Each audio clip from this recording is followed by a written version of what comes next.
I'm live! Aha! Well, guess who's live? Back. On that 720p.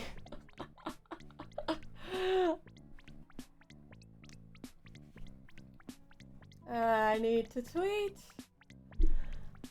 I need to say I'm tweeting. I need to say I'm a professional tweeter. What time is it? My mic even on? Fuck! Sometimes it happens, and I get scared because sometimes I have entire mods that are silent. Back on my Genshin adventure.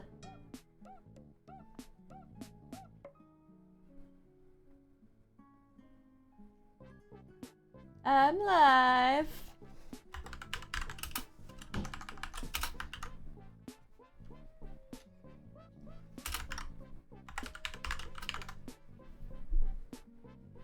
I just add extra strawberries.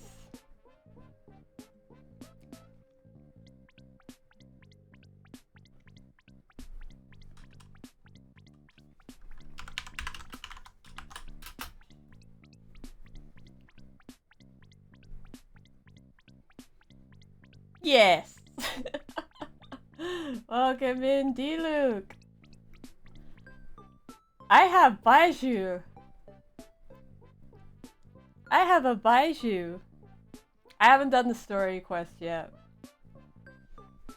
I haven't done it. I haven't done the story quest back. I got C6. I got C6 Kaveh. My baby girl is C6.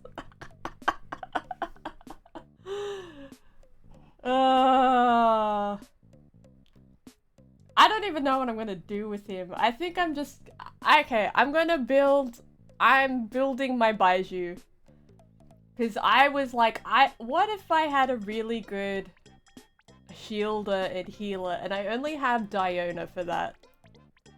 Like, my alternative was Noelle, but Baiju was just like Bennett and Kokomi and not Zhongli, but like Bennett, Kokomi, and Toma like smushed together in terms of his kit. Did you roll for him?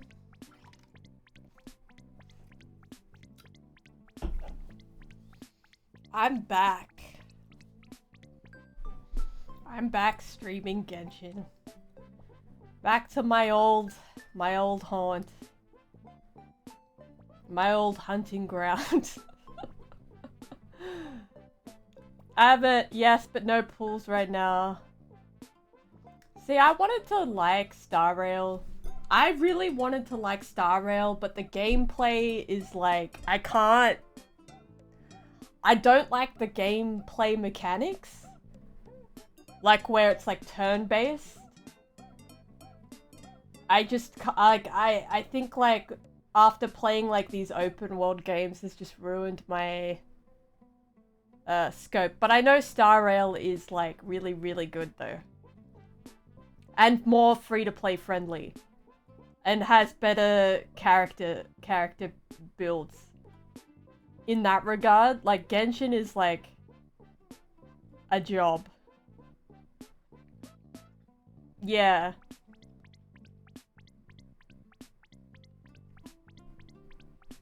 Like, like, the thing is like, I really wanted to like Star Rail, but like, it's just a me thing where my brain just, like, I just can't. Like, I just don't want to play the game, even though the story is really good. I don't know why I'm like this. I think Genshin Impact and Elden Ring has, like, poisoned my... Absolutely has poisoned me in terms of games. Playing those two games in rotation, I think it's the pacing that gets me. Like the pacing of Genshin and Elden Ring, because the pacing is quite fast.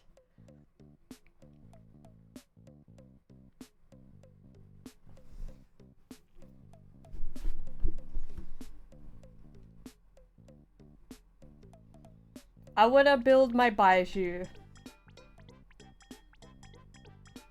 I wanna build my Baiju. Get yourself a drink. Get yourself a snack.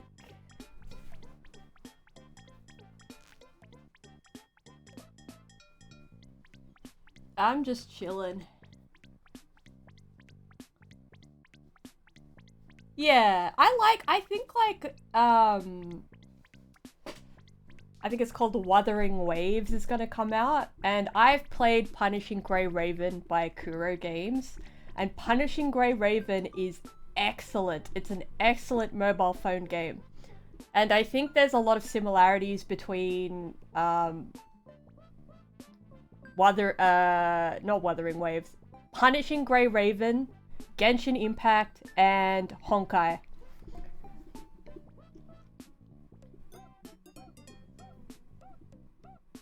I think turn-based games are great for phone users because it's mobile phone users and it's more accessible.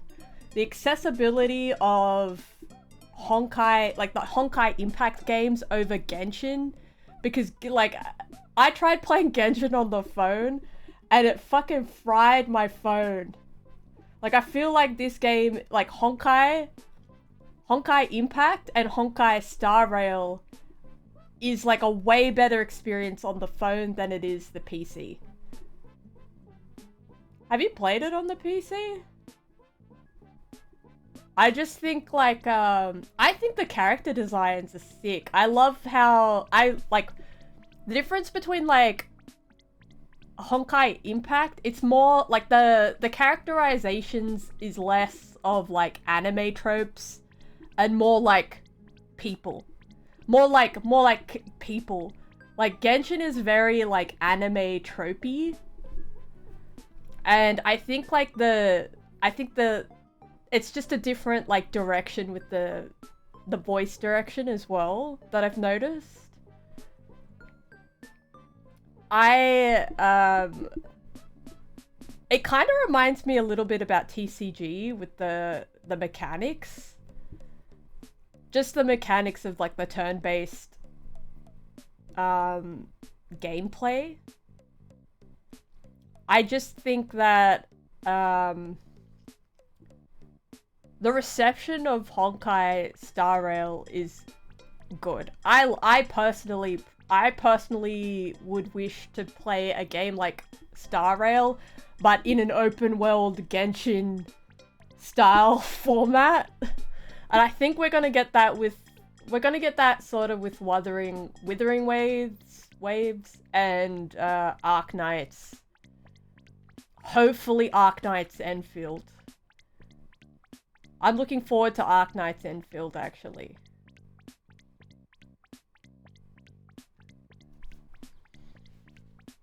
I think Arknights Enfield is going to be so... I think it's going to be a very, very strong competitor to what MiHoYo is giving us. Because Arknights already has an anime. It already has anime episodes out. Also, like, the whole lore of Arknights is going to be more accessible in an open world environment. Again, it's like one of those things where I don't like to, like, where I love the characters, and because I've seen the characters, I love the characters. It's just the gameplay mechanics for me just doesn't work. But if you have not seen the Arknights anime, I would recommend watching it. It is phenomenal. I hope that the Genshin Impact anime goes with that sort of direction, where it's like it's less anime tropey and it's more like grounded in in reality. Because Genshin Impact feels like you're exploring like this open world anime. Like you feel like you're truly in an anime, but with anime, right, it's like there's only so many references that get recycled over and over and over, and then it gets stale. I like Genshin Impact for that reason, but I know a lot of people don't like it for that reason. So, like, I like the direction where Honkai Impact is going, where they've sort of introduced like an older, more mature cast.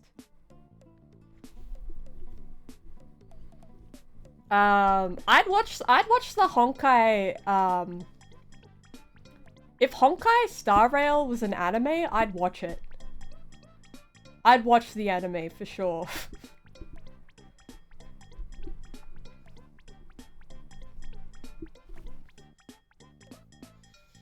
I'm gonna be doing some story quests today. I'm gonna be doing I'm gonna finish off the Paradise, whatever, the Sumeru Kaveh quest line, and then I'm gonna do Baiju's story quest, because I think Baiju's story quest is gonna have so much lore. So if you don't want to be spoiled, I will be doing story quests today.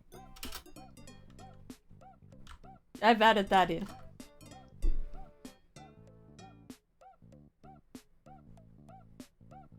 I miss streaming though. I couldn't stream. I can stream on Friday because I had some bucka business to attend to. So I think today is gonna be like a good one.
Did I finish rolling the ads? I don't know how. I've been an affiliate for like, so I've been an affiliate for a while and I still don't know how ads work, Lameo. I'm sorry. I'm like, how does any of this shit work? Alright, I think we're good to start. I think we're good to start, Bucka. I think we're good to start, Bucka.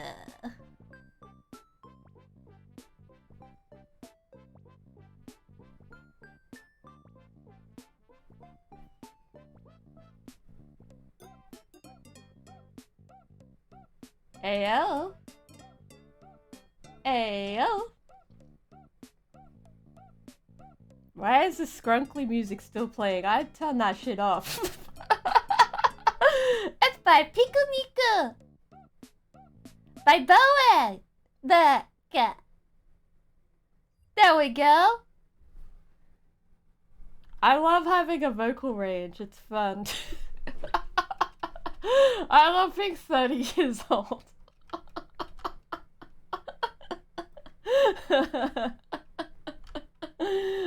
I love doing that. It's so funny to me.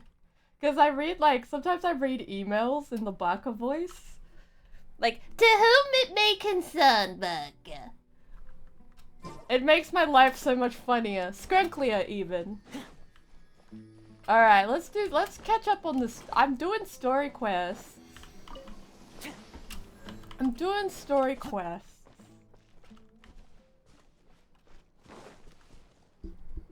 I gotta do a story quest, okay.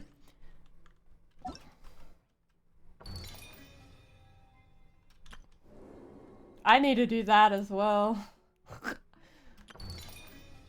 But I need to do this first.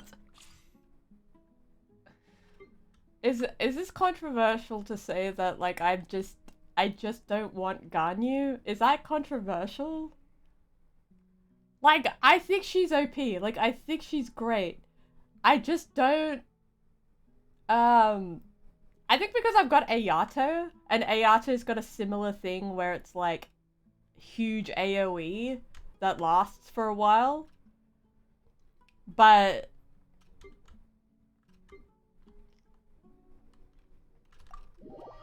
this is probably, like, the only game that I know a bit about. Like, a bit about. I like Candace. I really, really like Candace. It's just... she's kind of like Beto. And I just need to find a use, like, a use case for her. Like, a... because I made my Toma work. It's just, she's very similar to Beto in terms of her Hydro Shield. You press her skill. Too easy. Oh, she's got the catch. She's got the catch. Oh shit, she's got the catch.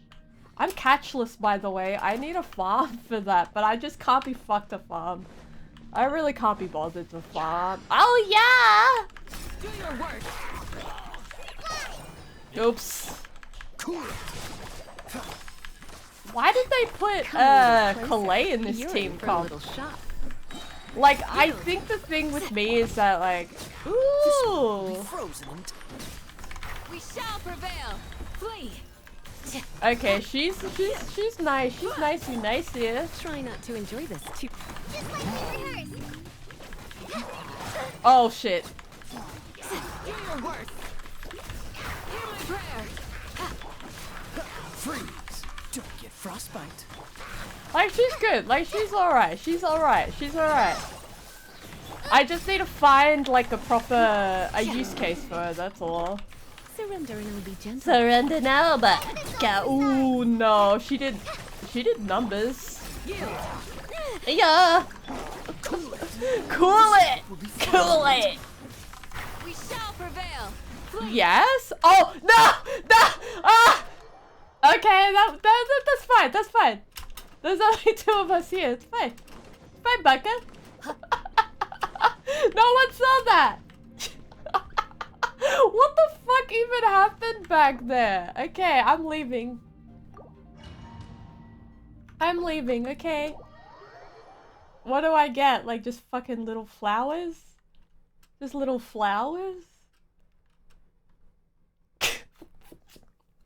This is, like, I think, like, I needed a break from Genshin. I think grinding Elden Ring was, like, poggers. You know, it was poggers of me. It was poggers of me to take a break from Genshin Impact. Baka. It was quite the poggers, in fact. Bet you can't keep up with me. I don't think I'm funny at all. I think I'm annoying. Like, annoying in that way that I can entertain myself. But that is, like, I think that's, like, mental... Is that mental illness? Press F if that's mental illness. I think that's 100% mental illness on my part. F. See, I put an F in the chat.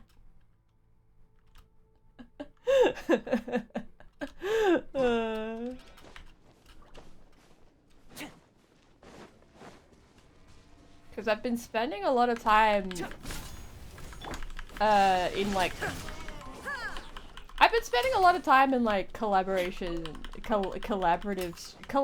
streams with my friendos, with my little friendos. Oh shit! Hi. Shine down. Fire it up. Fire it up.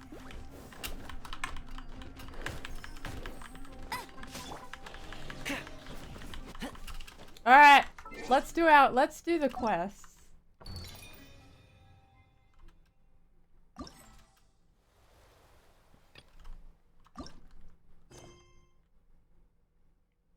It's got 9 days. People grinded this out the day that it was released.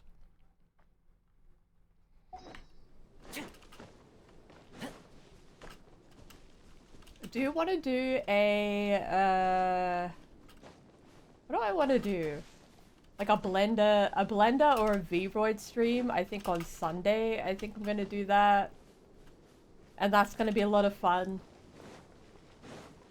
I think that's gonna be a lot of fun.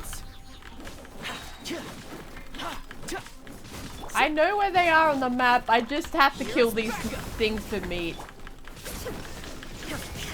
The overload damage, I did 8,000 overload damage with my Toma. Like he is, I think I understand what Toma's purpose is in the meta, is that he is like a damage reaction amplifier, especially for overload. I think I figured him out. Where do I need to go? Okay, I need to see Farazan and I need to see Kaveh. Why isn't there a teleport? That's what I want to know. Why can't I just click and teleport? Why do I have to do this? Why do I have to do anything? Alright, let's get Amber off of my team. Okay, goodbye bye. Thank you, Amber. Goodbye. I'm gonna go.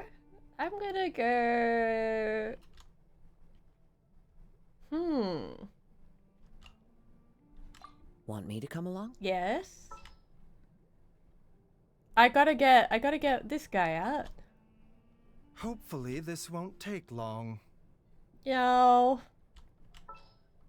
Who's gonna heal the healer? Who's gonna shield the shielder? That's my question. Very well.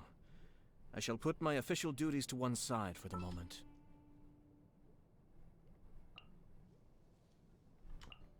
Let's get out there and make some friends. I really like using Toma now. Like I think it's like you gotta figure him out. What's my Toma doing? What's my Toma? Oh, hello, Baka. Cascade. What have you been up to, Baka? I play Genshin Impact. I missed you. Where have you been? Where have you been, Baka? How are you doing? I'm over here playing Genshin Impact. School. Everyone goes to school, and school ruins everyone's lives because you have to study for that education. That education. You gotta study. You gotta learn. You can't play games all the time. And then after school... Oh my god. I did play Fortnite. It was terrifying. You know, I'm more afraid of Fortnite than I am of, like, Left 4 Dead 2. I'm so afraid of Fortnite. Just because there's, like, lightsabers in there. I hang out with Ray on Wednesdays. I'm glad you enjoyed Ray's stream though. That's good. Ray's a very fun guy. Now you shall perish. He lets me be a beginner noob on Fortnite. Oh, thank you. That's alright, Buck. I'm always here on a Friday. And if I'm not, you can watch me on other streams. And I also save all my VODs. I save all my VODs, so you can watch my VODs too. Cascade. But I hope school's going well for you. The depths beckon. Check this out.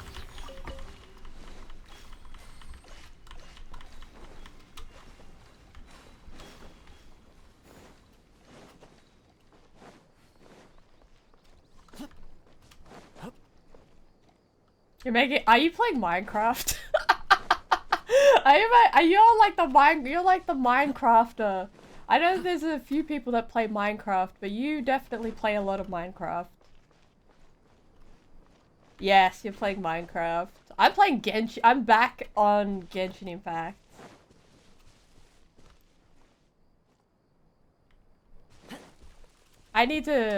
Speaking of houses, I need to clean up my teapot. I want to decorate my teapot later.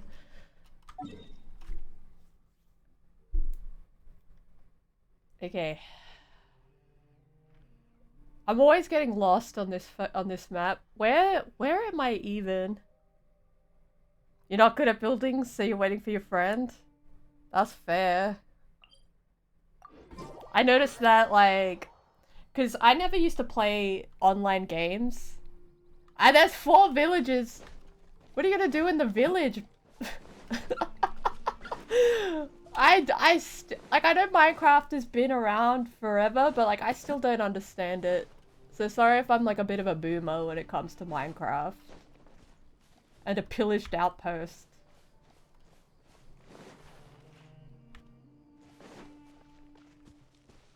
Isn't there like a Slender Man type character in Minecraft?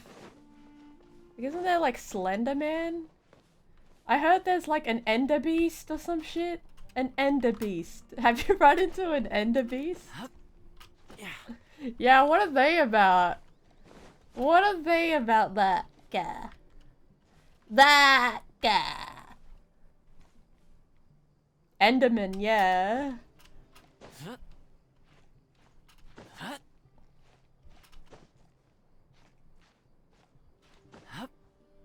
We're chilling today. Also, I will be streaming on Sunday.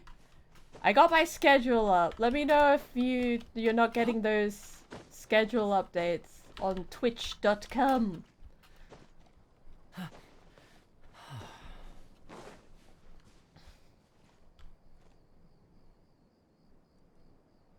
There's an Ender Dragon? How much lore is there for this thing? How much lore is... Okay, I'm heading in the right spot.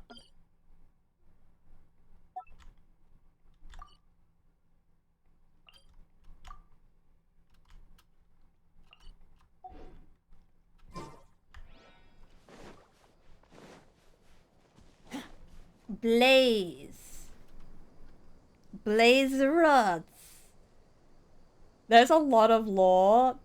You know what? I learned that there's a lot of lore in Fortnite too. I want to learn about the lore and like the lore of these games because I didn't think there was lore in Fortnite either. Like, I think Minecraft's lore is like... I think it would be insane lore though. Like, insane lore.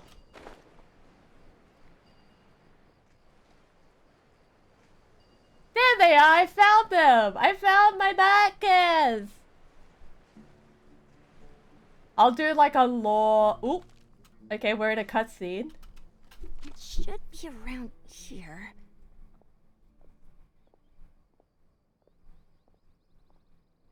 Finally found it.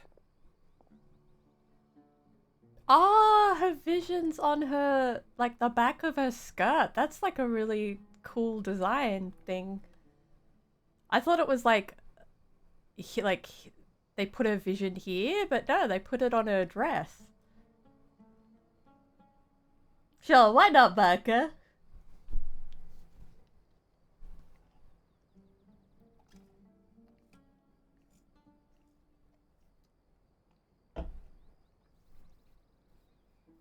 I'll have to learn how to play it.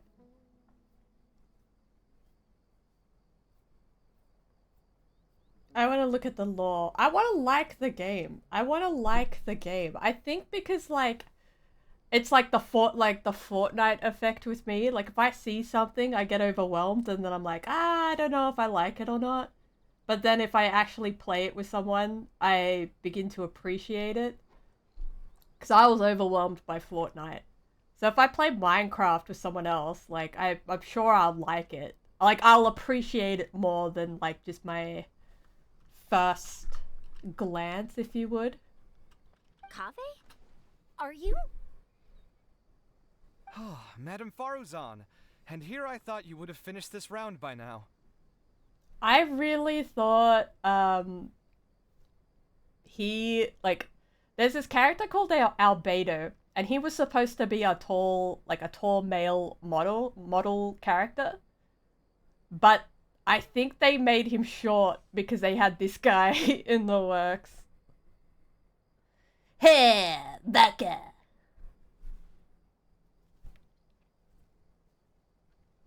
Do you still play Left 4 Dead 2? Faruzan,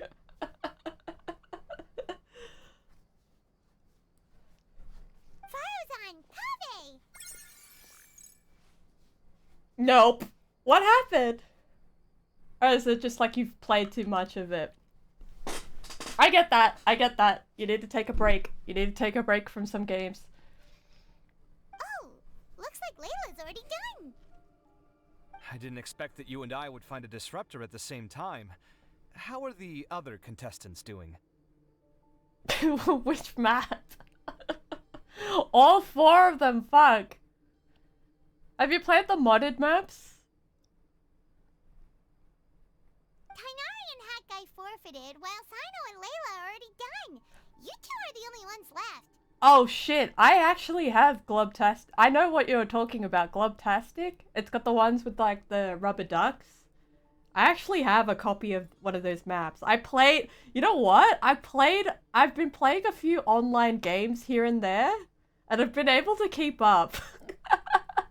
I know what you're talking about. The little rubber ducky, like that big rubber ducky and the map's blue.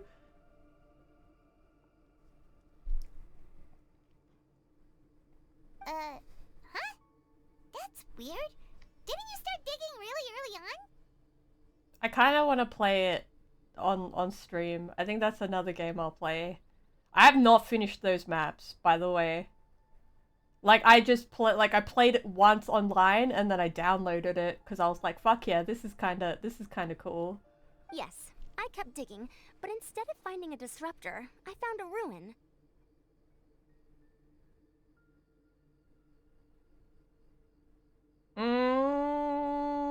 Maybe. Cause I'm gonna be streaming some art on Sunday, maybe next Friday. Maybe next Friday? You wanna play Dying Light next Friday? I fell down pretty deep, and it was completely dark in there. It took me quite some time to unlock the various mechanisms and return to the surface. Oh shit, we're going to the ruin! That's right! The red ruin! Can't. Oh, school. I forget how, like... I forget how hard, like, difficult school is, because it's like, you have to... It's not like work where you don't have to take it home with you. Like, you have to go to school, learn a thing, and then you have to come back, then you have to study for your exams, and then you don't have much time for anything else, and then if you have a part-time job, that's like another level of complexity for students. As an ex-student, I don't think I could go back to studying. I think about it here and there, like, oh, maybe I want to return back to school, but like, nah, man, I don't think I could. I could do it, but like, I don't think I could do I would do a short course that would last a year, but not like 3 to 4 fucking years of that shit, you know? And then if you're getting tutored as well, like, you gotta do your assignments and then, like, all that other shit. Like, look, the real world sucks. But school is, like, another level of just, like, a lot of people are like, enjoy school whilst you can, but it's like, it still has its challenges. Quick question, Baka. Am I an OG Baka now? Wait, put this command in. I want to see its put this command in. It's followage. Hang on. If you put that in, you'll find out how long you've been following me for. Wait, follow? I don't know how to spell. Fuck. I'm a Baka. You have 7 accounts? Why do you have 7 accounts? How do you keep track of the passwords?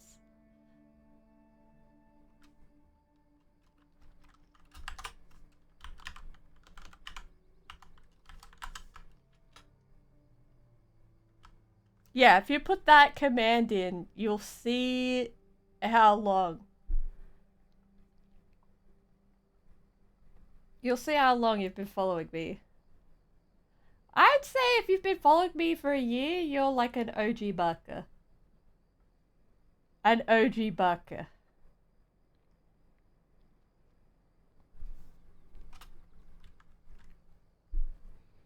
We get to go to the the red place, the red and gold place. I remember seeing that. That's actually really impressive. Don't get hacked, Baka.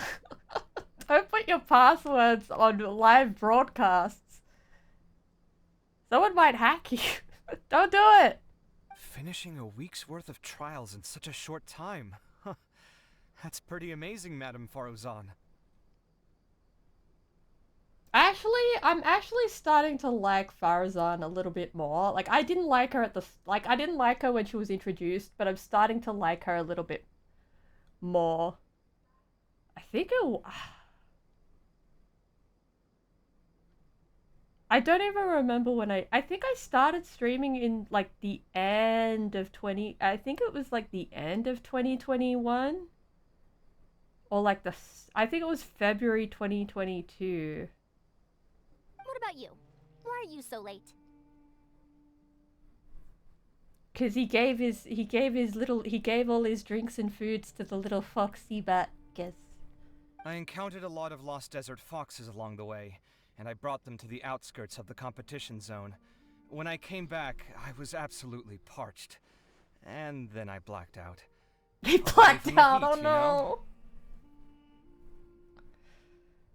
What's Kaveh's last name? Like, I think, like, some of these characters just have one... Like D-Luke has a last name, like, D-Luke Ragenvinder, and Kaya has Kaya Alberic, and, like, Mona has Mona Magistus, but, like...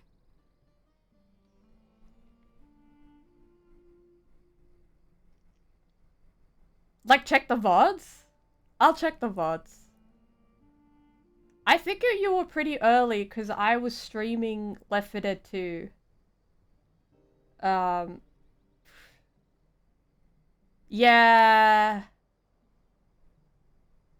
It was pretty. You were a pretty early follower, Becca. You're a Becca. Everyone's a Becca. A little Becca. You were pretty early on. Like the OG Barkers were like a while ago. You're an OG Buck.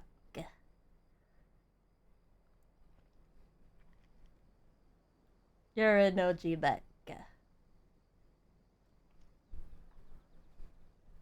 I like his scholarly design, like the collar. Like I've seen this same collar at in Elden Ring where it's like hello, Melodia! Hello, Melodia! Welcome in! Kaveh Nation! Rise the fuck up, Kaveh Nation! Rise the fuck up, Kaveh Nation! Also, I C6 Tim, haha! He's C6 Kaveh! I don't know what I'm gonna do with him. I'm doing like 2 story quests. I've gotta finish this one. I finally an OG back!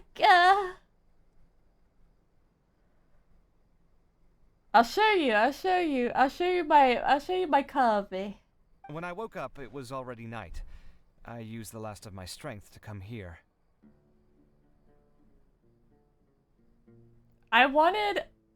This has been a pretty good banner to roll on because, like, I wanted Kaveh and Baiju. So, like, getting Kaveh cons was, like, an investment because I actually like the character. Chewbacca! Join it today! He's so good. I missed Kokomi. I missed Kokomi. So I got C1 Baiju. Oh my god.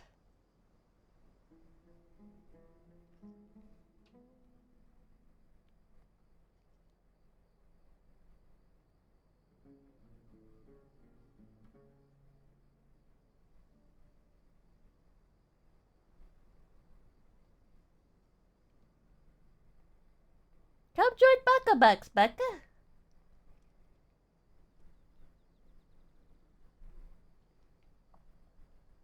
I'm yet to go to the temple. So I'm gonna do this event and then I'm gonna do Baiju's event.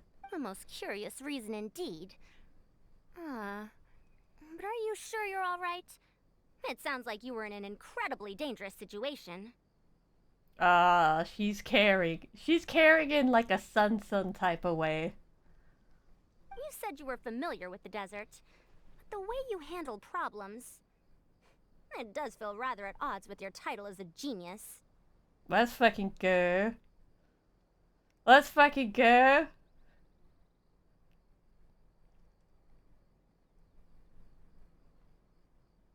Yeah, you're in the Discord, Baka. Cause he's like, he has mommy issues. That's why, because his dad died and his mom left for like fucking Fontaine. So like he's just like, I need to cling to like an older authority figure, and then here's this fucking like budget Hatsune Miku. That is like 100 years old, and he's like, yes, yeah, she slays, she's mother, that's my mother. Did you get at the Discord, Becca? I have no idea how Discord works. Because you're in the Buckabucks.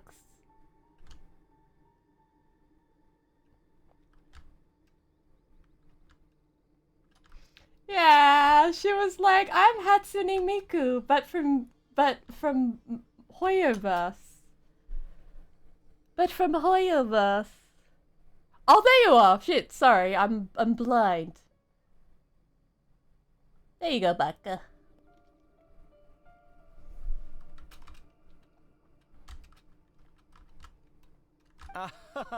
It was problematic, but that had nothing to do with me being a genius. It was my decision. He's actually a sweetie. Like, in the, like... I know I'm being nitpicky, but in his first, like, introductions, he was very angry and stressed out.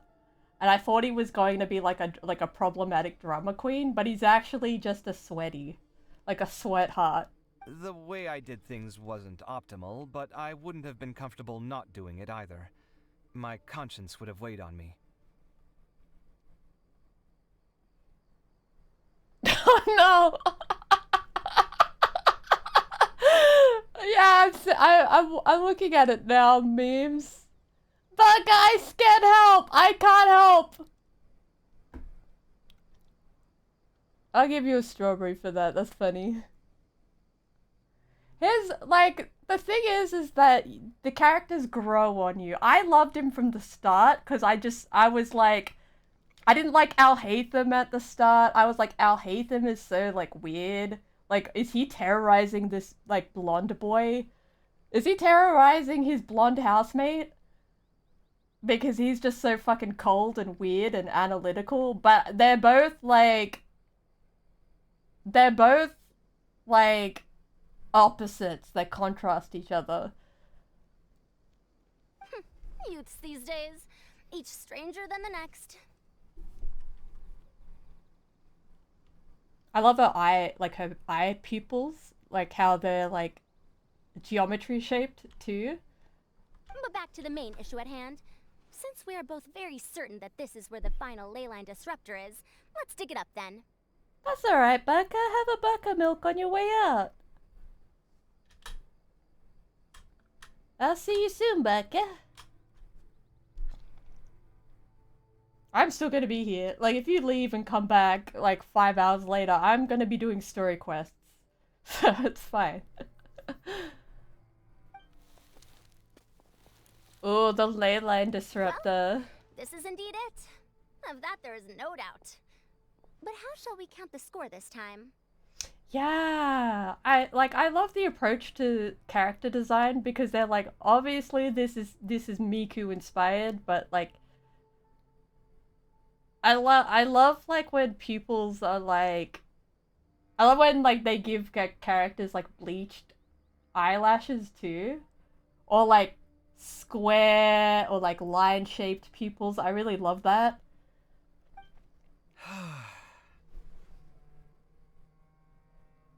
What is it, youngster? You seem relieved. I really like the voice actress as well that does Farazan's voice. Like her cadence is really like, it's like really sharp and like uppity. I like that she's doing that with her voice, because she's like, even though she's got a young voice, you can tell she sounds old. Like she's aged her voice without deepening it, if that makes sense. Like you could tell when when someone's a bit older with the cadence of how they speak, not necessarily like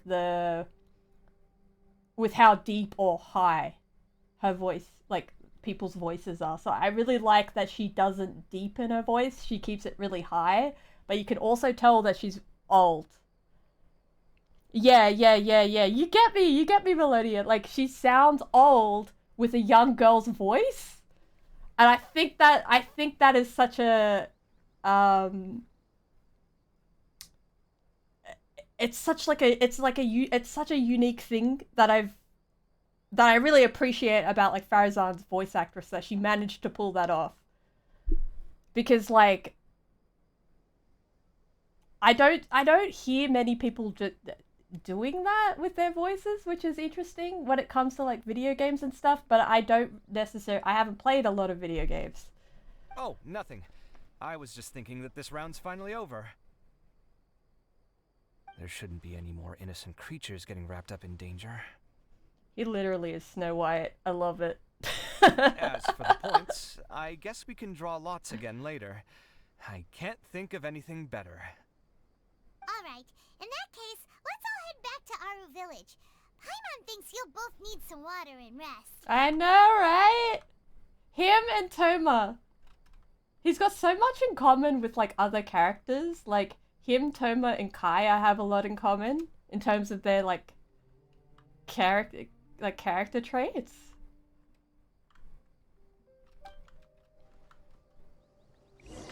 Alright, let's go to the village. I need to heal my I spend like too much, like I think I spend a little bit too much time thinking about like Genshin Impact characters.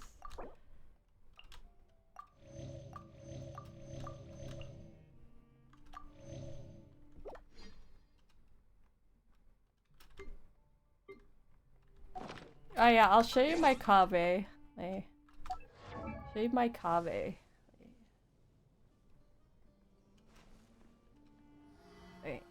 Where's my Kaveh? Oh. I didn't know I had official. I did get official con. Actually, hang on. I think I C6 my official. Yeah, let's fucking go. I think her skin is absolutely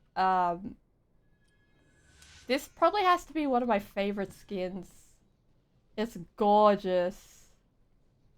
And like her story, like I've watched her story, it made me like one of the things about like Fischl is that she's like a maladaptive daydreamer. And she can't I created another universe. she's like a young girl that can't For I, Fischl, deal with reality. Like, she's a young girl that can't deal with reality. Like, she's a weeb. Like, if she was in any other universe, she'd be writing, like, fanfic and posting on Twitter. But because she doesn't have that, she is, she has, like, a little electro bird to help her. And, like, that ties in narratively with, like, it makes sense that, like, the Electro Archon gives her that vision. Because she's also, like, an imaginary, like, recluse. But also, like, traumatized. So I think it's sweet that she gives them, like, little... Like, she gives, like, these lost, lonely kids, like, little animals. It's so, like, when I did this quest, it made me fucking cry. I was crying. I was like, ah, fishy! Universe and founded paradise. For I, Fischl, and the Prinzessin der Fishy, you're so cringe! But this skin is gorgeous because, like, I think her other skin was, like, a bit too... Like, it was a bit... Like, it was a... Like, let's look at her other skin. I know I'm getting derailed here, but, like... I just don't think this skin represents her the way that it should. I don't think it represents her the way that it should. And it's one of the skins that makes me feel really uncomfortable. So I'm so glad they gave her this one, because this one, like... I created another universe and founded it's more like her. Fischl, and the Prinzessin der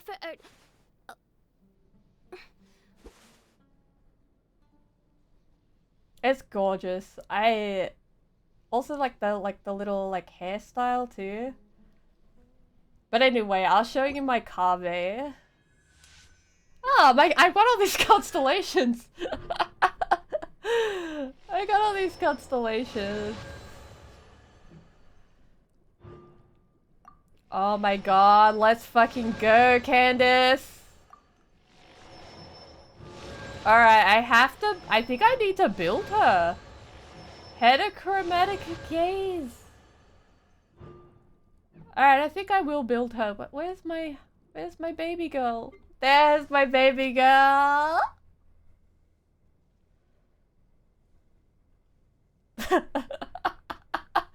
I got D-Luke ruined by pity when I was rolling for Baiju, but I was lucky enough to get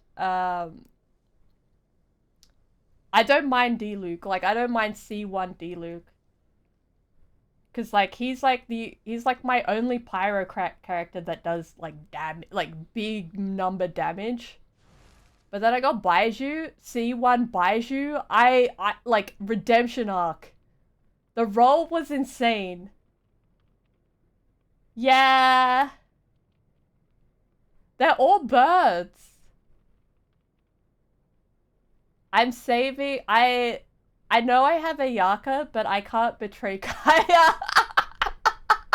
Like, I haven't even built my Ayaka yet. I haven't even built my I have no luck on the standard banner. Absolutely no luck on the standard banner. Like, it's only like Chi-Chi. But this was like my redemption arc. I'm building my son. I just need to learn how to build him. I just need I still see one. I'm gonna build my Baiju first because he is poggers. He's the pog king. Alright, we're gonna go to the sub venue and check the results of the competition. Let's go, Blackers. Am I gonna cry? I don't want to cry on stream. I get emotional with Genshin characters because I'm like, why are they so fucking complicated? Can't they just be like, can't they have some chill? Like, why are all their parents dead? Why do they have trauma? Looks like the second round is over. I wonder who is faster, Kaveh or Madame Farazan? Huh? Where's Madame Farazan? Sobbing. Sobbing and crying. She went to get water. She'll be back shortly. We basically arrived at the same time, so we'd like to draw lots again. Let's hold hands and sob.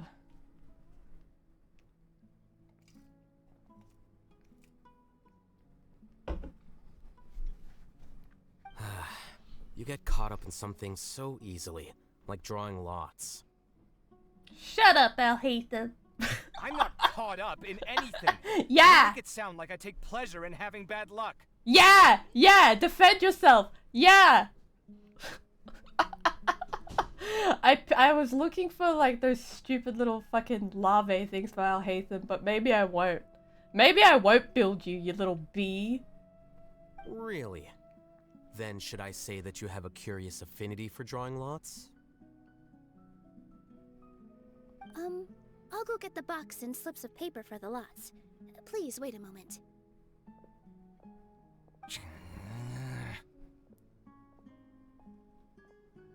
Oh, here we go again.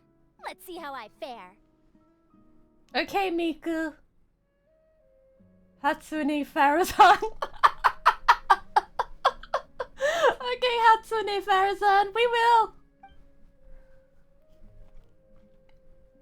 I got it! Did you see that? I won! He's a little too happy. I think he's like clapping like in a really concerned way. He's just like, good job. You alright? Congratulations. That was so funny. Looks like Kaveh's luck's taking a turn for the better. Yeah! Kaveh Nation, rise the fuck up! Oh, finally! After all this time! He's so distraught. Oh, baby. It looks like you've been rewarded for your tribulations in the desert. This round's points are yours. He's like, the fuck? And with that, our second round is done. Sino, Layla, and Kaveh are our victorious contestants. Nilu is yet to grow on me as a character. I think once I find out about her, like through her story quest, I'll connect with her more. She's a bit like Fischl, where I didn't connect with Fischl as a character, and then I did this quest, and then I was like, fuck, you're so complex. As for the current standings, let me see. Sino and Layla both have 4 points, putting them both in first place. The rest in descending order are Tainari, Farazan, Kaveh, and Hakai. That's so funny. The next round will be the final one. Please rest up before then, everyone. We will. I heard that some stalls at the Wisdom Gala are debuting new games, so feel free to drop by if you're interested. Otherwise, see you next round.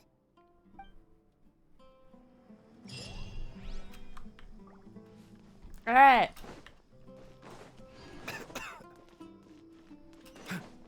I don't think anyone, I don't know if anyone knows this, but I was sick for like a month. Like, I was sick for a month with like bronchitis. And like, I haven't truly gotten rid of that like cough. So whenever Baiju coughs, I'm like, so true, bestie. I'm like, so true, bestie. Permanent cough. Forever, let's go.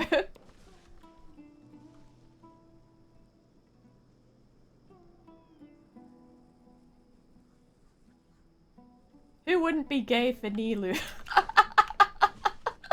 Who wouldn't be gay for Nilu?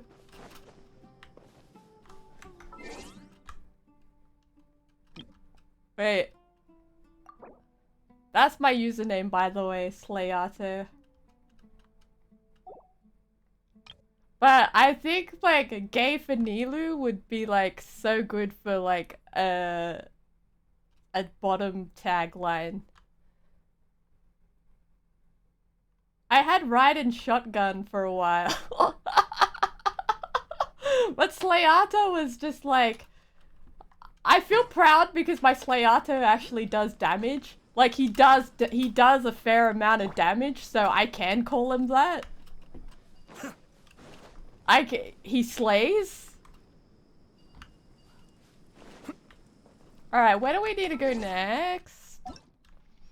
He absolutely slays. Is this shit worth it? He is the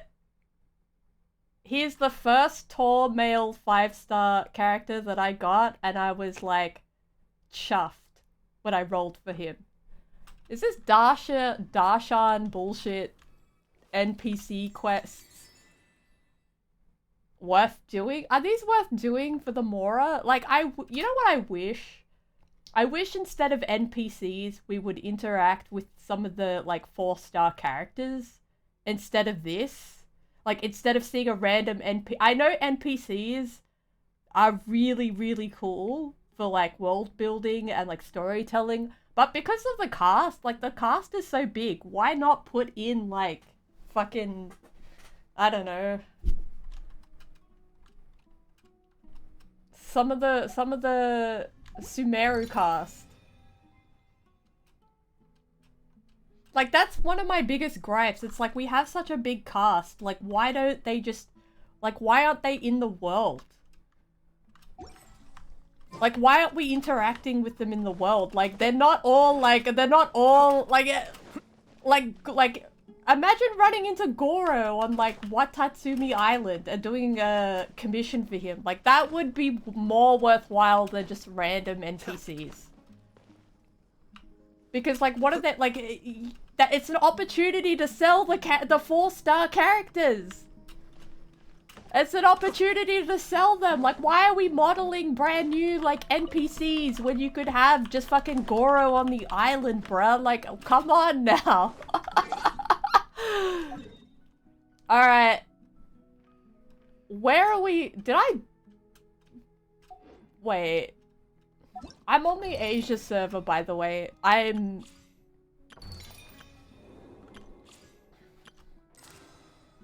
kind of want to play some TCG, but like on my iPad alone.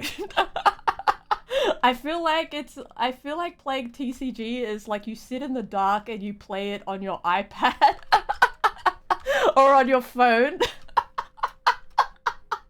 In the dark specifically, like when you're depressed, like that, you play TCG.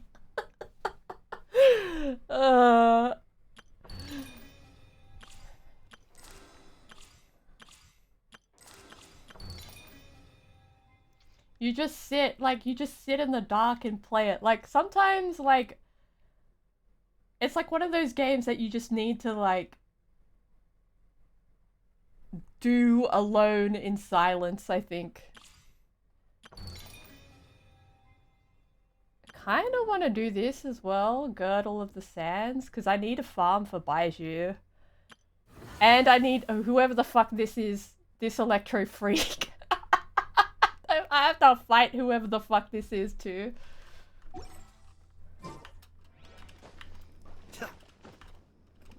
Alright. Like, I'm too deep in Genshin Impact to stop playing. Like, I'm AR... I'm not AR 60. What the fuck? I'm like AR... Oh, good. I thought I was like... I put AR 60 in the thing. It's like I'm not AR 60. I'm AR... 58 or something, 57, 58. I'm AR 58. All right. What? like, I have multiple reasons for streaming, but like one of the reasons for streaming was like, I felt unproductive playing Genshin Impact alone in the dark. So I was like, why don't I just stream Genshin Impact? It was Genshin Impact and Left 4 Dead 2. Alright. Him and Kaya are the only characters that sit down on nothing. They just sit down on nothing, and it annoys me. It's like, why did you choose... Why aren't they sitting on seats? Yeah, let's go! Let's fucking go! Asia Summer, let's go!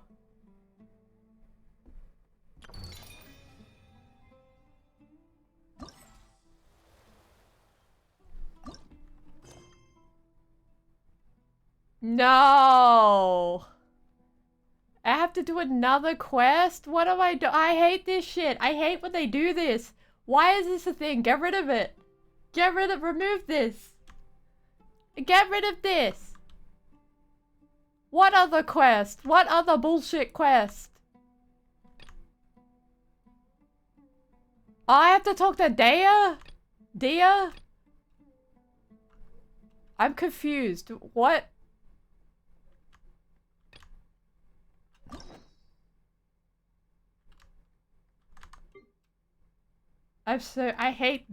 What? I'm confused. Which one? Okay, next time on King of Invocations. Wait. Okay. This one.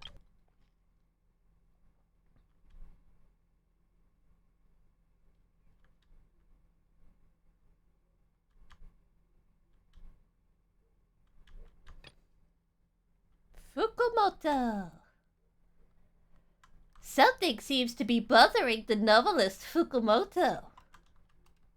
20? What's bothering him? Why is Fukumoto...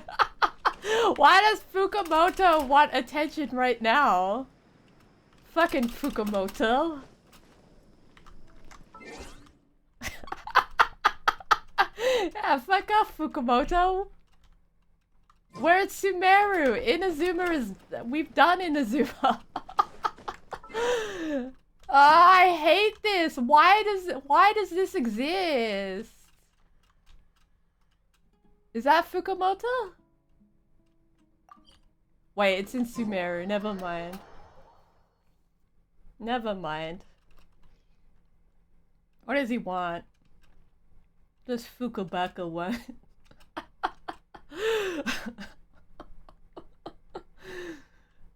Like, these are like kind of like, I wish I could just not have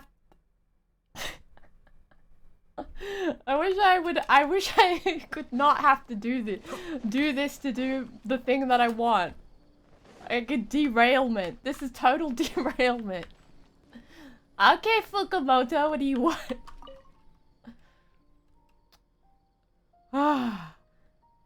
I want to go back to Inazuma. How could this happen to me? Bitch, what's wrong? Traveler. Don't even mention the novel. These researchers working on Genius Invocation, TCG, are barely holding it together. I know he doesn't sound like that, but I'm doing it out of spite. According to a researcher I know quite well, the team encountered all kinds of problems that could only be described as, like, baffling. There's so much dialogue, bruh. For example... I wish you could, like, kill NPCs in Genshin Impact.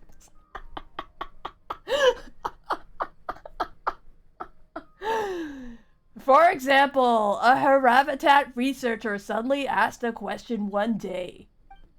He said that if the effect descriptions on the cards are too long, It might discourage people who aren't used to reading long blocks of text from playing the game. Fuck you, man. Researchers are used to reading large chunks of text and aren't affected by this issue. But the long descriptions could very well turn potential players away. We hate reading whatever you have to say, Fukumoto-chan.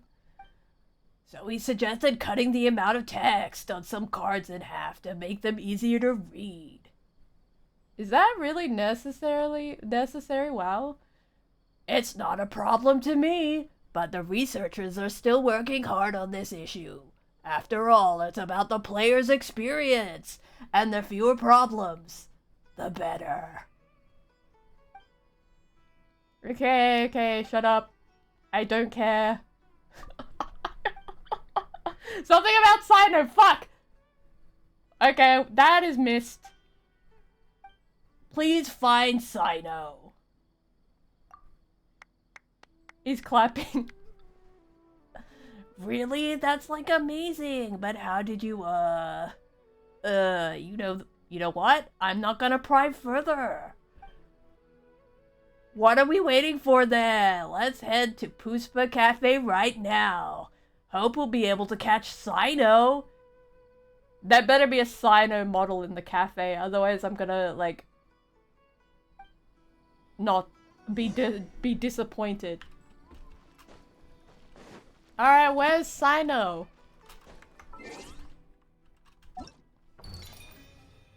Where's Sino at?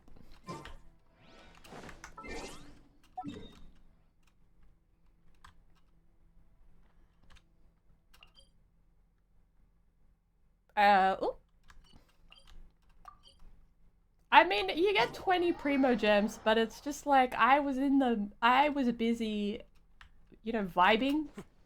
I was busy vibing. I was busy, like, totally vibing, in the, you know? Alright, let's go inside.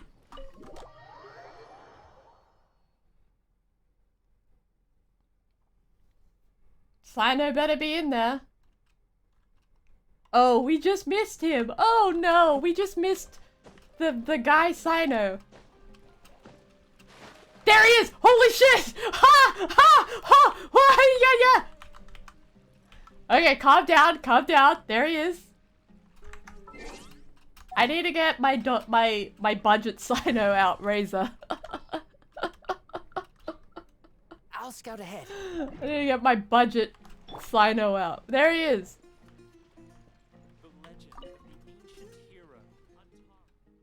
He's just like facing the wall.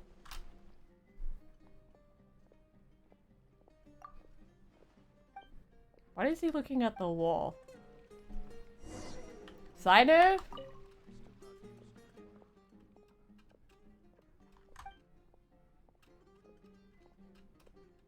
I can't do Sino's voice.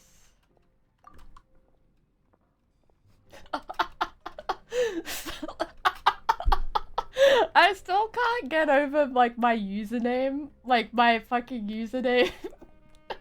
Used in, like, the game dialogue. Like, it's just so... Slayato, I didn't expect to see you here. I kinda want to sit in the dark and play with TCG.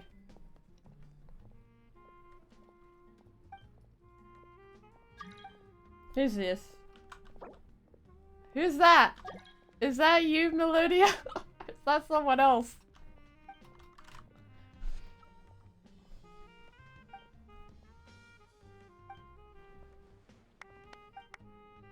Woo, yeah, just like the main guy in my fucking novel. I'm Fukumoto from California.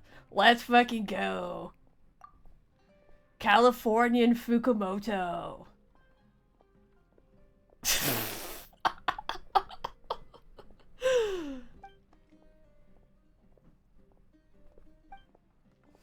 I'm, like, truly honored.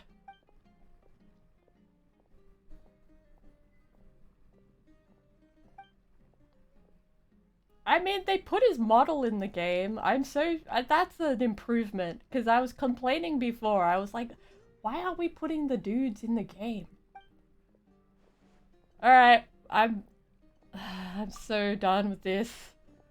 I'll explain! Oh my god, I'll fucking explain! I'm Fukumoto! You're asking me to model for my favorite card game? Oh, come- wait. Go away.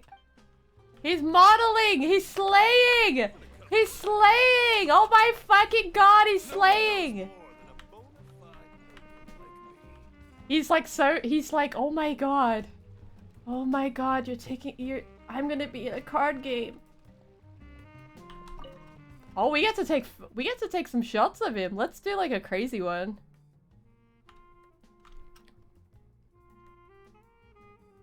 Oh shit.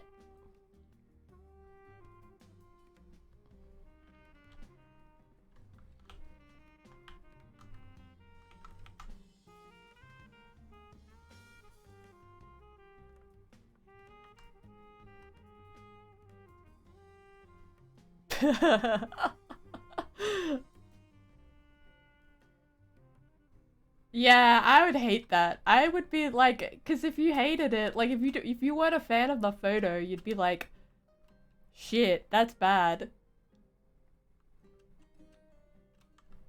Alright, I'm just gonna take a shitty photo. There we go. I just want this over and done with.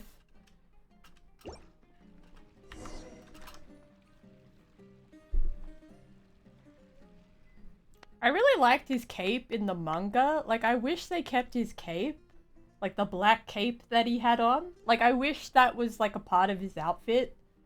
Because, like, I think this outfit is, like, it... Like, I kind of wish they kept some of the designs from the webtoon on Sino.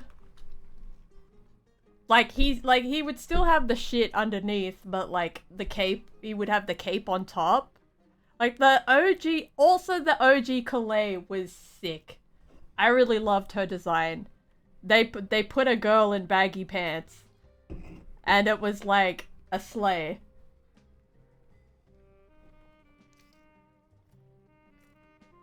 Like, if they give him a skin... Like, if they give him a skin down the track, like, give him a fucking cape, bruh.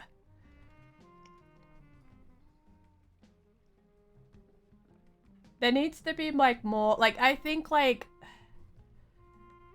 The way that they introduced Kaveh in the webtoon was... amazing. And, like... And the fact that they did, like, a bit of a time skip with the game. I like that. I really like that.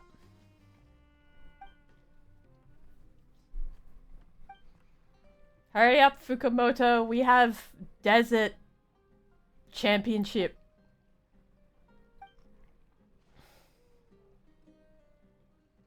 Kinda do want to play TCG. Oh, is he gonna give us a card? If he gives us a card, I'd be more inclined to do more of these little quests. I'll do my best, Sino. Okay, we did it. Now back to fucking... I don't know, back to... Yeah, bye! Bye! I hope I don't run into... I gave him a Californian accent because I was like, it's Kaveh time. It's Kaveh and Baiju time. This is my allocated Kaveh Baiju hours. Kaveh! Where is he? Where's my son?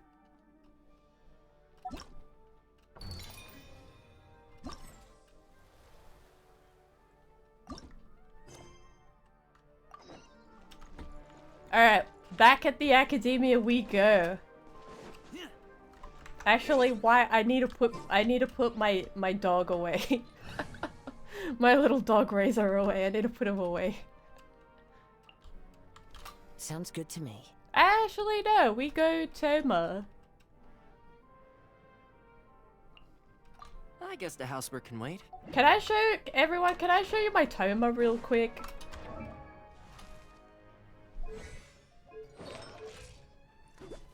Is this a normal amount of elemental mastery? Is this too much elemental mastery? I just want to discuss if 455 is enough, is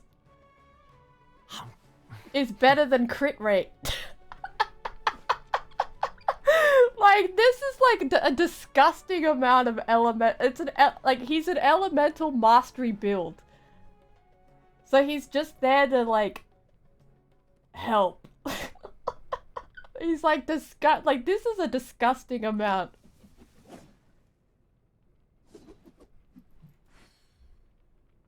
And he's got 35 shield strength.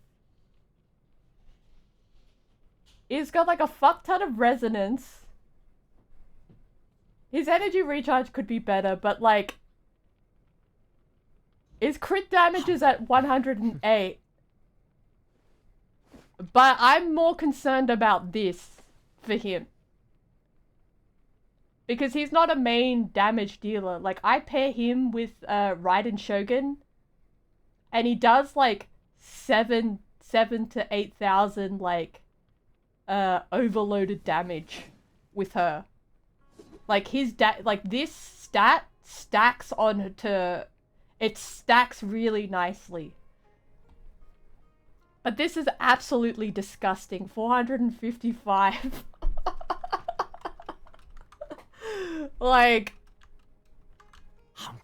his HP is like I think it's like 13,000. Like, he's a and I got this for him.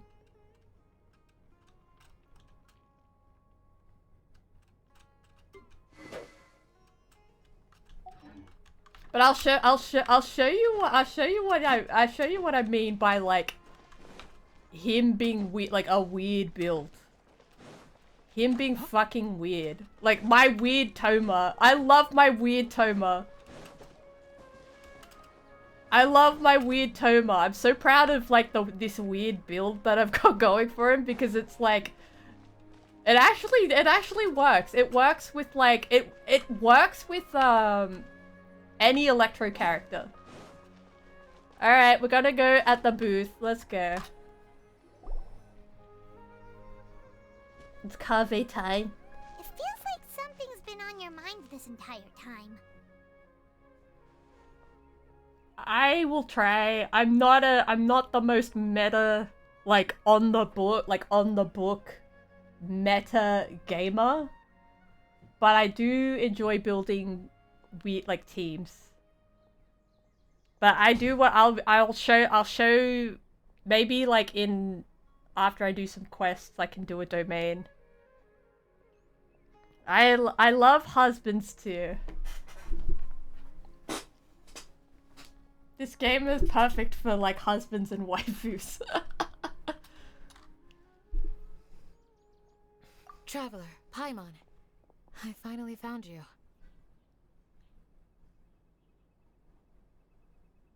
I love their designs. I love Candace's design. Like, I think Candace's design is just so interesting. Like with the hairpiece. Yeah. I think Dia's a bit of a fuckboy because she's got like her other, like, I ship her with her other GF, the NPC Danuzard. I ship her with Danuzard. But I know she's courting Candace. I know she's spending time with Candace instead of Danuzard. But like, she's giving me fuckboy energy. Fuckboy energies. And I support that. I support that only for Dea. It is kind of Yu-Gi-Oh. It is kind of Yu-Gi-Oh now that I think about it. Finally. Knife help! Something happened? Don't you feel like there's something off about this year's Academia Extravaganza? Don't you feel like there's something like a conspiracy theory, like the fucking Samsara? When Candace and I were at the cafe earlier, we might have caught sight of some mercs on business. Thing is, they were disguised as tourists here to shop. Look, their eyes even match! She's got the yellow and the blue, and she's got the yellow and the blue. But no disguise can mask the stench of blood. Just from their suspicious looks, I bet they do dirty work like kidnapping or assassinations. See? See? We eavesdropped on them for a while. Their target seems to be someone called Sachin. Sachin?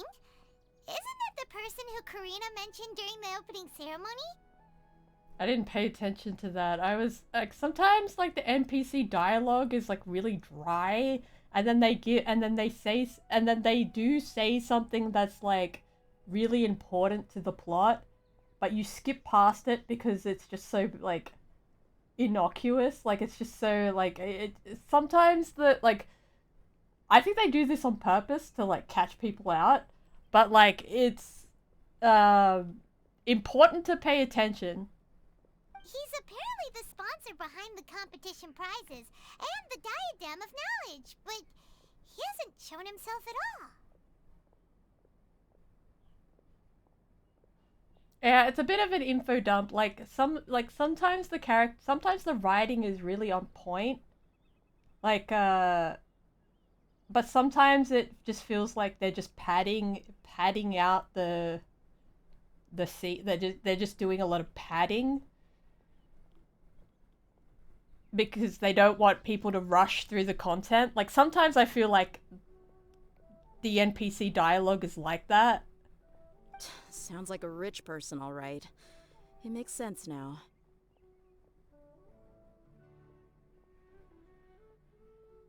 The Eremites have been struggling to make ends meet recently, so a lot of groups have been doing private work that involves the rich.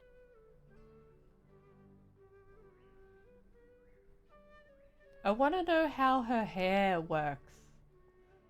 Like, if there's anyone that cosplays Dea, I want to know how they would go about doing, like, making her cat ear hair, cat ear hair. It's not cat ears, it's hair that looks pointy. In their words, one gig sets you up for half a year. Just one job like this nets them enough mora to take it easy for a while. Yeah, fake cat girl conspiracy theory. I love that they did. I low-key love that they did it because it look like it's not cute. Like it looks cool. Like they managed to make it look cool. And she is really like tough and cool, but also like really girly at the same time. The extravaganza has brought many tourists to Sumeru City all at once, so it's likely that they took advantage of the bustle to sneak in. Like they made it look like she's more chic, she's more elegant. She's got a more elegant design. But I like the level of toughness they went for Dia. Also, like, they made the ears just so, like, the hair ears just not look out of place or weird. Like, it doesn't look weird on her. Even though it's supposed to be, like, a cutesy type thing. Like, I love that they... Sometimes Genshin doesn't integrate things well into character designs, but sometimes they do. Yeah, like and that gives her more depth it gives her more depth as a character. Like she's not just like she has interests other than being a mercenary. Like And the fact that she really wants to do like girly things is like such a normal, it's like such a normal thing when you're like in a like sort of, I don't know, like male dominated type of profession. Genshin has some really cool things going on with gender in this game, but also some like sort of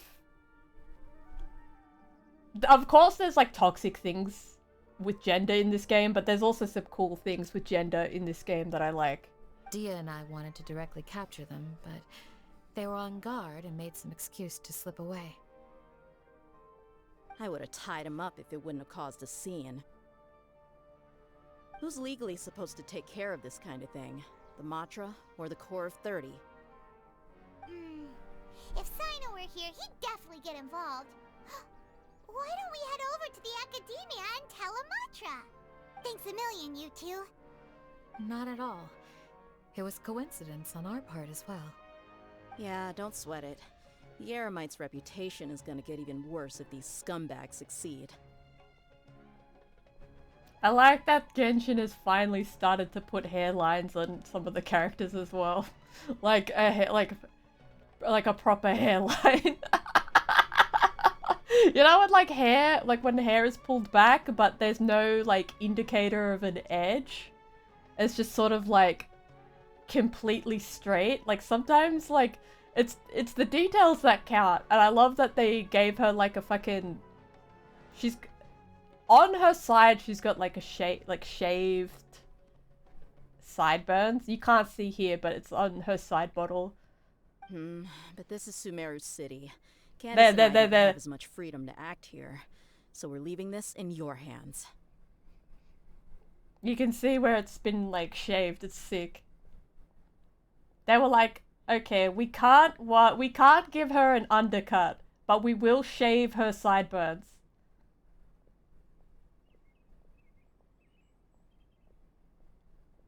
Yeah.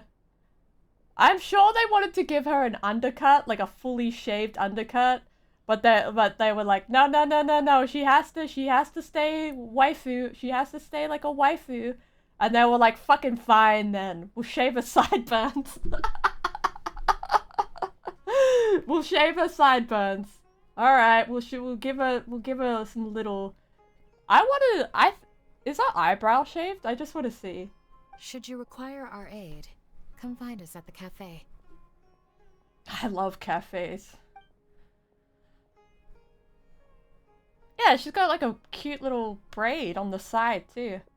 Paimon's noticed that something's bugging you. Is it the extravaganza? 'Cause Paimon's starting to think that there's more than meets the eye here too. But thinking like this isn't doing anything. Let's just go find Amatra.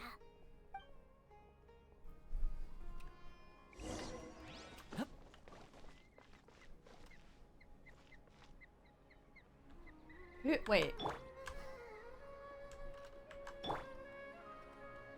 I just want to say something real quick.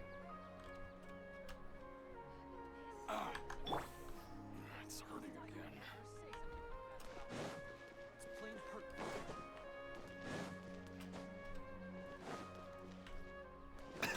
I'll see whether anyone else had shaved sideburns. But does anyone remember like fuckboy Toma? When Toma was not a cinnamon roll? When like the leaked art of him, like he was like kind of mean looking? Does anyone remember mean Toma? Yeah, the like fuckboy Toma. Anyone? Just me? Just me and Melodia? Alright. I think they should have kept it.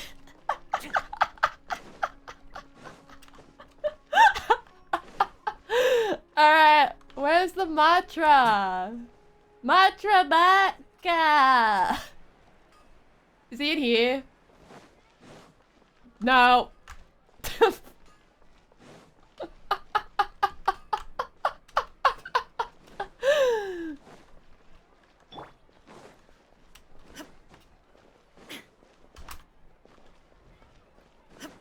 Is it in here? Oh, it's in here? Is he in here? Oh fuck. Am I in the wrong spot? I'm in the wrong spot. I never understand these. Yeah, like the thing with... Look, the thing with Child is that Child should have been the one with that face. Child should have been the one with that, like, crazy fuckboy face. But Toma is the best boy.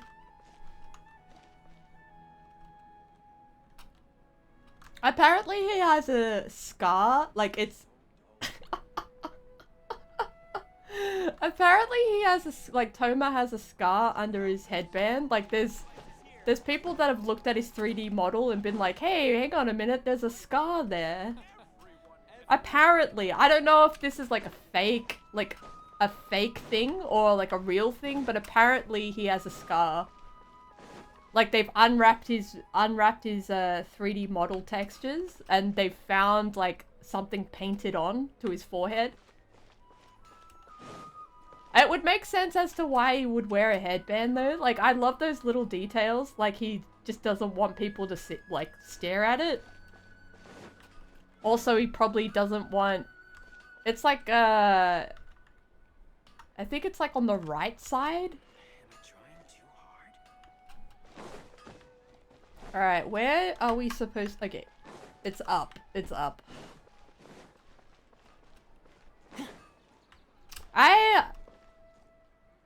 When I found out about that, I was shocked. When I found out, like, his mother was from Mondstadt and his father was from Inazuma, I was like, me too, bitch. Me too, bitch. I was like, me too, bitch. That's why, like, I cling to Toma. Like, I cling to Toma and, like, Kaya for those, like, immigrant, like, first-gen immigrant or second-gen immigrant reasons. Because it's like, me too, bitch!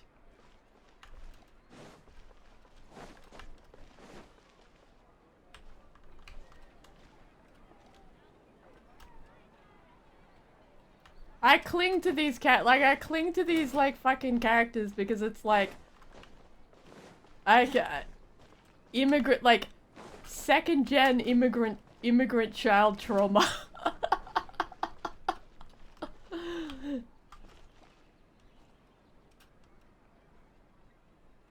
I like looking at the textures, like how they texture the models. If he had his toes out, I would have thrown him in the bin. I'm glad that they gave him socks. I would have thrown him like so far in the bin. I would have been like, I don't want to look at your feet. I don't want to look at you. Your feet are not out, sir.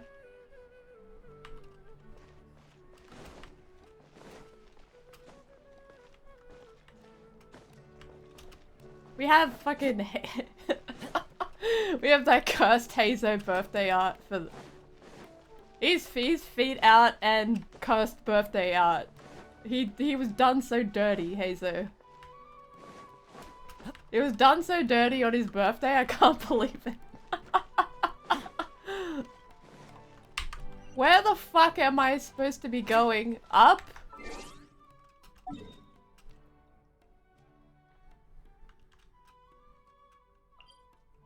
I'm like on the other side. That's terrible.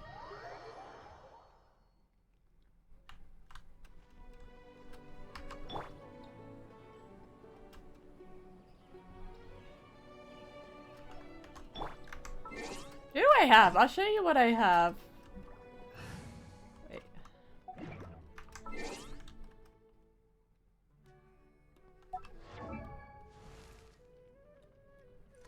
Playing on PC, that's why every time I see like people play on the like Xbox with Xbox controllers and stuff like that and the menu's on the side, it trips me out.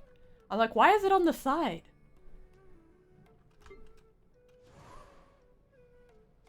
I love that, like, Xiao and Baiju have the same color palette. Also, he has shoes on. I love that for him. He has shoes on. I tried playing Genshin on the remote and I kept like accidentally going into the wish menu and I was like, fuck, no, I don't want to wish.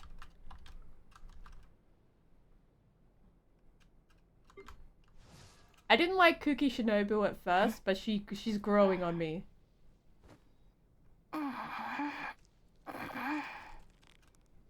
I'll accept that she has feet out. Haven't built her. You're cookie-less or no?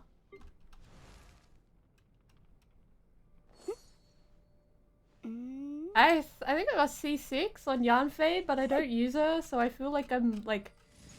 I need to like build a team for her.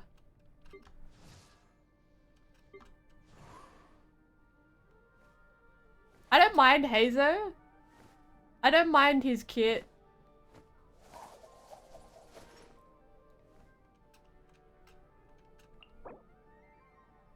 I just don't want to farm for these things.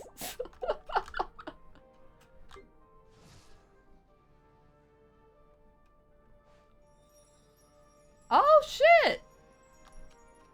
I do want to build my Lisa.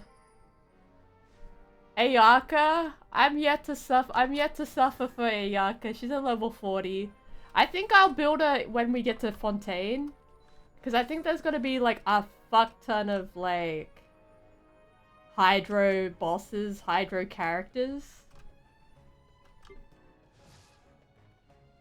Love her design. Don't like using bows. Let's not talk. Let's forget about her. Yunjin?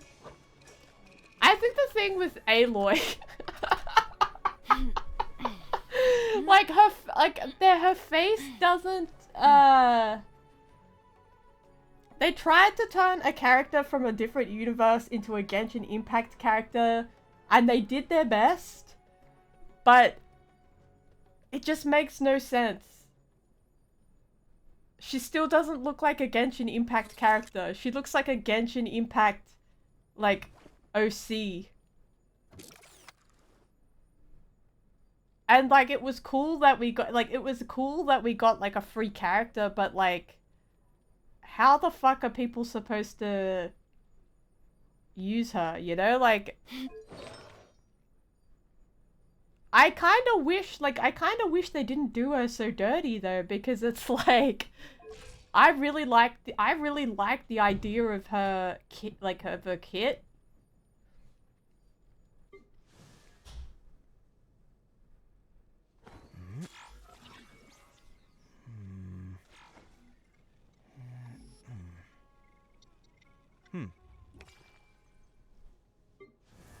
It's just like,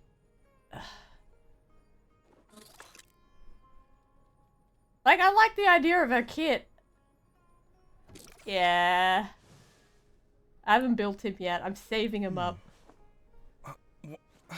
Where's my key?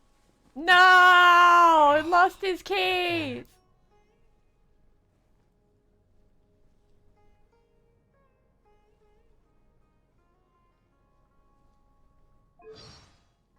Ben Balsameda. I actually like the English dub. I think Ben Balsameda. Balmaceda? Balmaceda. Ben Balmaceda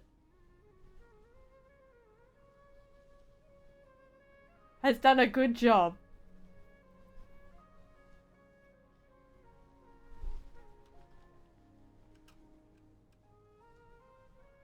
I think because he started off really aggressive. Like you hit like at the very start when he was introduced, he was really aggressive. But now that you get more like of a range of his personality, you kind of understand why he's so stressed out. Like this dude's he is stressed out dude. He is stressed out dude. He's a stressed out student.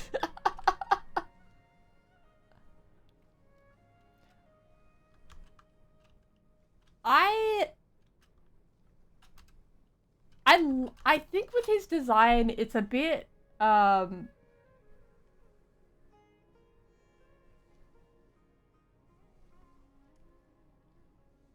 I know what you mean, like, I think it's because the starting cast has such a simplified but iconic design. Like, you remember what a shower looks like, or you remember what, like the starter cast, like the beginning cast, like you will recognize Xiao even if you don't know who he is. But as the game keeps progressing, it's harder to make characters look more unique. Like Xinyan, for example, she's like, her design, I love her design because it just looks so normal. Like, it looks so normal. It's like not over the top. Like, of course she has like her hair as the main focal point, but the rest of her design is just really simplified. But then we get down to like the rest of the cast and it's like, where's my key? I personally loved his design for the fact that it was sort of simple.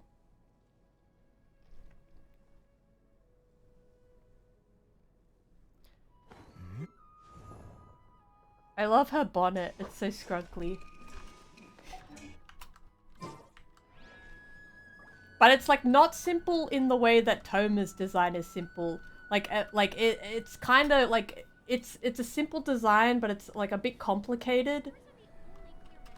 Like Toma's design is simple, but it's simple in a way that you can like easily remember. And it's because he's got a very limited color scheme. Like, Kaveh has so many colors going on.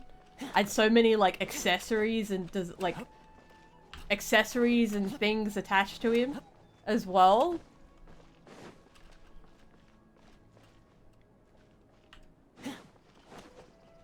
He was pretty aggressive at the start. I loved it. I was like, ooh, you're a drama queen. You're a drama queen. You're a drama queen.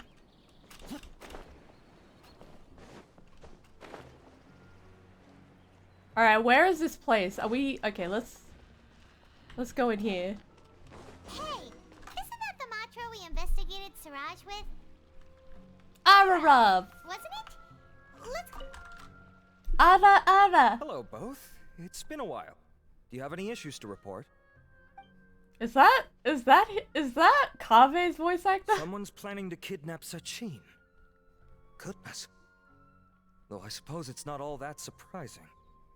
The growing popularity of the extravaganza has given him quite the reputation boost as its sponsor. He's seen as one of these super rich types. Well, since he's got a target on his back now, shouldn't you send some people to protect him? To tell you the truth, we've thought about doing just that. However, Sachin apparently prefers to spend most of his time out doing field work, and hardly ever comes back to Sumeru City.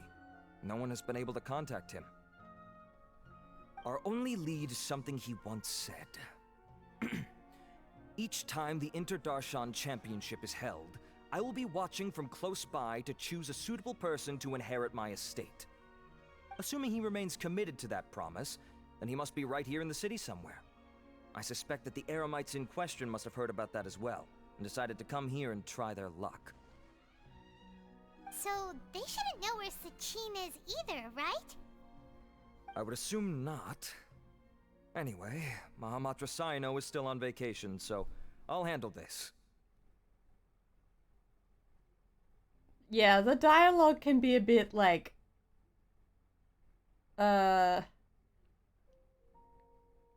like roundabout. Like it's just kind of roundabout dialogue. Don't you worry. A couple of kidnappers aren't gonna get very far in Sumeru City these days. I have my ways of forcing them out into the open. With what? Ira Ruff. How are you gonna force them out into the open? All of that said, if you're interested in Sachin's story, why don't you try tracking him down as well? Go off, Ira Ruff. The sooner we ascertain his whereabouts, the quicker we can act to ensure his safety. I mean, you could task all the Matra and the whole Corps of 30 with someone's protection, but if the client doesn't show themselves, there's nothing we can do to help them. Fair point. Guess we should start searching for him too, but where should we start? None, I'm afraid. He's never committed any crimes or broken academic protocol, so we don't have a very detailed file on him. I've heard that Alhaitham has now stepped down from his post as acting Grand Sage and is back to being the scribe again. Maybe it's worth checking to see if he knows anything. We love that for Alhaitham. Yes, King, do nothing. Good idea! Okay, we'll head back to the extravaganza venue and see if we can find him.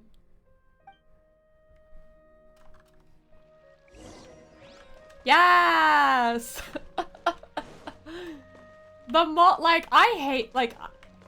I hated Alhaitham, and then I realized Alhaitham is a lot like me, and then I was like, oh shit.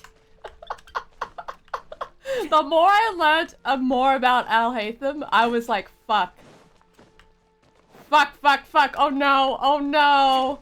Oh no, oh fuck. He just like me for real. Loves to do nothing.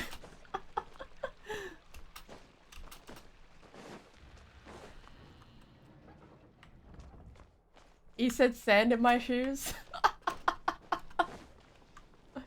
I think it makes sense, like, for him to be, like, a bitter, jaded, and, like, somewhat aloof in, like, a bureaucratic, sort of fascist environment. It makes sense for him to be like that. I couldn't save everybody. Oops. I'm sorry.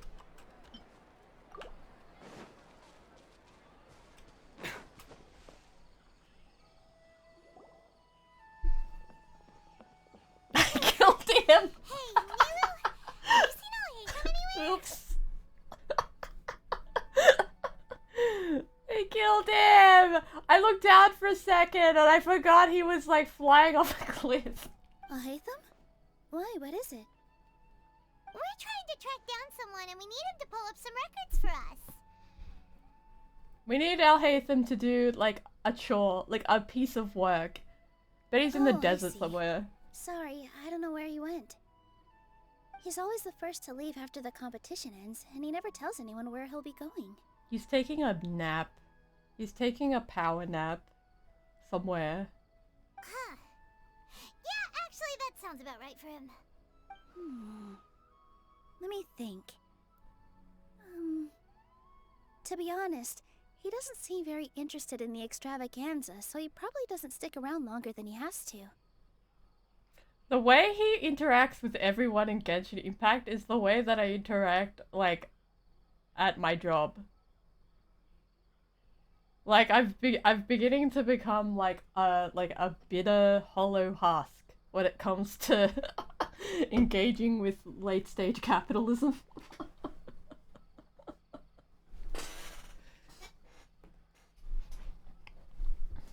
To him, being a commentator is just extra work he was roped into. Yep. Do you Yep. guys know of any places he'd go after work? To his bed. He's going to go to sleep. He don't give a fuck. Ooh, maybe. He's not hanging around. He doesn't want to talk to these people. Paimon remembers that his house isn't that far from here, so we might as well check it out. I want to see where he I think he lives in, like, luxury. He's like, I'm buying this random shit because I have to spend, like, 8 hours of my life in the fucking darshan and the fucking academia doing fucking shit. Doing fucking academic shit. I'm luxuriating at home. That's what he's doing.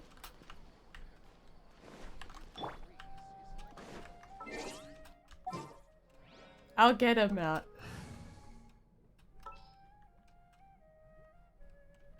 Where is he? Where? Yes. I love it when he says yes. There he is! I love that he has like, I don't know why he has like fucking... maybe he's weightlifting. I don't know what he does when he goes home. Maybe he's like... maybe he paints the details on it. His arms aren't modeled, by the way. It's like just a texture, I think. Maybe he's doing sit-ups because his back hurts from doing nothing, you know? I don't know. Yes.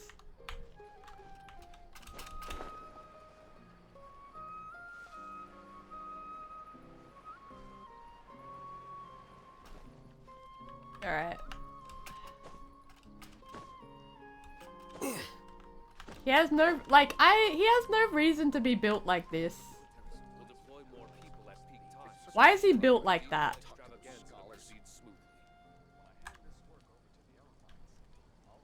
He must be hitting the gym.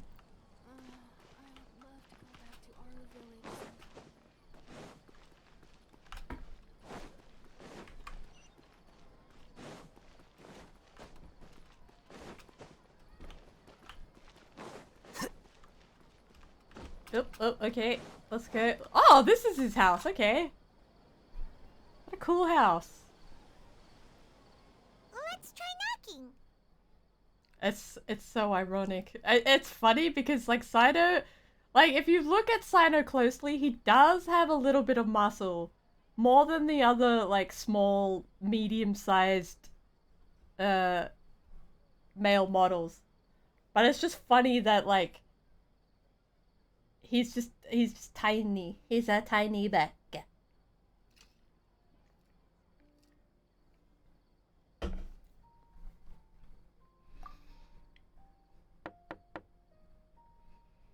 No answer? Maybe no one's home. Hello? Oh, hey, Thumb? Are you in? We need your help with something. How does Corinne Bodeg get... I don't know how to say her last name. How does Corinne get her voice that high? Hello? Alhaitham? Are you in? We need your help with something! God. Oh, it's you two? Kaveh? Kaveh, you're home! Come on in, I'll get the door for you. He's like smuggling them into Alhaitham's house.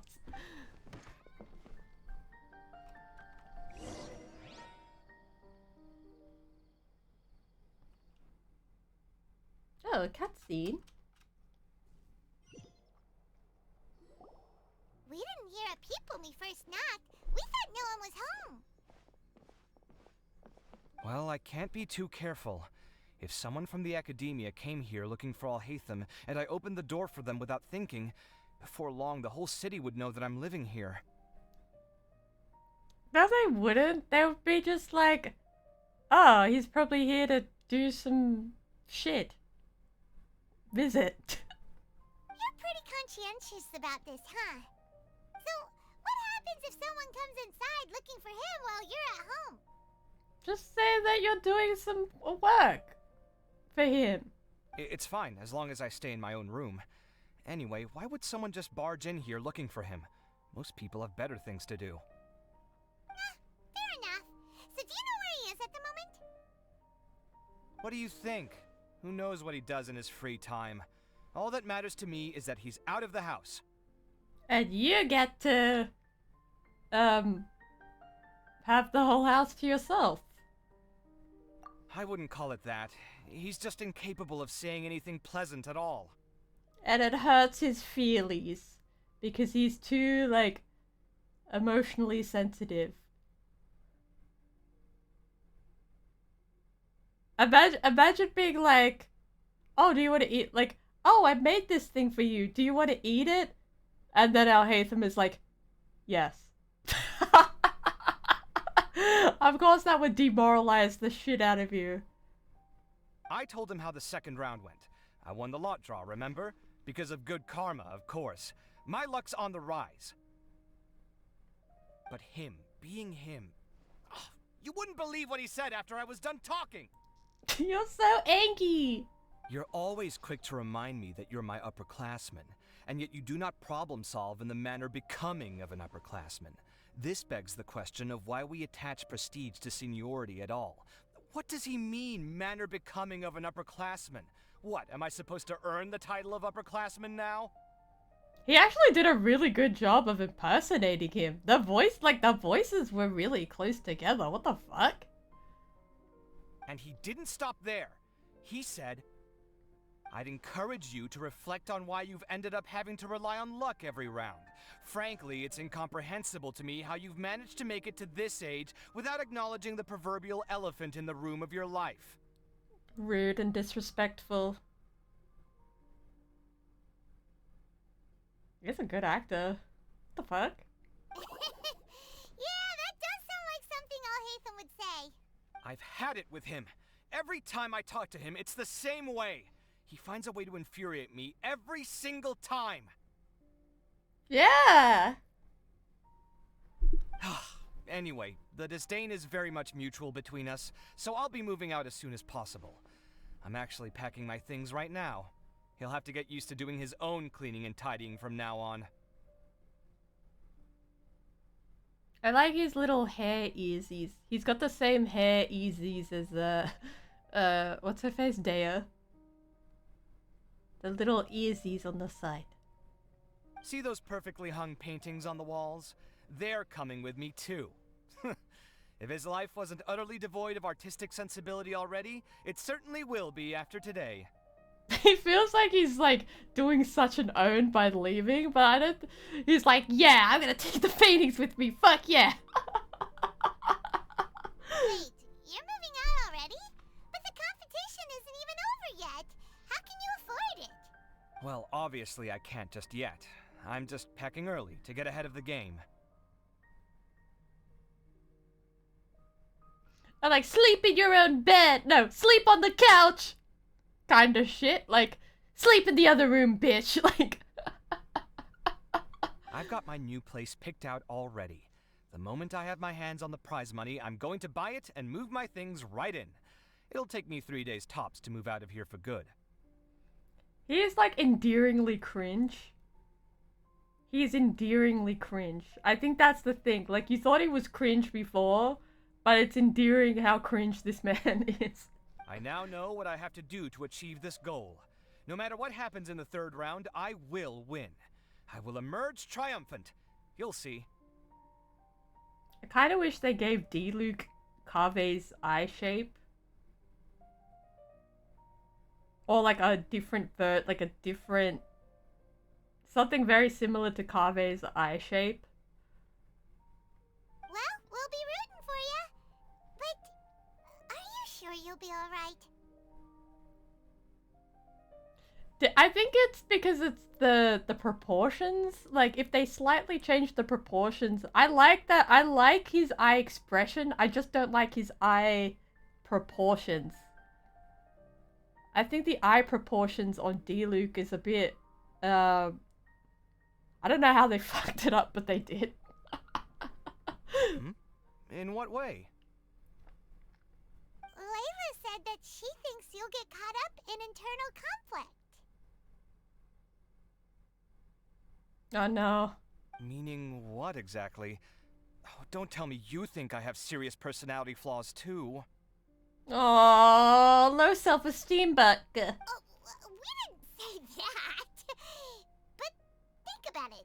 You say you want to win, but you also turned Farozan down when she offered to give you her points. Plus, you took it upon yourself to help those desert foxes. Wait, what's so unusual about all that? I gave you my reasons. I would have felt guilty otherwise. Where's the conflict in that?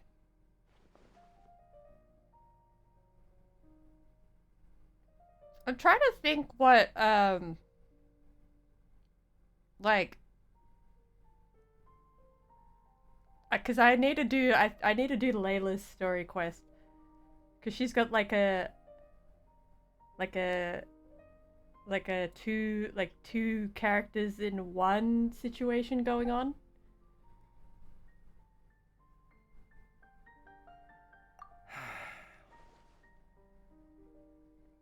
Well, when you put it like that, yes, why indeed? It's a good question. I guess it's just in my nature.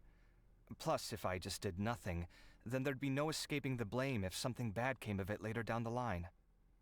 Oh. But thinking like that all the time must make your life so exhausting. Not to mention that by helping out, you put yourself at risk. Fainting in the middle of the desert, for example. Was that really worth it? It's complicated. Look, let's maybe leave this conversation for another time. What was it you needed Alhaitham's help with, anyway? What's going on with you? What's going inside your head? Tell us! Why are you like this? Sachin. Huh. He did actually mention a Sachin recently.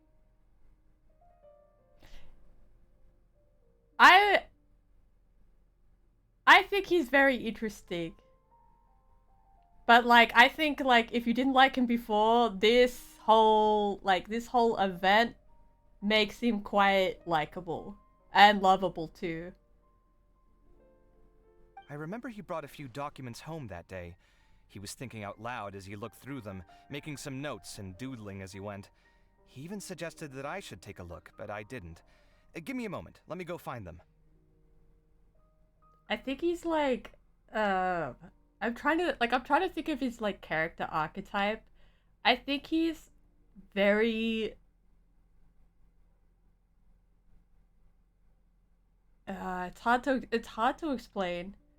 Like, I think it is a hero complex, but I also think it's more of like a morality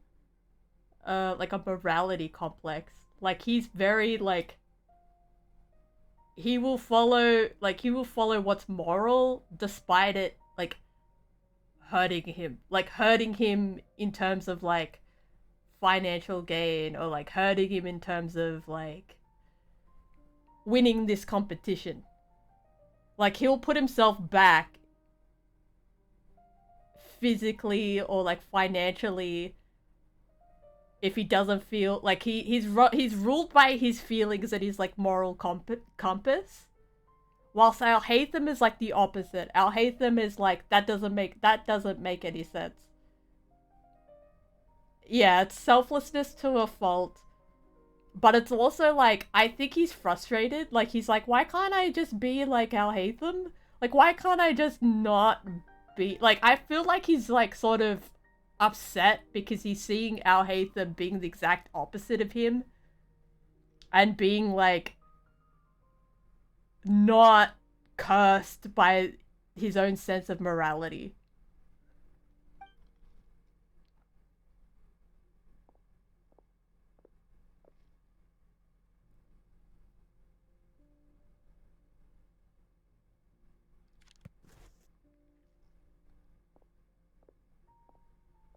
Ah, this is the one. Here, take it. You sure he'd be okay with this? With taking liberties? He's certainly okay with helping himself to my beer whenever he pleases. And anyway, he did ask me if I wanted to read his notes. I didn't see the point at the time, so he just left them on the side. He doesn't leave documents lying around unless he's okay with other people reading them. It's fine, I promise. Cool, if you say so. Okay, let's see what he's got on Sachin. Alright! Do you have anything else to say? I fetched the documents for you. Feel free to look through them at your leisure.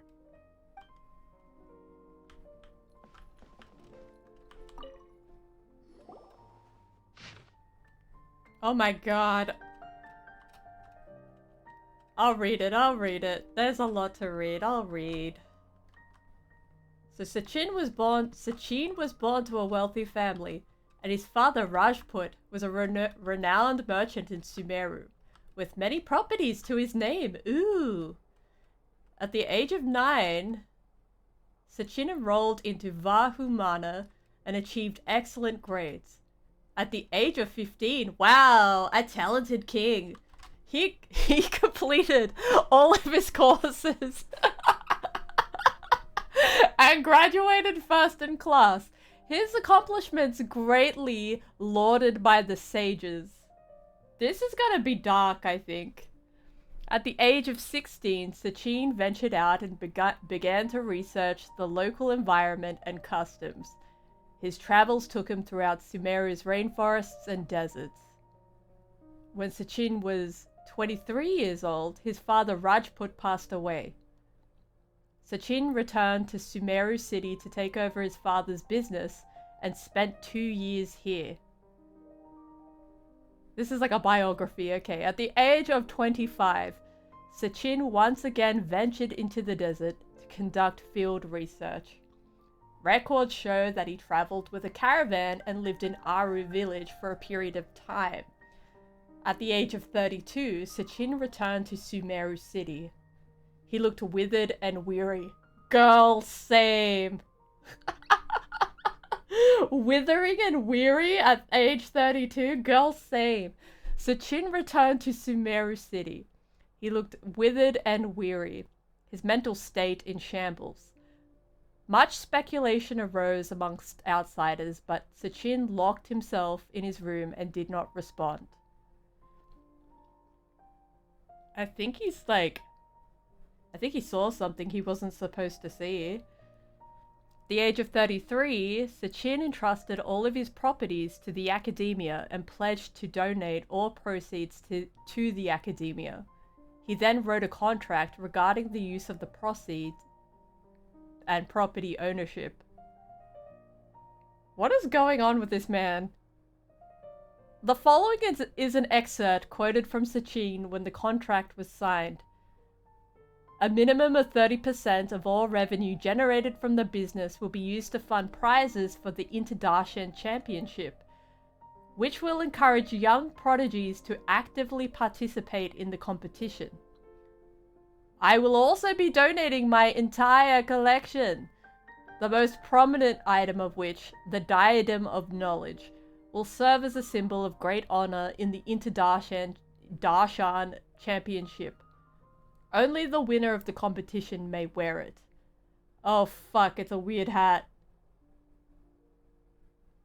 It's a cursed weird hat. I know it. I know it.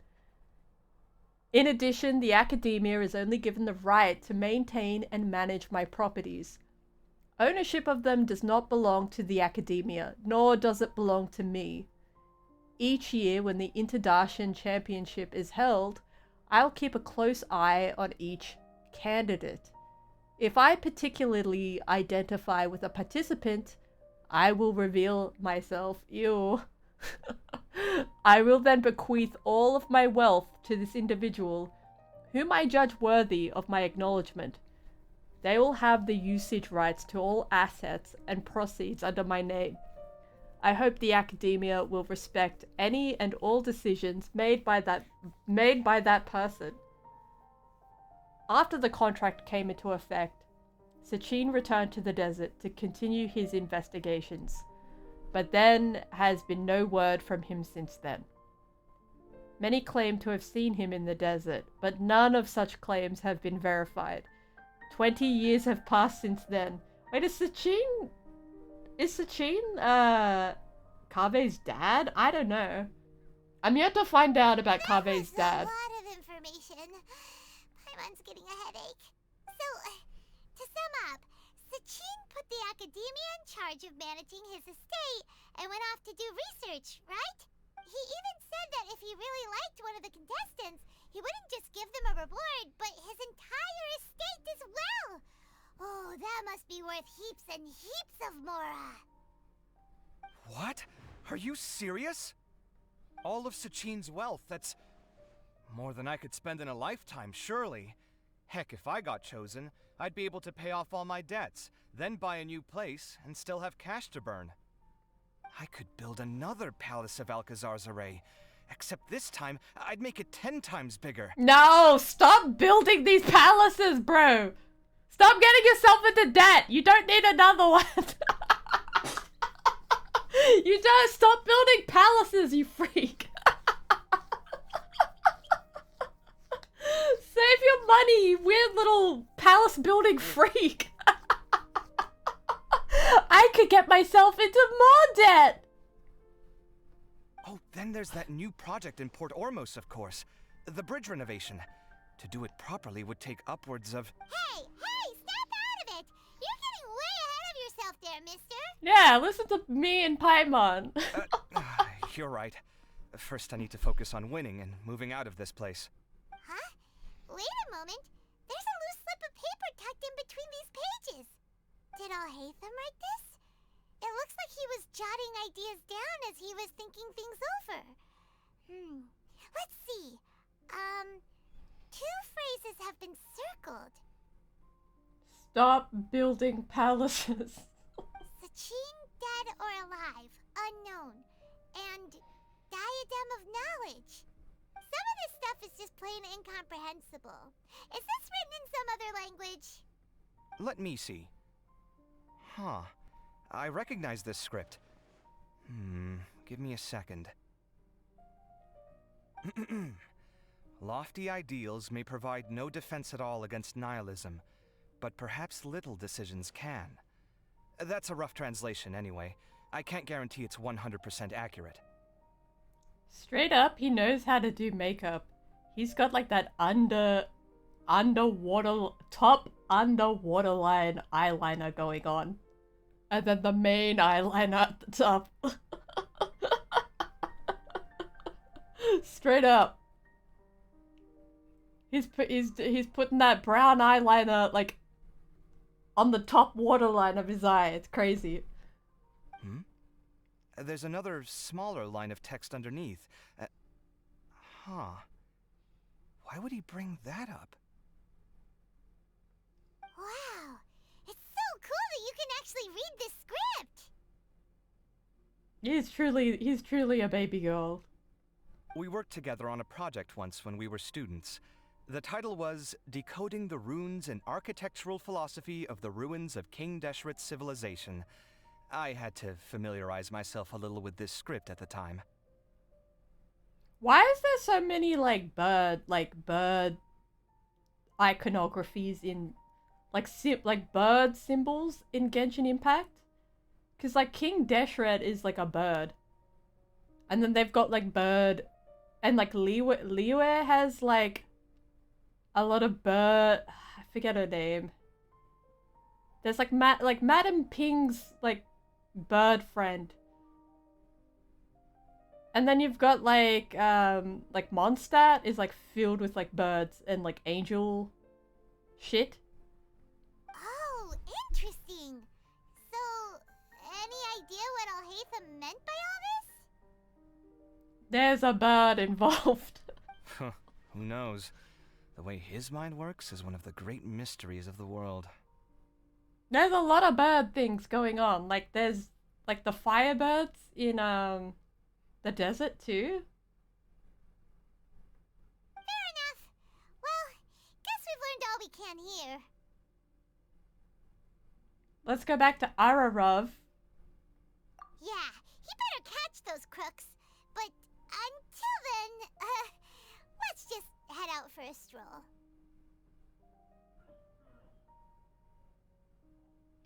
Alhaitham would be doing this like code shit. But then like he's so like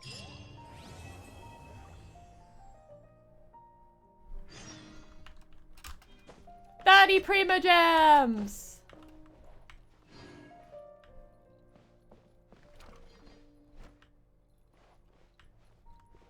Oh wait, this is an office. I haven't actually explored.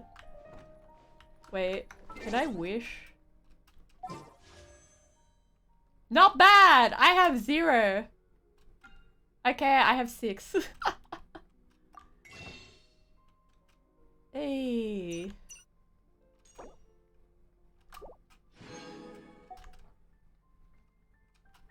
I spent all my 170 primos on Baiju and Kaveh.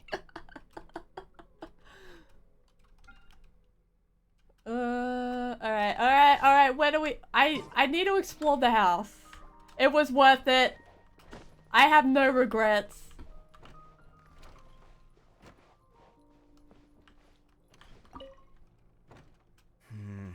little decisions. What could have been going through his mind when he wrote that? Choices? I don't know what he does yet.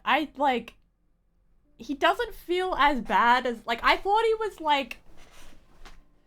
He doesn't feel as bad as I thought he would feel, like, in terms of, like, meta gameplay. Like, he's actually... he's actually very burst-based. So it's going to be interesting, trying to use him.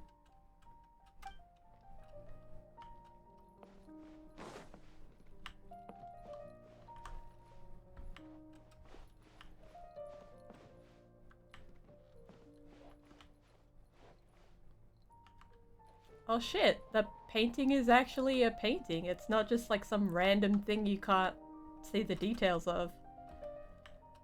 I'll let you know if he's like actually worth it, but like I think he's cool. I think it's a very unique take on a Claymore user. I have so many Claymore users.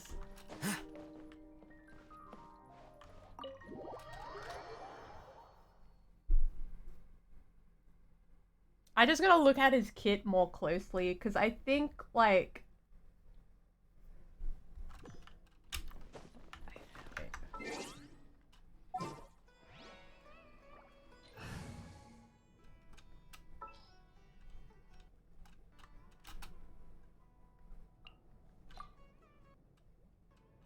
Need a hand? Yeah, I do! See, I thought Toma was like a throwaway character, but like down the track, like he's proven himself as an interesting, as like a, if you know how to use him, he's interesting, he's very fun to use. Let's get out there and make some friends. If Toma said that to me, I would be like, no. I don't want to make friends, Toma. Toma's more of a male wife, but I appreciate that.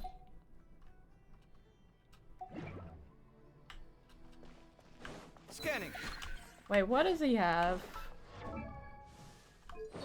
I'm yet to build him. I need to put... I don't even know why I have husks of... These are wrong. Ignore this. These are wrong. I got these confused. These are all wrong. Don't worry about it. These are just placeholders for now. Aloha luck! Back pain, yes! Oh yeah. That's the shit. Stretching my back.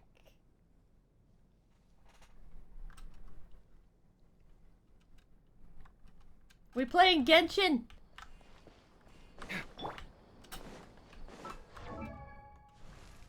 Oh, I could- wait. I'm not leveling him up. I need to heal him. I need a healer, actually. Hold up, hold up. All right. Right. I feel like he's more like, because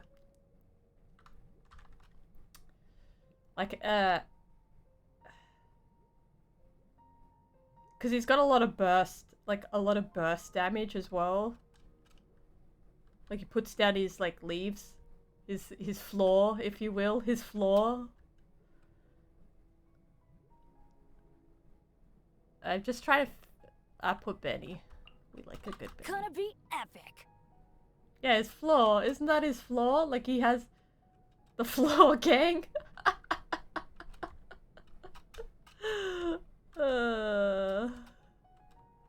What up, Halak? Hey, oh. Teamwork is dreamwork. Like, he does that, but it's Dendro and it's not healing. It's like something else. He puts a floor down. Alright, we're waiting. We're using this crazy clock. I never understand this clock. I use this clock like all the time and I'm like, what the fuck is this? Did they say tomorrow? This clock is like the strangest clock. Anyway. I hope they said 7 o'clock tomorrow. Is that right? Oh. Paimon just heard that the Matra have arrested some Eremites who snuck into the city. Maybe they... Oops. Sorry. I have no business to put D-Luke's sword on him. No business at all to put this sword, to put the wolf's gravestone on him, but it's fashion. It's fashion. Also, he has the same stance as D-Luke.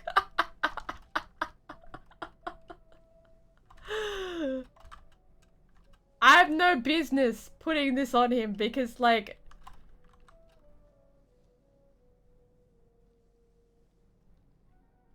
Oh, dude. Is your internet struggling, Carlock? No! Let's go to the academia and check with Araf. No! At least it's not the NBN. The copper. We got copper cables in Australia. I think I'm going to put, I think what I'm going to put on him instead is... There's like this one. The energy recharge. I think I might actually use this on him. I just want to see how it works for him though.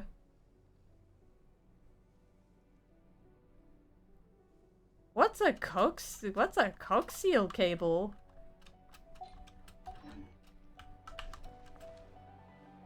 Oh, the flower one? I haven't built the flower one. I might try. I've got to build these claymores. I've actually got to build the weapons up. I don't build these weapons properly. I just like build them at like half and then forget about them. Come at me. Huh. I find this so funny. That's so funny to me. Baka, I got the work done.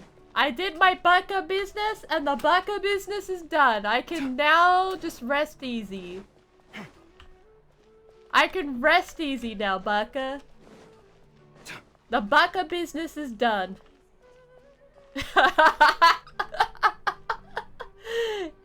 Yes, give us nothing. Yes.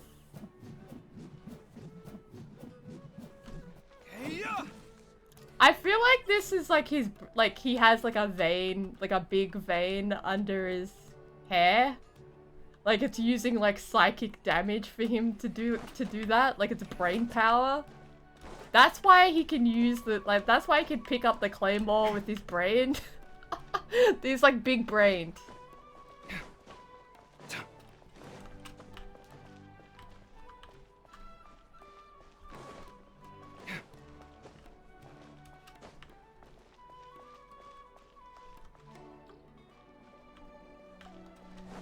I don't have a real coffee shop burger.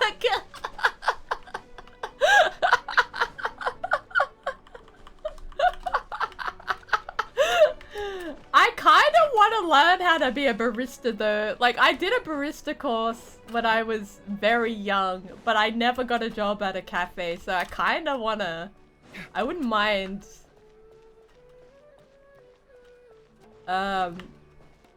doing that.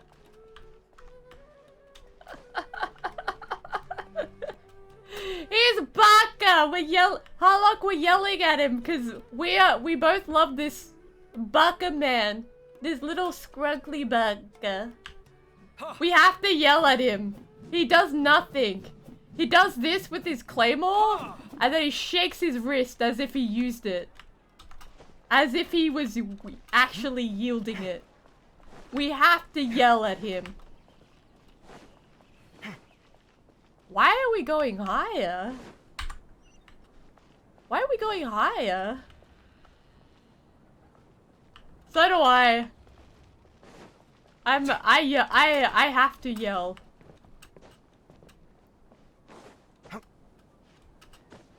I yell all the time. I think that's like the only time streaming has turned me into a yeller. A yelling individual? A yellow?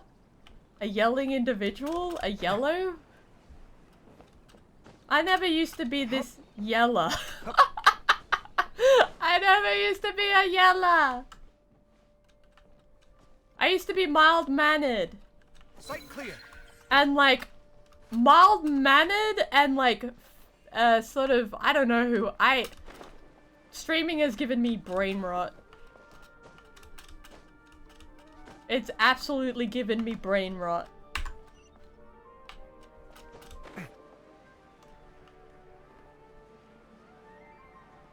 Yeah, lower. It's like the only acceptable format for my sensibilities and my sense of humor though. Like it doesn't translate elsewhere. It doesn't translate elsewhere. Like I think that's why I chose VTubing, because if I was a normal streamer, like a face cam streamer, I don't think I would be baka. I don't think I'd be baka.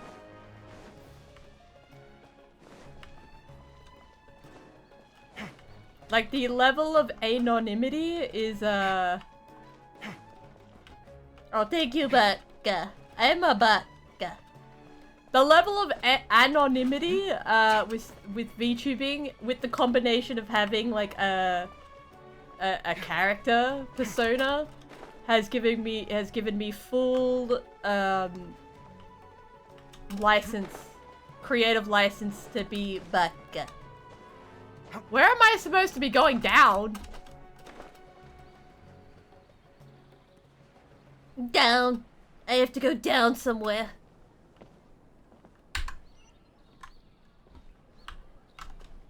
I used to be a lot shyer before. What do you mean? Wait.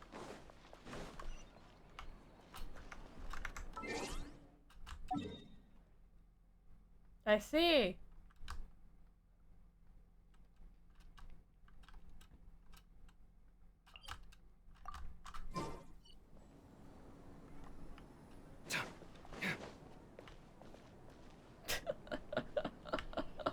Kamisato, I like Kamisato Slayato. Just wax. Slayato. It is I, Slayato. Kamisato Slayato.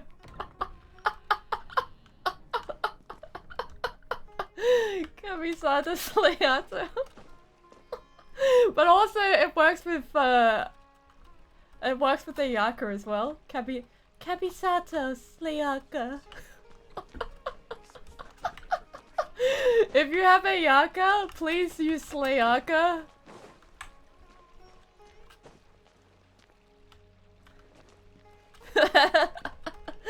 Hello, Elkery! Yes, this is Kamisato Slayaka. And Kamisato Slayato. This is fucking Ararav. Ararav. What up? You're here. Sorry, I was just about to send someone to inform you. I only just finished interrogating the suspects. What did you find out? What did we find out? Well, lots of unexpected details, let's put it that way. I like his eyebrows. His half brow. His half brow that's like super thin. I love that. The mercs themselves were surprisingly easy to catch. We just had someone dress up as Sachin and they took the bait. But then it starts to get messy. During the interrogation, we learned that they were hired by Sachin's own child. Oh shit. Espionage. Sachin's kid wants that Sachin money. What? Why would someone want to kidnap their own father? What's up with that? For the diadem of knowledge, Baka. It's anybody's guess at this point. In any event, apparently the guys we caught are just the tip of the iceberg. Most of them are still snooping around outside the city. The eyebrows in Genshin Impact are so thin. Like, I wish there was more eyebrow diversity. Like, thick, like, I know there's some characters with thick brows, but I want the eyebrows to be a bit thicker for some of the guys. We're diverting manpower as we speak to try and round them all up. Would you like to come along? Sure, why not? Sure, let's go get to the bottom of all this.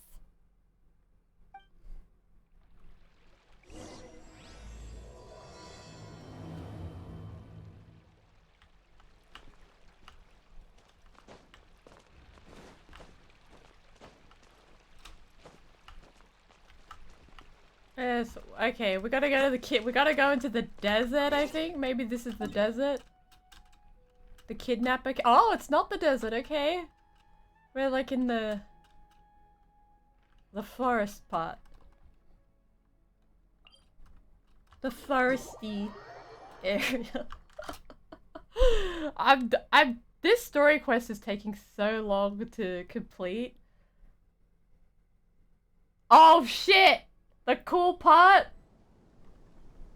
I think I've already seen the cutscene where they're like scrambling to get the thingy-mabob, but like the diadem of knowledge. Yeah, let's go. Let's fucking go.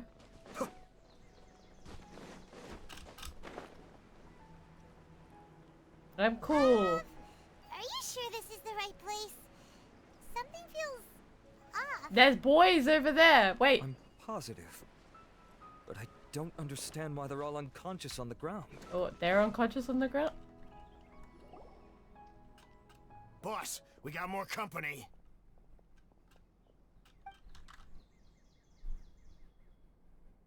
We were just doing what we were paid to do.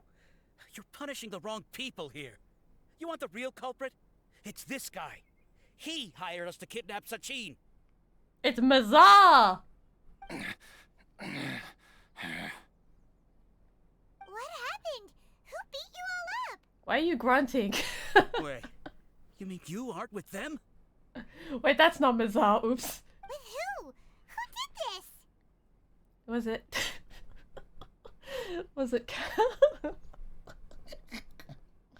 Was it? Was it Kaveh Leato? Was he up to that? First there was this flying brat. Didn't bother asking any questions, just started throwing punches. After that, some guy wearing green came along and interrogated us for a bit. Oh shit, it's the gang. I've got the confirmation I needed. This is the one who masterminded this whole plot. Giovanni, Sachin's son. If you have any questions for him, now's your chance to ask them. When you're done, I'm arresting them all and taking them back to the Academia for further interrogation.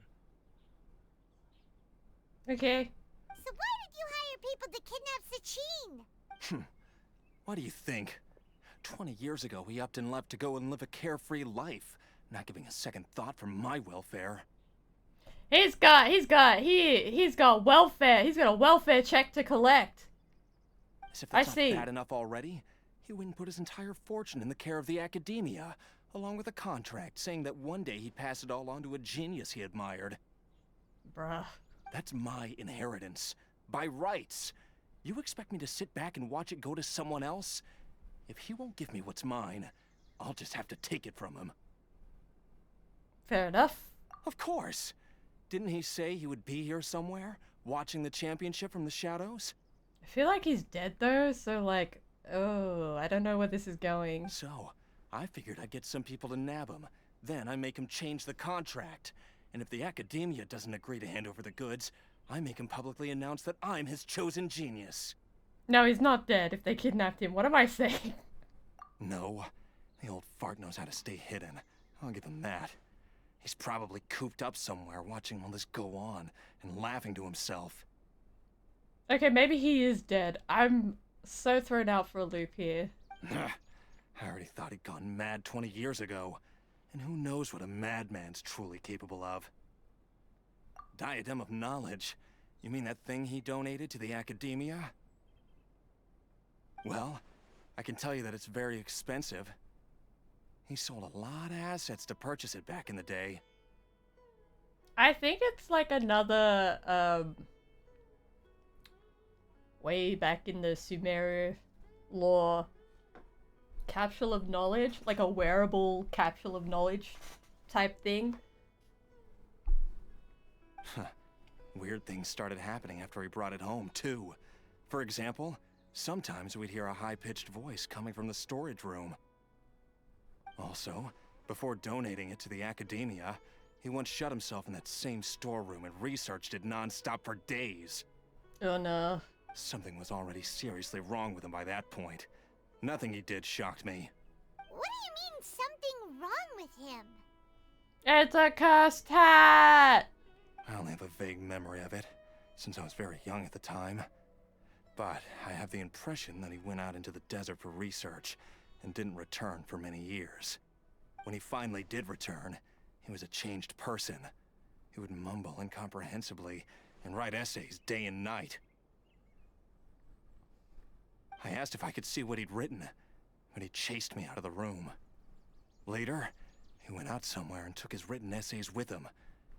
When he got back, he signed his contract with the academia. Is he like My Precious? Is this like the Lord of the Rings? Part of me wonders whether he'd already stopped being my father by that point. Perhaps the man we called Sachin was a demon from the desert who was wearing his skin. Ew. Okay, you can stop now. You're creeping Paimon out. Yeah, Paimon's like, you're trauma dumping. Okay. You can believe me or not. Doesn't matter to me. I told you all I know. But if you do see Sachin, tell him this for me. Whatever it is that he's researching out there, he'll always be garbage in my eyes. Ooh, fuck.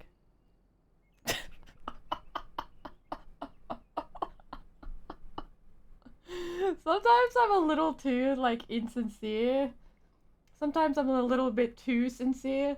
Maybe I'm just out with it. Like, I joke when I shouldn't be joking.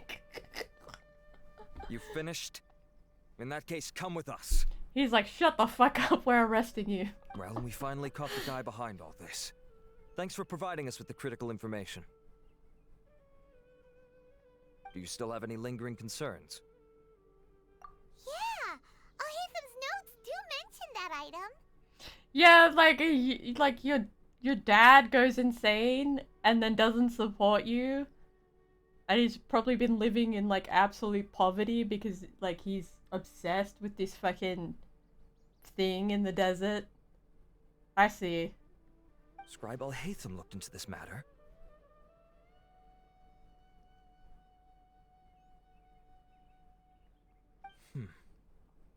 Understood.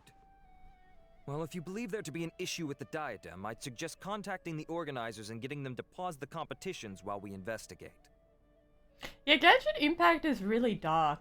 Like, they don't hold back on, like, some of the NPC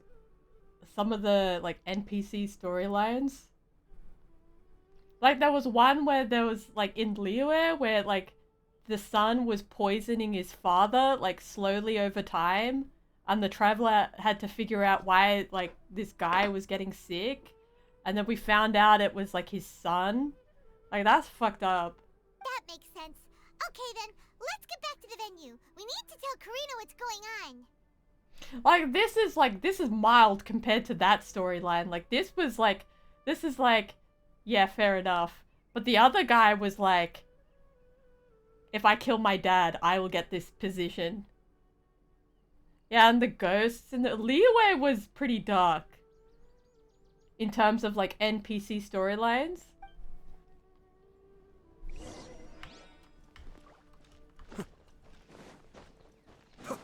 Alright, we're going to the venue. We're gonna look at the cool thing happening at the venue.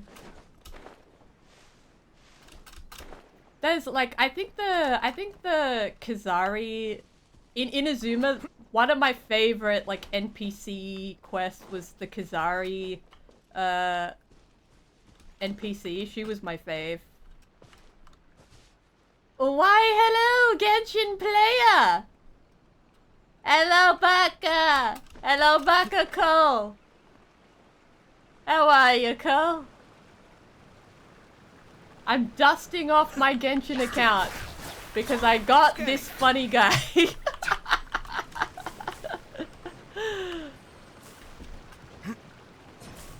We love to see it. Here's our baby girl. This is the— wait. He's the baby girl of Genshin. The newest baby girl of Genshin. Our baby girl. Our baby girl. But he's also funny. I got C6! I got C6, Kaveh!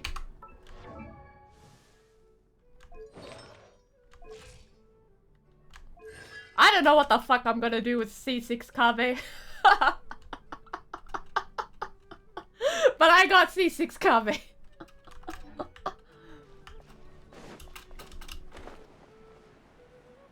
If I sold this account, I wonder how much money I would get from it.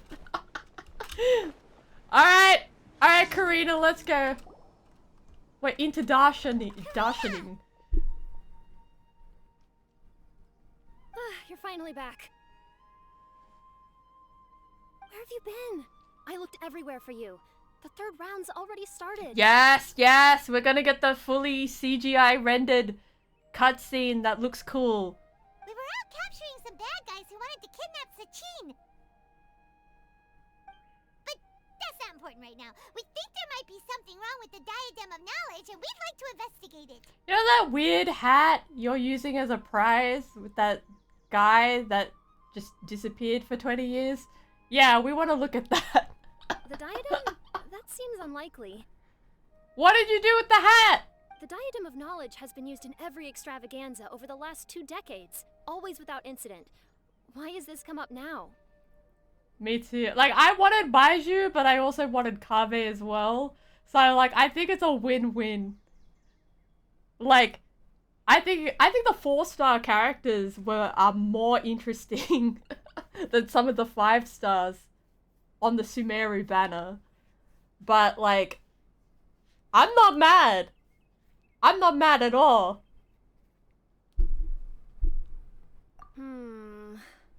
This is pretty serious.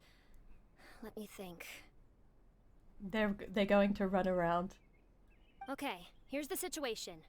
The Diadem is currently in Mount Ima Forest. We moved it there before the 3rd round began. In the 3rd round, contestants have to go into Mount Ima Forest, find the Diadem, bring it back, and place it on the stand. The first person to do this gets 4 points. Considering how close the scores are between our contestants, whoever wins this round is very likely to be the winner of the whole competition. I love that for them. Let's go. As such, I suspect competition to be very fierce. You might not make it in time. Now, I'm hoping for the cutscene. Let's go. I'll mark the Diadem's location for you. Please head there immediately. Let's hope nothing happens. Let's go. Alright, let's go! That's weird. The locator stopped working. Is the forest interfering with it? Ugh. Let's just go grab the diadem.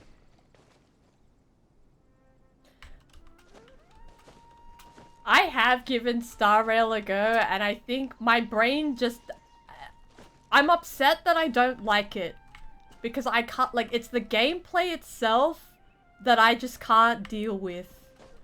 Like, I love the story, I love the voice... Like, I love the direction they're going with Star Rail, but I just can't do turn-based games. There's something about, like, the lack of... I guess... movement, I think? Like, open world games has poisoned me. But I think, like, Star Rail is a lot more accessible, and I think the story is very compelling. I'll have to give it another try. Like, every time I've tried to play Star Rail, I've struggled.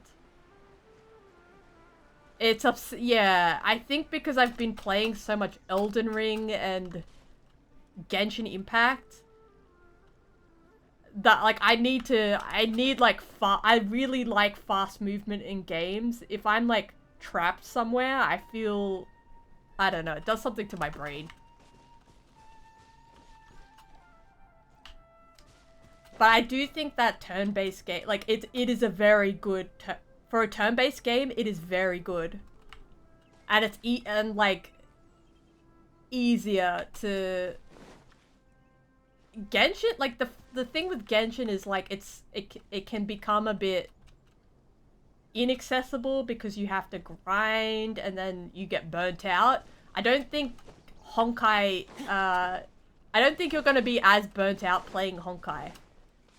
I think they fixed some of the like really weird sort of artifact systems that they have. I think they fixed that.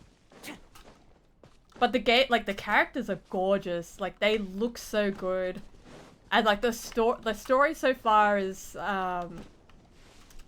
interesting. Like it's a different flavor from what I've seen from like MiHoYo Cognosphere. Okay, we're going. Oh fuck, who's that? Go away. Okay, Kaveh. Let's light it up. Don't get too close. Sight clear. I have to try and give it another go. Like I want to like it. Like I know it's not the game issue. Like it's not anything to do with the game. It's me. It's like my tastes. Like the game is not bad. It's just my taste, basically. That's like preventing me from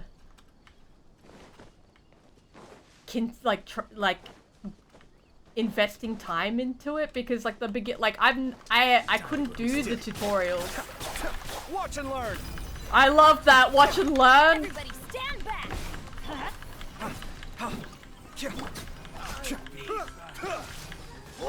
Scanning. He's not bad. What the fuck?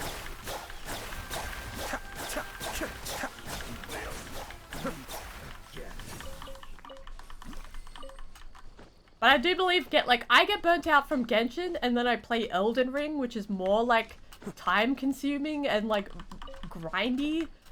So, and then I come back to Genshin and then I'm like, I think open worlds has like poisoned me.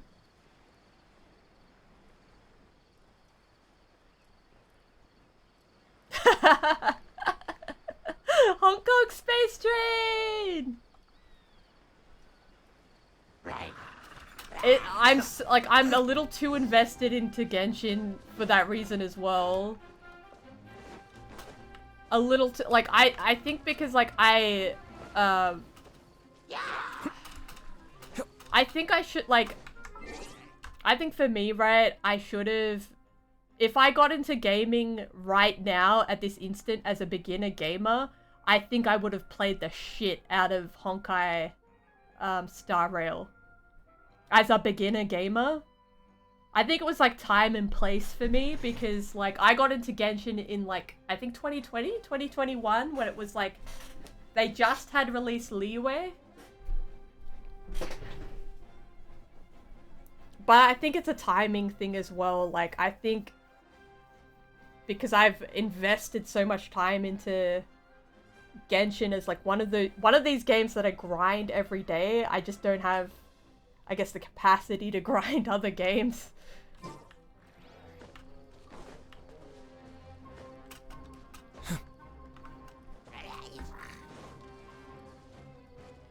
It is definitely like as a like I don't think being a like I think like getting into Genshin as a beginner player right now is a struggle.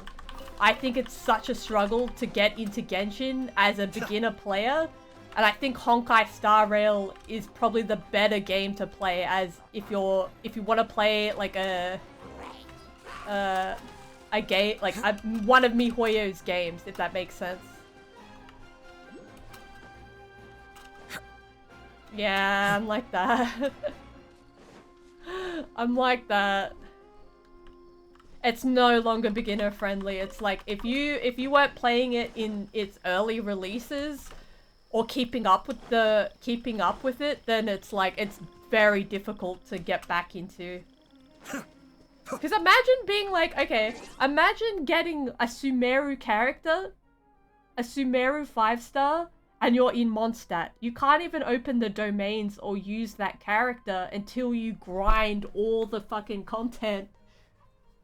Until you grind every single thing, you know? To unlock Sumeru. Like, that's not beginner friendly. And I think MiHoYo is aware of that. And they're like, well, just play our other games then if you can't play Genshin. And I think that's a smart move. I think that's a really smart move for them to release Star Rail now.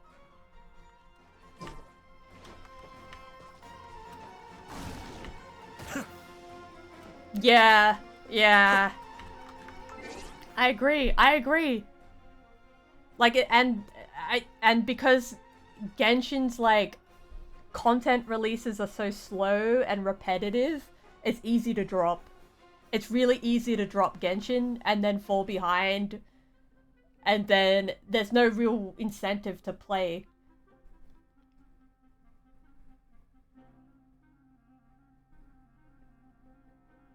Yeah. And I think Zelda doesn't have the Genshin, like the gacha element to it as well. So you're gonna have a better time with Zelda. 110% you're gonna have a better time with Zelda than you are with Genshin, because Genshin did copy a lot of Zelda things.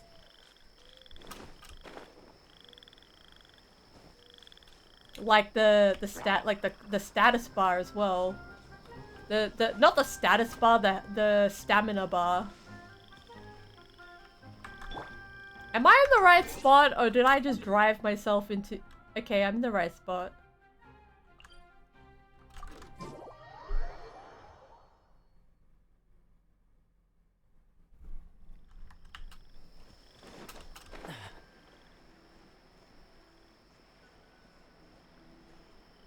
Let's go. I'm getting there. What the fuck? Okay, I'm not gonna just drop my Toma and kill him. I'm going to gently let him fall. Yeah, I'm not gonna kill Toma again, don't worry. It's all good. Uh-oh. This place looks empty. Did someone already take it? Well, we might as well head back and see if anyone's turned it in. Like, I'm glad that I got into Genshin the way that I did. But I think, like, there is other games that will sort of fill the gap if you're feeling burnt out by Genshin. Like, I'm so excited for, Arknight's Endfield. And Kuro Games' release of Withering Waves, I don't know. I'm so excited for those two games to be released.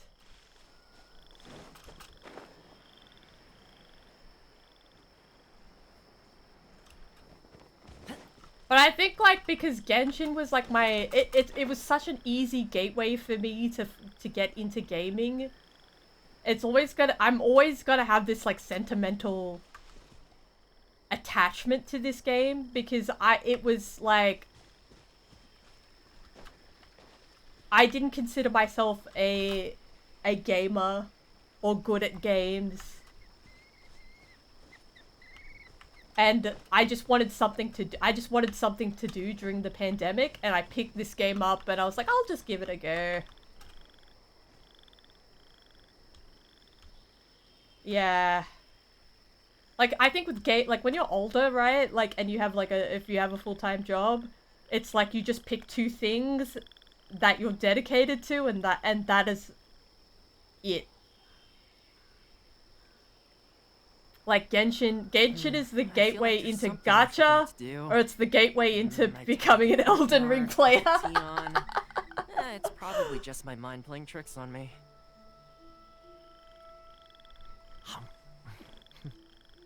Yeah, there's a lot of like emotional attachment when it comes to this game, especially it being released in like during the pandemic where people couldn't travel. So in this game, like, you could go to like fake China or fake Germany or fake Japan, and it just felt like you were doing something. I've had a lot of like good experiences with this game. But it was like also with like my streaming hobby, it sort of opened up like this game and Left 4 Dead 2 were the games that I started streaming with. Yeah. Exactly, Cole.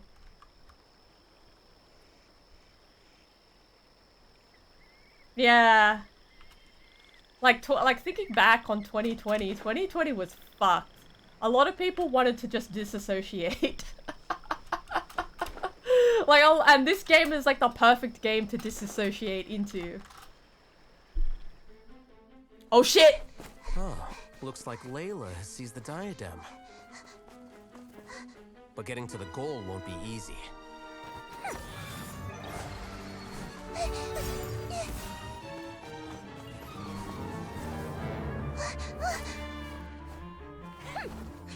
That guy enters the fray.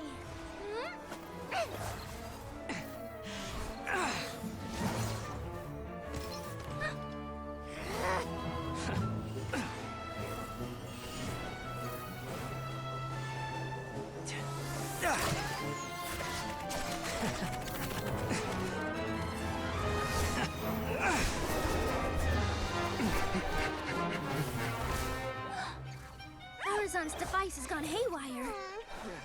The competition is heating up. Oh. And here's Kaveh bringing up the rear.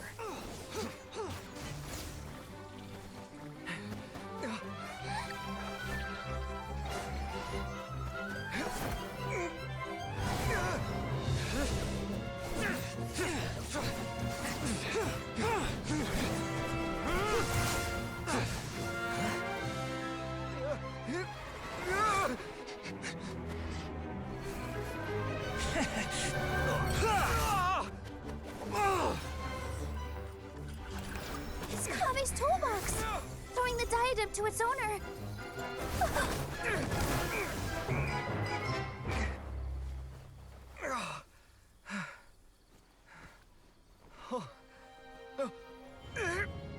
Yes, that's right. Put the diadem in place, and you shall gain all you desire. Who are you? I need you to get out of my head! I am confident that you will not disappoint me. What just happened to me?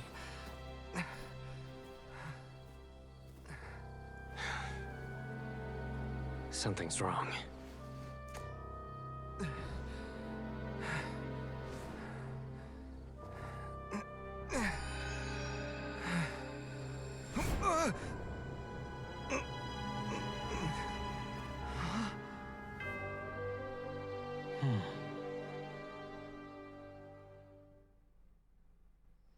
Oh my gosh! Thank you, Mel! At long last, someone to inherit my estate, and with it, my research.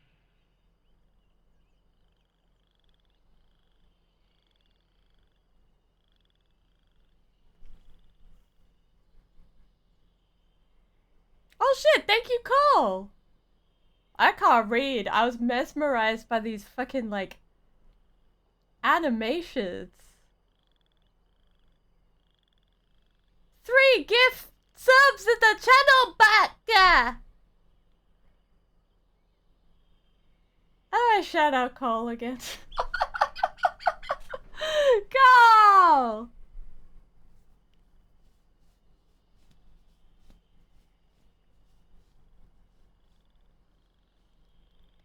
Literally, I can't see my friends or family, so let me explore the cool world with my pretty anime boys.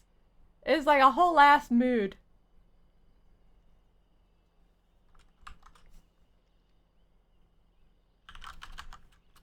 Like that?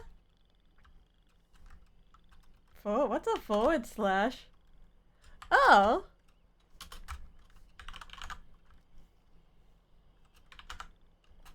We're giving Cole a shout out.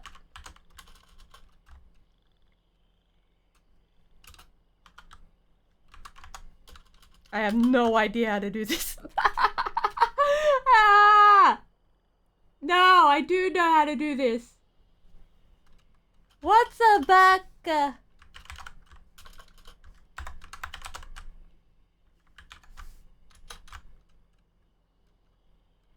Oops. Give me a second.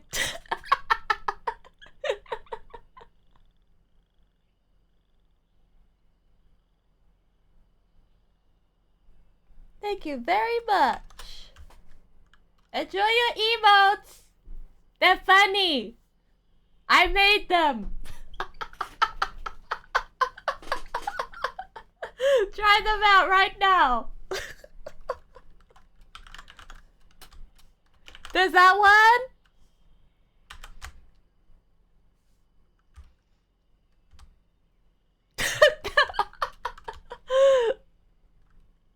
Yeah, and you get the baka bucks. You get the baka bucks in front of your name. Like a badge.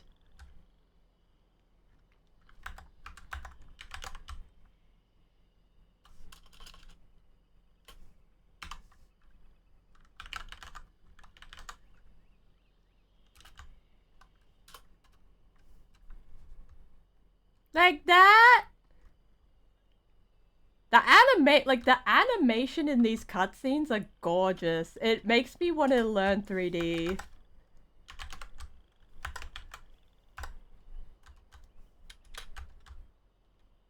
What the fuck? I tried my best. Why can't I shout out?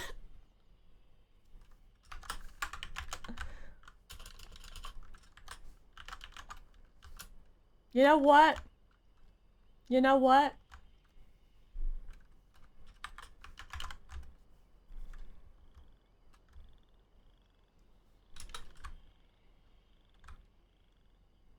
I always love to do it. I always love seeing when people do it, but I just can't figure it out.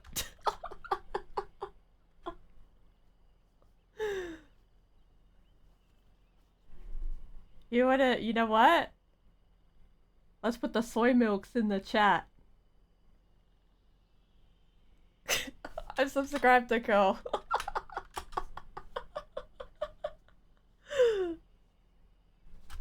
The animations in fucking Genshin Impact just goes hard, like with those cutscenes. So I'm wondering if like the anime is going to look like that, or if it's going to be like 2D, like cell shaded traditional animation style.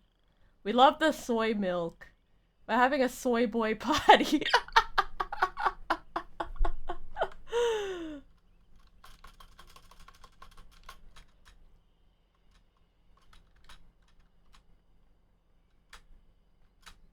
Like that.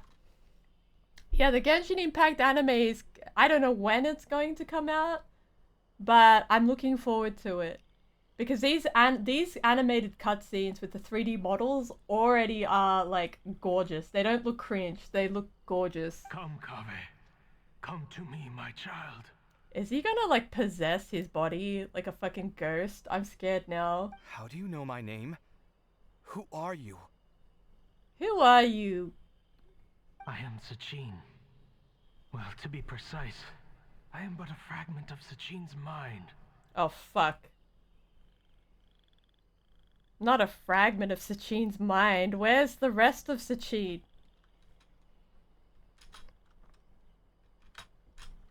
Where's the rest of him? That's what I want to know. Fate is a curious thing. Seeing you reminds me of another I once met. But you are made of sterner stuff than he. More cognizant of the trials and tribulations of this world. It is you who are worthy to inherit all that I once owned. But isn't he gonna get like fucking assassinated by this guy's son? Like I don't understand the moral implications here. Like We meet for the first time, children. But what I mean to say now is of utmost importance. So please, pay attention and bear witness. please just make old men look like old men in Genshin. I agree. You have all performed outstandingly in this Interdashon Championship. The Academia has many rare talents among its ranks, and you are the creme of the creme. It's because he fed the little foxes. He has a moral compass. But if I were to choose a successor, I would choose you, Kaveh. Not only because you were victorious, but also due to our similarities in character. Me? Similar to you? Why, yes. Both of us have the misfortune to be idealists. And that is the source of our misery. Oh, fuck. 28 years ago, I came to the desert and lived there for 8 full years. What do you think I saw there? Alas, endless strife and slaughter. Conflict over water sources. Robbing of merchant caravans. Exploitation of the people relentlessly, day after day.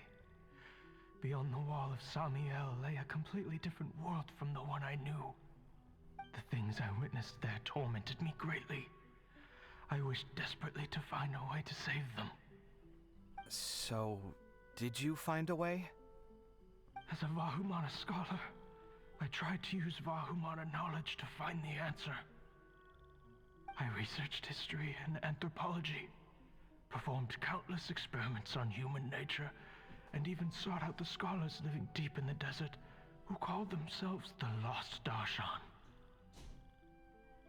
There's always like, with Genshin Impact's lore, right? Like the world build, all of the world building is done through like the NPCs and not through the characters themselves. And I just find that really fascinating. That it's done through it's done through like all these NPCs. But in the end, I found that the answer I sought simply did not exist. It was not possible to simply assign blame for these transgressions to any one party, for the sins are carved into humanity's very nature. Our nature begets conflict, and conflict begets destruction.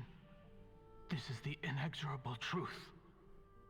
Oh yeah, and the existentialism in Genshin is like through the roof. Like absolutely through the roof. The aim of my research was to draw lessons from history. But what I discovered was that history offers no such guidance. Things can only ever go from bad to worse. I'm like a baby gamer, so like I'm experiencing like all this like recycled stuff that Genshin stole in Genshin Impact itself. like just the style of like storytelling. After this realization, I could no longer see the meaning in anything that I had ever learned. Consumed by an overwhelming sense of emptiness, I could no longer bear to face life. And so, I decided to bring my life to an end. It's a lot of there's a lot of suicide in Genshin, which I'm shocked by that they could put this into the game, because this game's marketed to like kids, like in China. That's a good point. I probably worded that wrong, but yeah. That is a good point. I think because, like, without people, you can't really... Like, without people, right? Or, like, a supporting cast or, like, extras, you can't really, ground the world in its own sense of history. Like, I think Genshin does this really well, where they use NPCs to ground the sort of the history and the lore of Teyvat, of like the big meta world of Teyvat. But before I went through with it, a strange twist of fate led me to come into the possession of this diadem, which has the ability to preserve part of one's consciousness. Into it, I placed my experiences before requesting that the Academia manage my estate. As I thought, the contract you signed with the Academia was in essence your will. But if you'd given up hope on this world, why did you feel the need to do this? I mentioned that I had performed a great many experiments concerning human nature. You may regard this as the very last experiment of them all. No, you're not. You're alright.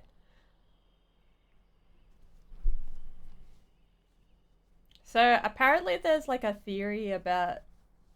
Hang on. I don't know if there's an ad playing. I need to know if an ad is playing or not.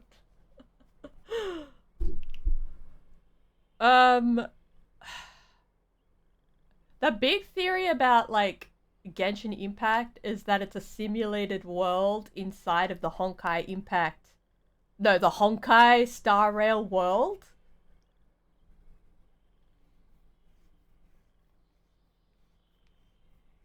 I see, I see. It's like the pre-roll.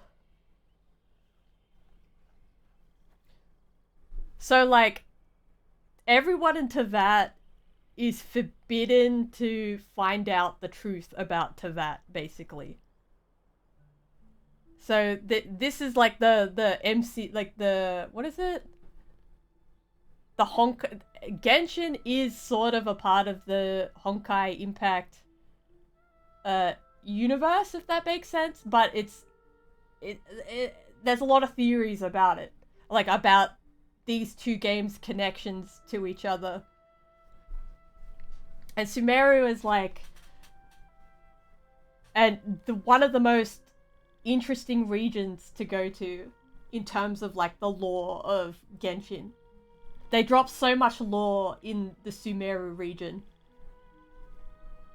The Academia has no shortage of genius talents, nurturing the brightest minds of every generation. And so, with a handsome reward to draw out the worthiest of individuals, my hope was that one day, I would find one who could untangle the mystery of human nature once and for all, and help to move the world onto a better path. See, I think Inazuma, like, the fake Japan region was about trauma. Like, that whole place's, like, overall theme was about war and trauma. Sumeru is more, like, about, it's more about, like, not truth. Like, I would say it's more about, truth and corruption. Yeah, so like like the reason why I would like to play Honkai is to find out about Genshin.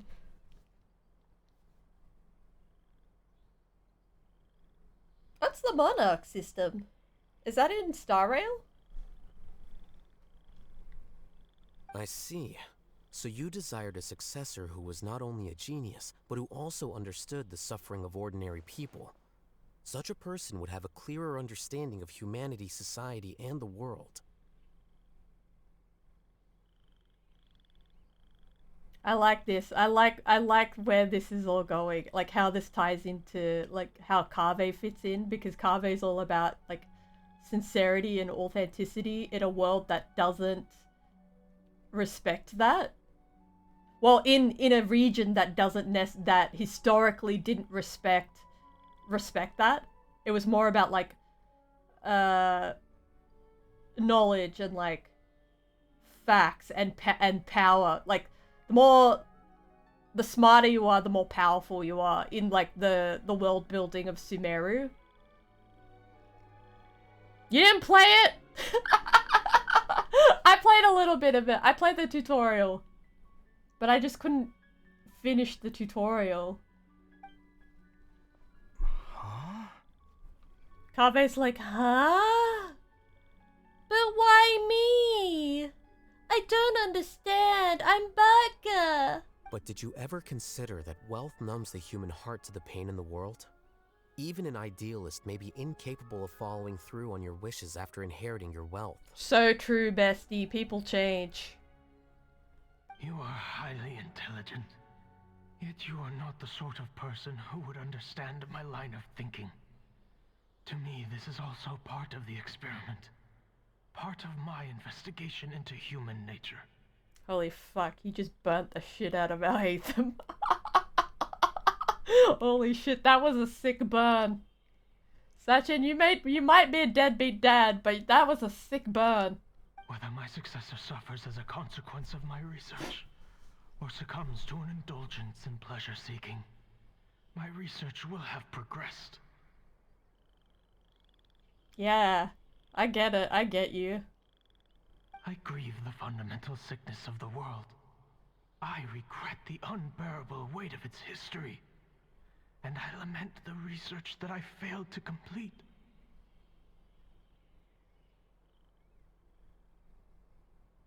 And this, Kaveh, my dear child, is why you will be of great utility to me. He is. He literally is. I think back. Yeah, he is. He is. Like, we read a letter and it was... We read a letter and we met his son. We met his, son that he sort of low-key abandoned. Low-key, high-key abandoned. He got consumed by his research. You're absolutely certain that you want to give me everything you owned? For me to do with as I please? Yeah, because he's using him for his, like, human nature experiment thing, because he's obsessed with it. I have faith in what I see in you. Now wear the diadem, Kaveh, and complete the journey that I could not.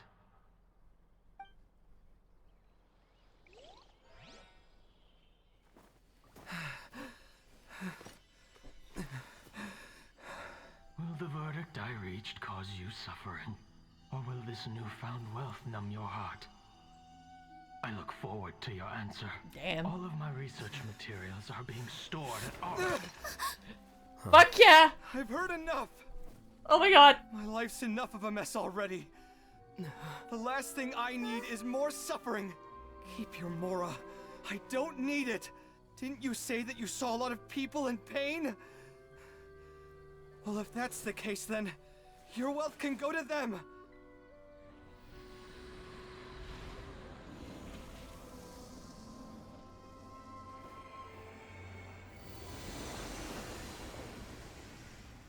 Kaveh!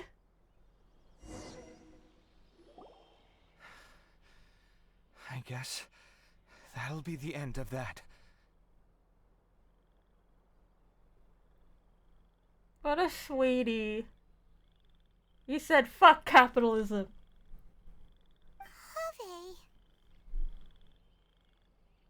Kaveh. A sweetie. He's a sweetie. So true, bestie. That was such a good performance, like, voice performance as well. Are you alright? Any physical discomfort? I'm fine.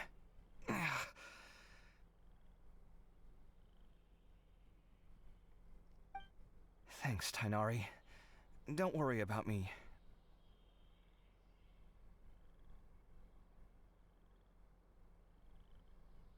Yeah, he actually really needed it, but he was like,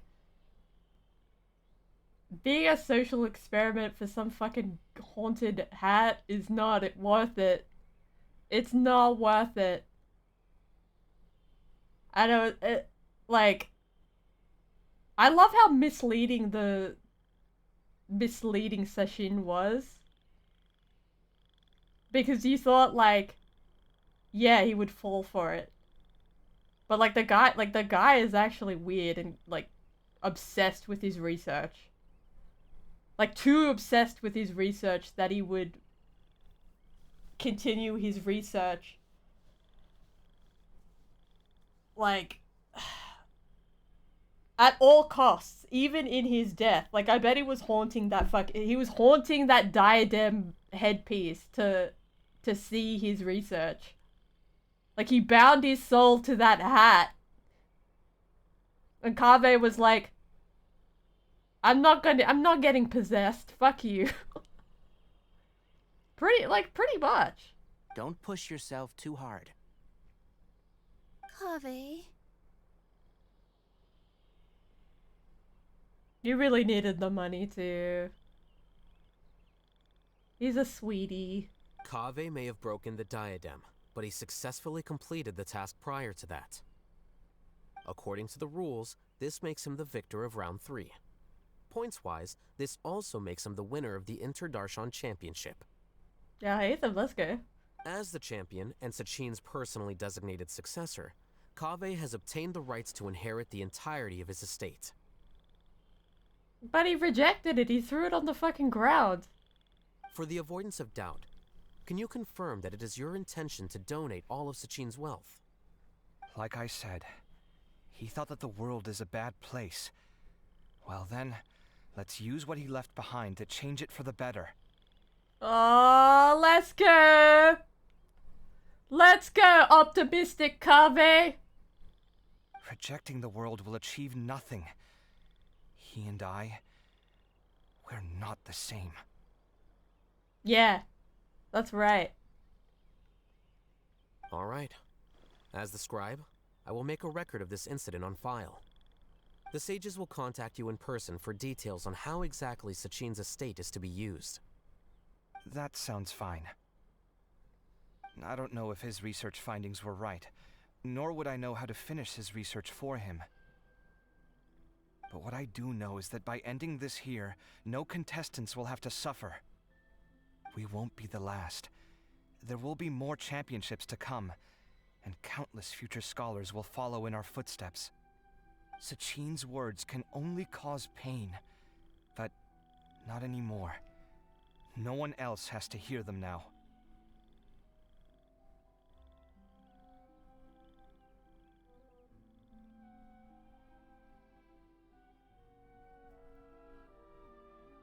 I love his hair, like little hair accessories. Well, hello! Tigratus for luck!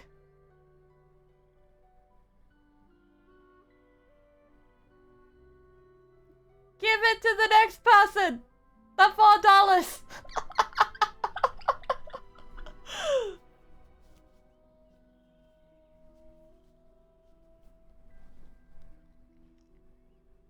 Okay, thanks. We're all scholars here. I know full well that shutting down his views like this is autocratic and arrogant. Fine by me. I'll bear that responsibility.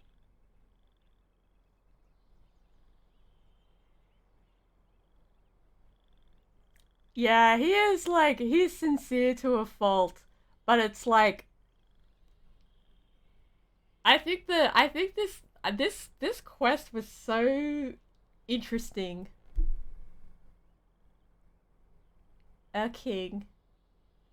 It's the least I can do. And, well, it's the only thing I can do. Oh. He's like, damn. Well said. What you've expressed is a sense of justice and idealism that many aspire to, but few dare follow through with. Mm-hmm. I get that. I say this despite the fact that, in my view, it's quite ridiculous. You have long been aware of what your flaws are, but your pride alone prevents you from admitting it.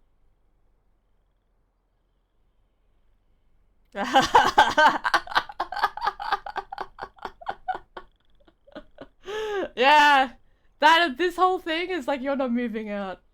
Nevertheless, your perspective is well suited to appearing in a victory speech. Contestant Kaveh, on behalf of the organizing committee, it is my honor to congratulate you on your victory. What? Please. I don't need your insincere praise. Anyway, this isn't the time or place for debates. Keep your commentary focused on the competition, not my views. Congratulations, Kaveh. Also, you'll need to prepare for the award ceremony. One thing that I noticed is like, why is every single man have this like sort of posture? Like like he's not standing straight, he's standing at an angle. Like she is not standing like that. But like every single dude stands like this. And it's just like, is it for like stylistic effect? Why can't he just stand up straight? What is this pose? Does every man in a video game stand like this? Maybe it's the knees? I don't know. I don't even think they have knees. They have no kneecaps. It's aesthetic. It's a Luke. He's serving a Luke. Looks like the ceremony will be held at the main venue. Let's head over and check it out.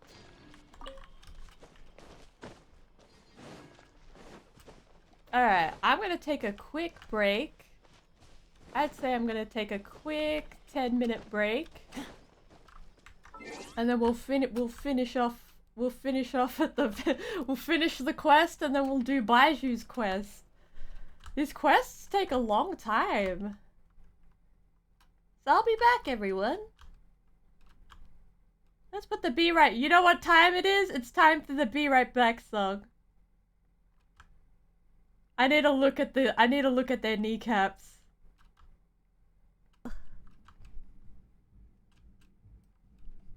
We'll be right back after I do something. Let me go. Be right back, Bucka.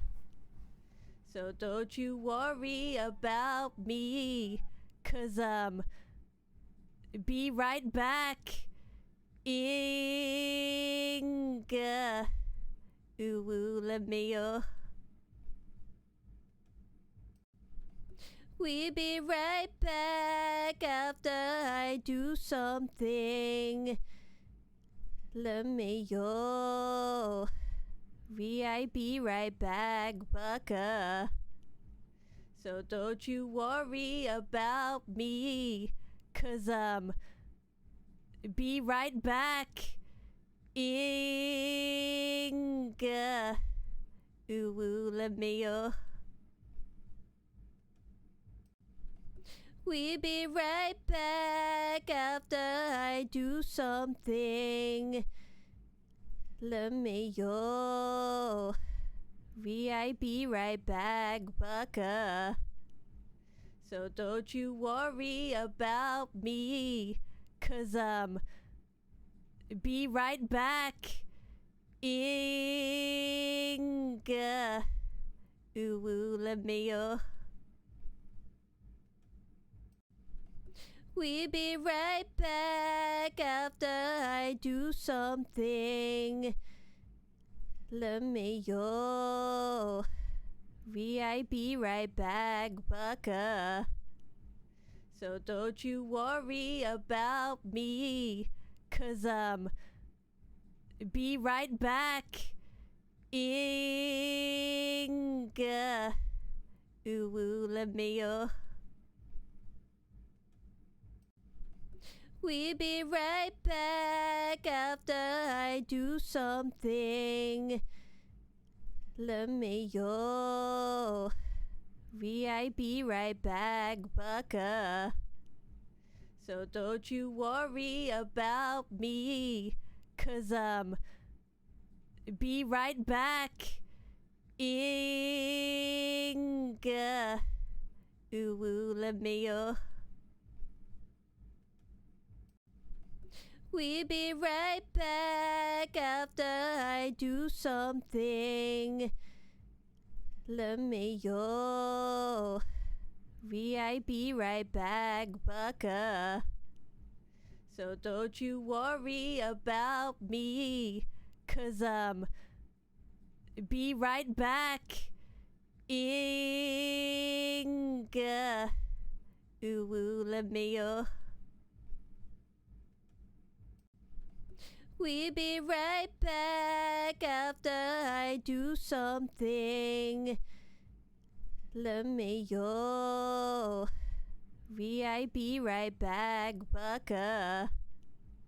So don't you worry about me, 'cause be right back.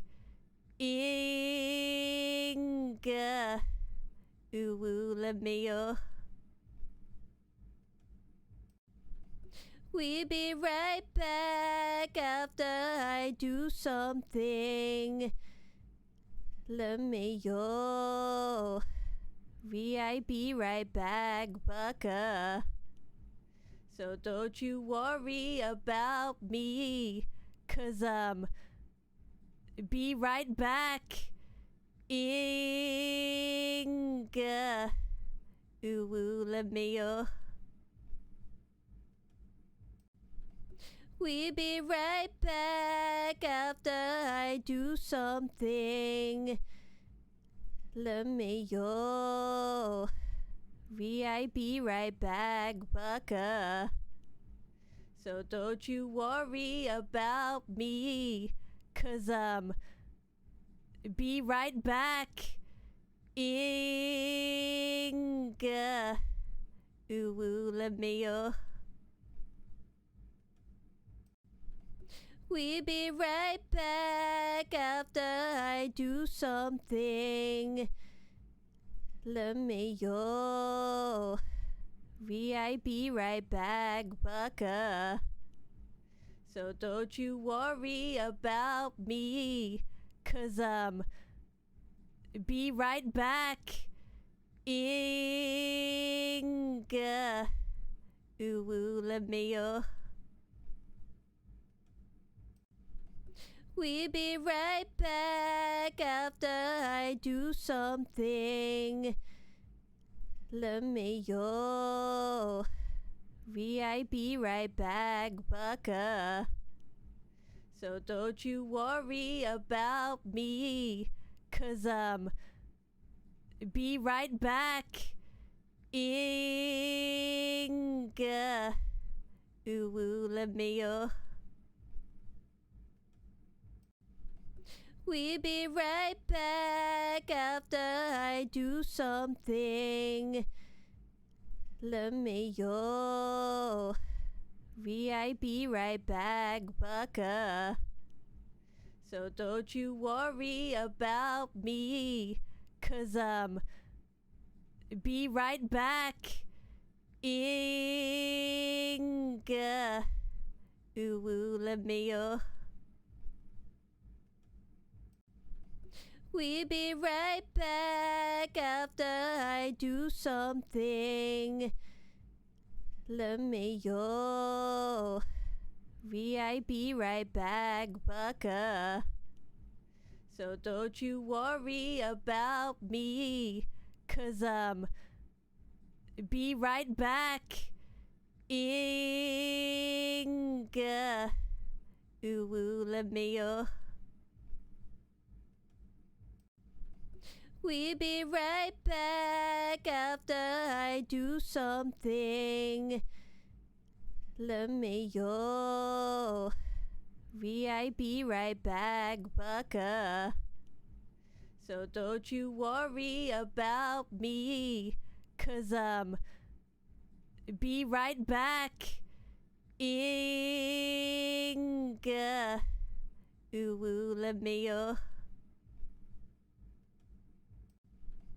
We'll be right back after I do something. Let me go. Be right back, Bucka. So don't you worry about me, 'cause was, be right back. Inga.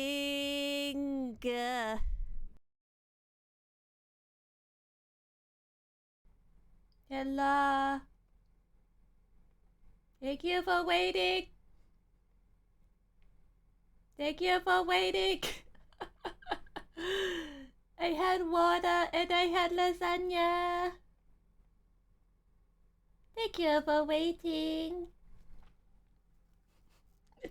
We back. We back.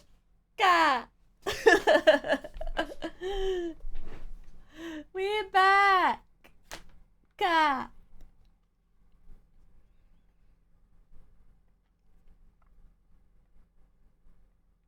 Thank you for waiting.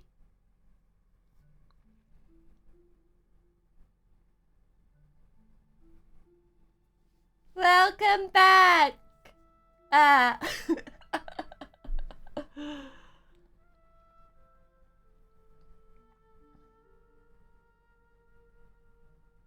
not AR-60. Hang on, I need to change that. I'm AR-58.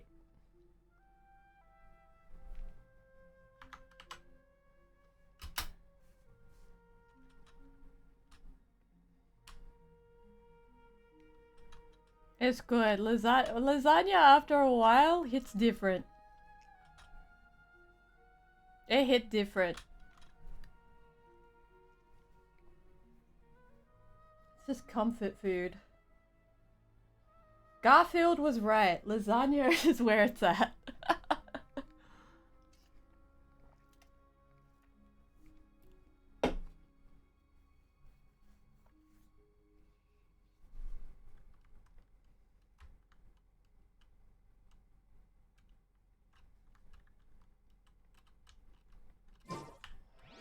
Alright.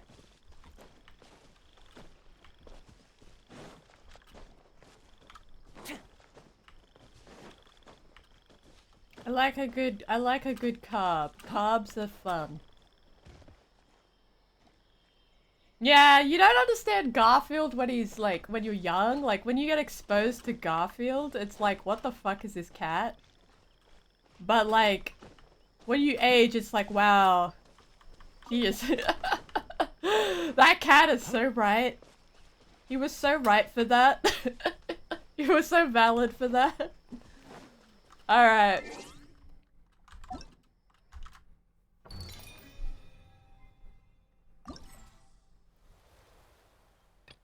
We're so close to finishing this.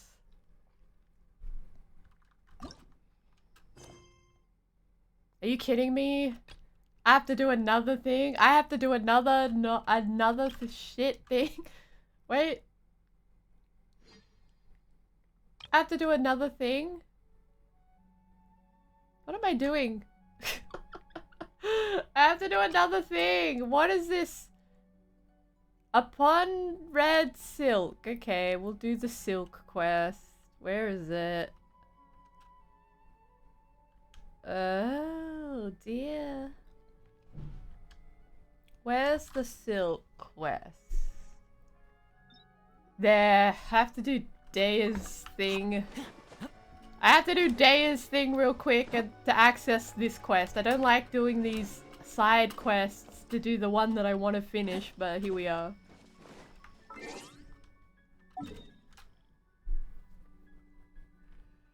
Daya, where you at? Caravan Rebat.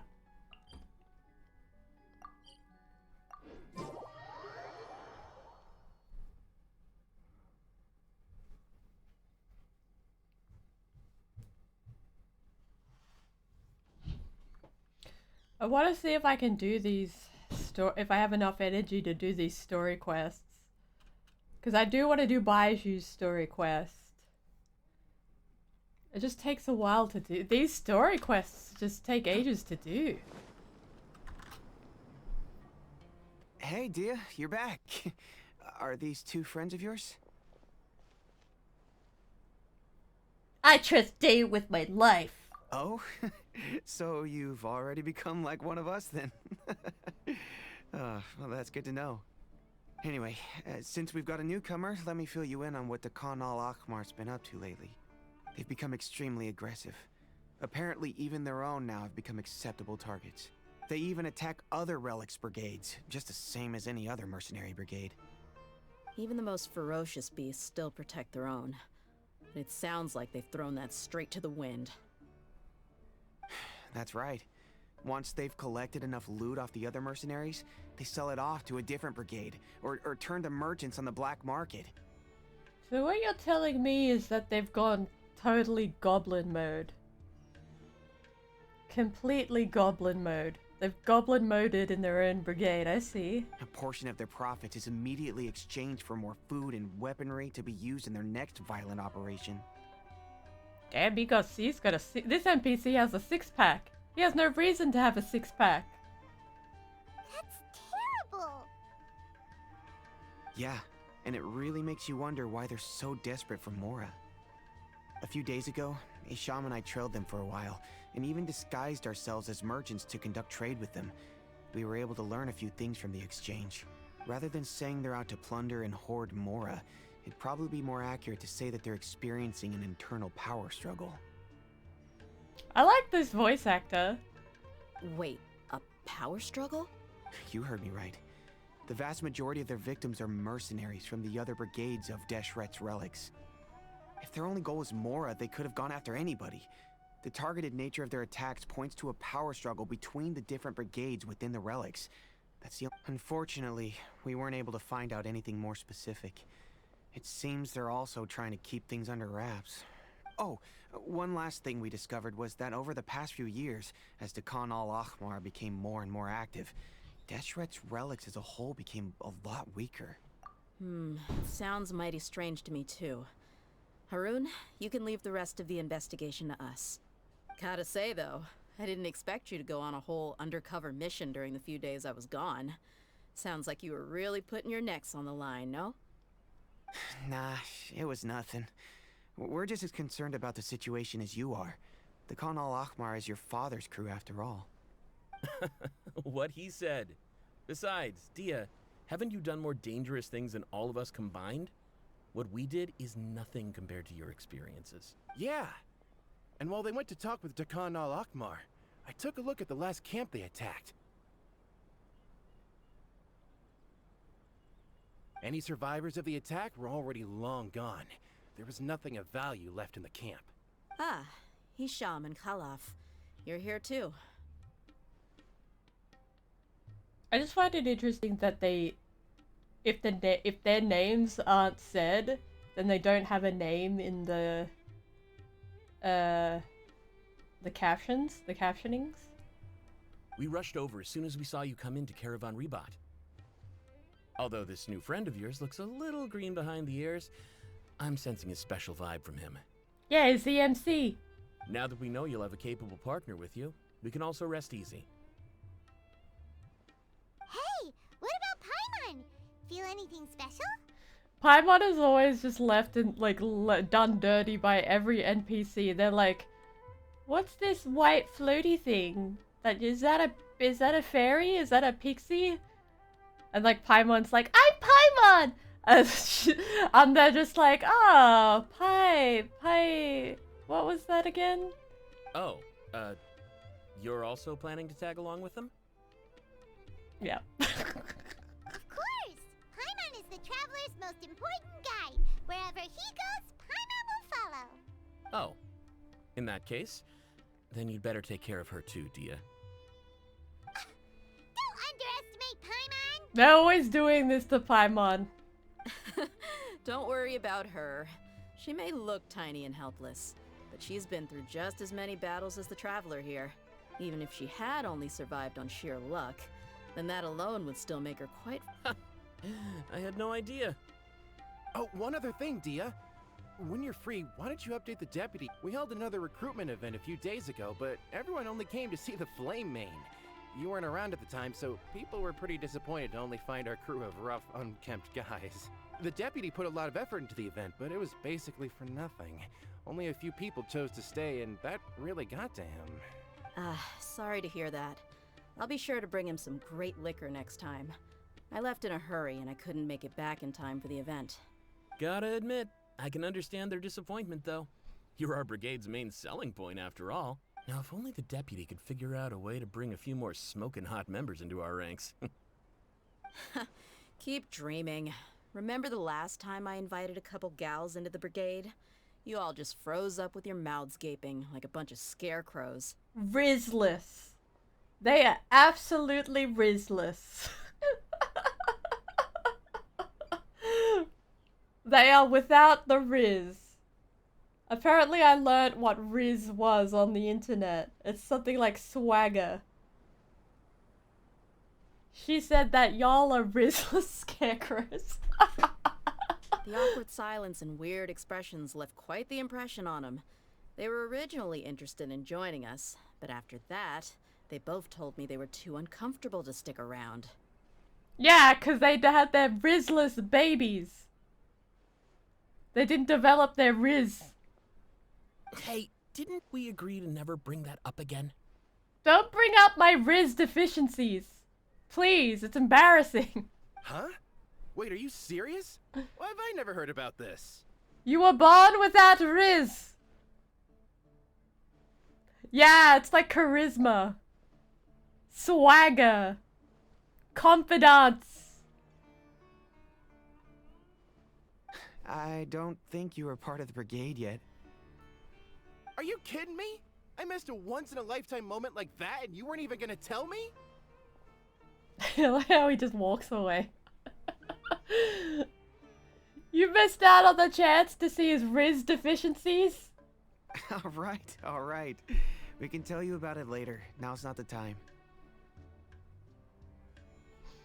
Oh, good, Cole. Thank you for coming along and thank you for the gift subs. You drank too much buttermilk and now you are lurking.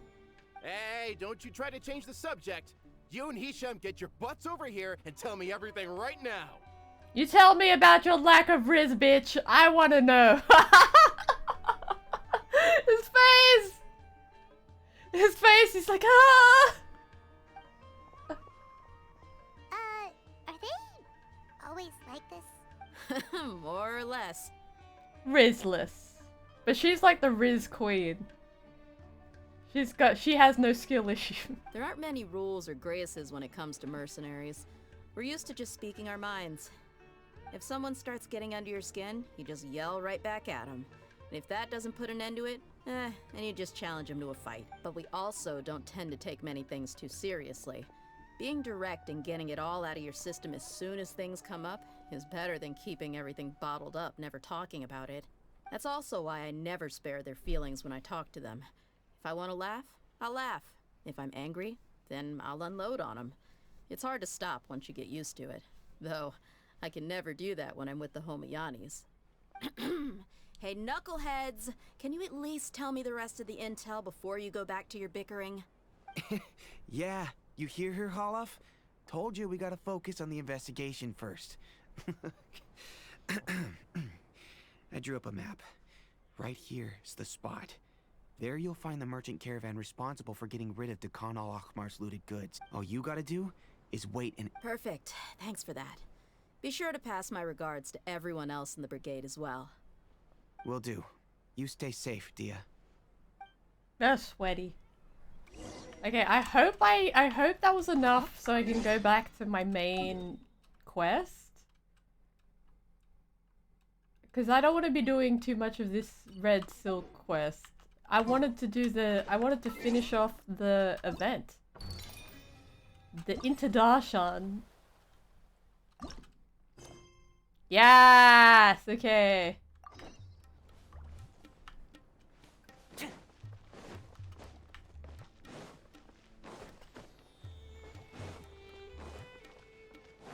Alright, let's go.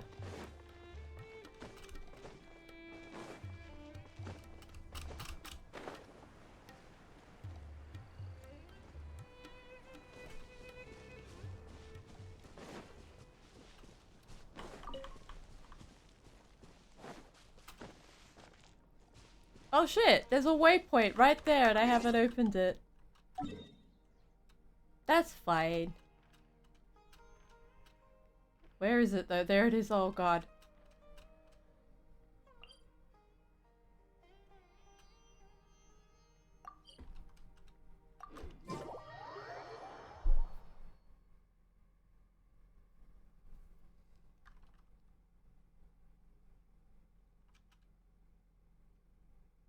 I actually really like this story quest. I think it was interesting.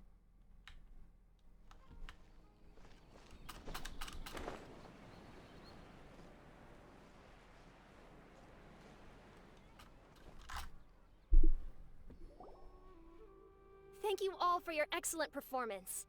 And that brings this year's Interdarshan Championship to a close.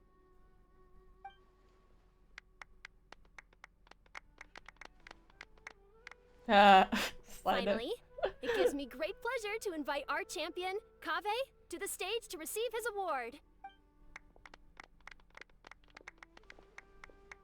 Typically at this point, we would crown our champion with the diadem as well as presenting them with their award. Ooh? However, we have just received word that Kaveh has inherited Sachin's estate and made the decision to donate it all to charitable causes. But here's a charitable cause. Sachin's estate is getting donated? So much, Mora. And he gave it all up?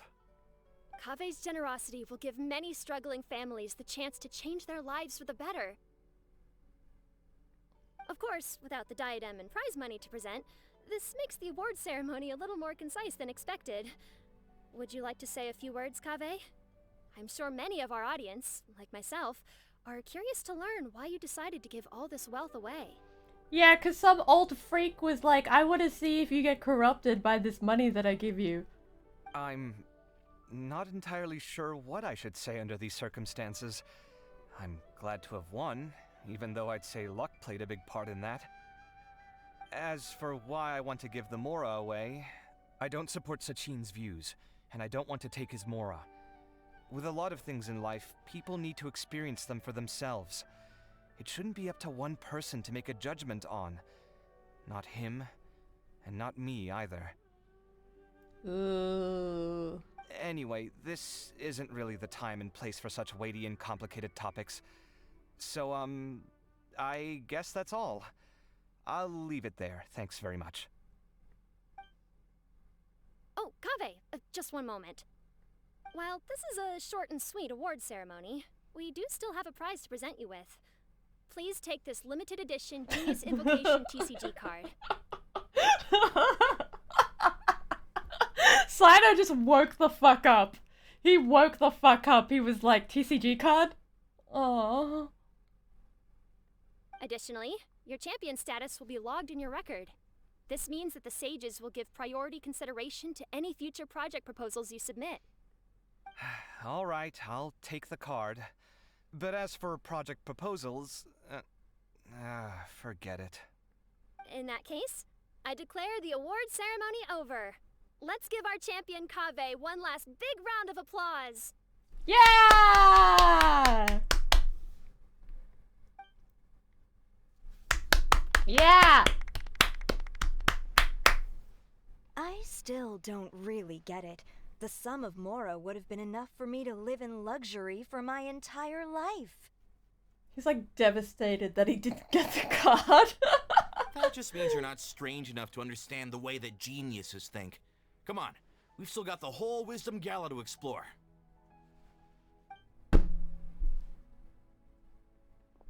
That was a very weird line of dialogue. You're not strange enough? Glad that's over.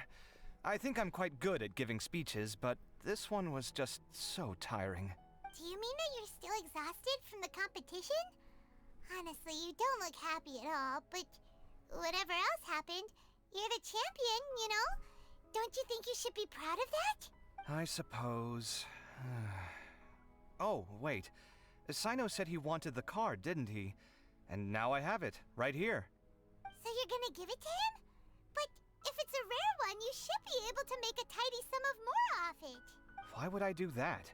It's of no use to me whatsoever. I may as well just give it to him. Could you pass it on to him for me when you next see him? Aww. Whoa, whoa! This is a super big deal. You should do it yourself. Come on, let's go find Sino.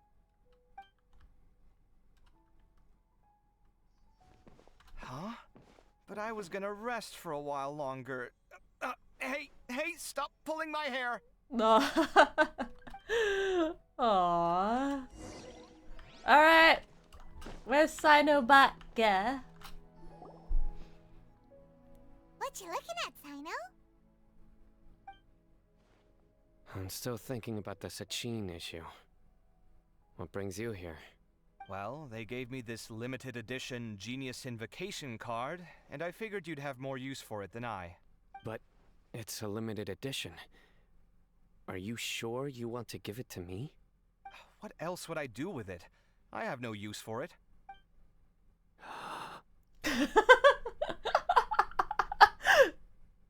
But it's limited edition. Kaveh, are you in trouble? You don't have to do all this. Just tell me what's wrong and I will help. Oh my god. Oh, that's not what I meant at all. Yes, I have all sorts of problems, but that has absolutely nothing to do with this card. I'll figure my own issues out by myself. All right. In that case, I accept your generosity. But now that I realize that you have no concept of its value, I cannot simply take it from you. How about this? I shall buy it from you at a fair price. Namely, the price that the previous limited edition card sold for. 12 million Mora. Oh, come on. It's just one card. How much could it really be worth? 1 million Mora at the very least. See? How much? $1 million more? If you feel that's too low, I can go a little higher. 1 million Mora for a card? But you already have a whole bunch of these, shiny ones, don't you? I saw your deck last time we played. Not every card is this valuable, and some cards are exquisitely designed, but not rare. What? I want to see what card is it. What? Is it Ayato? Is it Kamisato Slayato? Huh. Well, I guess they must pay you plenty to be General Mahamatra if you're splashing out on things like this. But really, it's fine. I'd feel bad taking Mora from a friend. Don't feel bad. I save a lot. I can spare the Mora for this card. You don't spend all your savings on your hobbies, do you? You should watch that, you know. You definitely don't want to end up borrowing money in a moment of impulsivity. Living with debt is miserable. Mm-hmm. Sounds like you're speaking from personal experience. I guess you've been through a lot? I don't want to talk about it. In that case, maybe you're the one who should be listening to your advice. In any case, I, Sino, will take this precious card, and it shall join the deck of destiny. Kaveh, come with me in a few moments to collect the Mora. Thanks to you, I have achieved my goal for participating in this tournament. I love that they made him so fucking funny.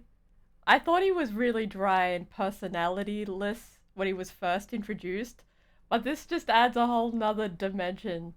He's like... He lives for being a hobbyist. I don't know what to say. Like a gamer? Like an ancient gamer? He lives to be an ancient gamer. Like, that's the thing. All right, if you insist. Far be it from me to refuse your courtesy any further. Well, at least I'll be able to keep on top of my bills this month. Maybe I'll even have some left over. In fact, let me treat you all to a meal later. Bring Tighnari and Kale, too. Yeah, Kale! Well, this is what they call all's well that ends well. Paimon wonders how the other contestants are doing. Let's go check in with them, shall we? Since we're guest commentators and all.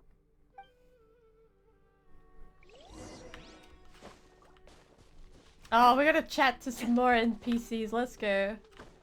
We love to chat.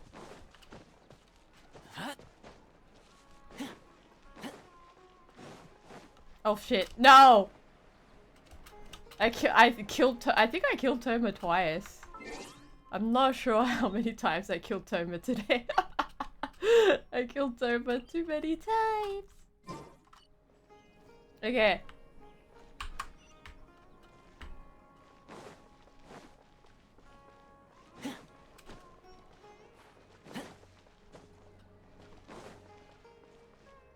Let's go down here.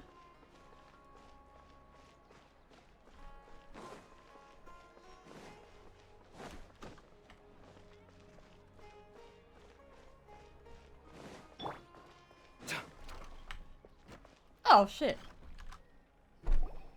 I'm telling you, you can't go wrong taking advice from me on what to wear. Back in the day, my fashion style was considered cutting edge by everyone in the academia. Really? Well then, sure, Madame Farzan. Maybe you could pick out a few fashionable outfits for us. Farazan! Nilu! Even Dia and Candace are here! What are you all up to?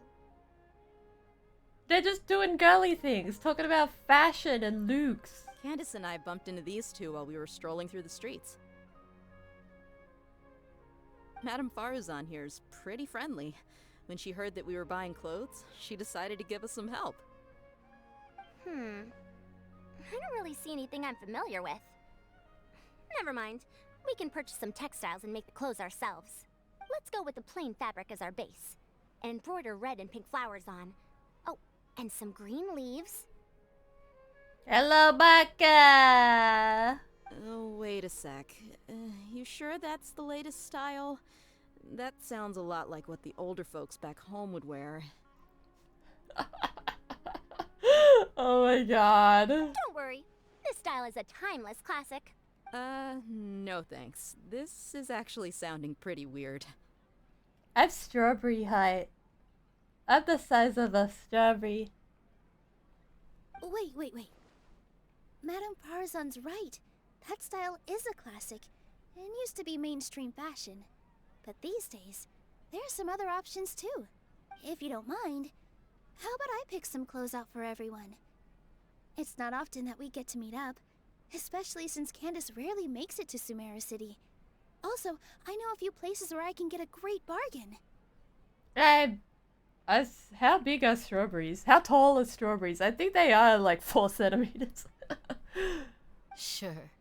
I'm happy to leave it to you. I'll come with you to have a look. One always has to keep on top of what the youth of today are into. This Candace?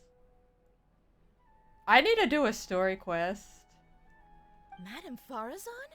Come quick! She's over here! Who are you? We're new in the academia. We saw all the amazing things you did during the competition.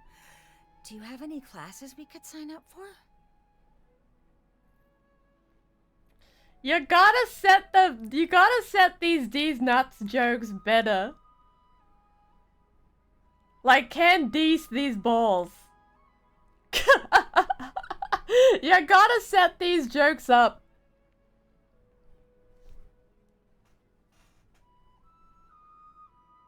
Better.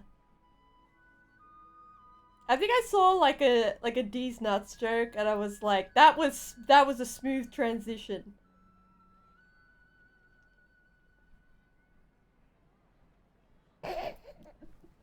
That was a smooth transition. Yeah, but that's sexual harassment. And I'd have to ban you, sorry. Of course I do. And you're both very welcome to Yeah. join.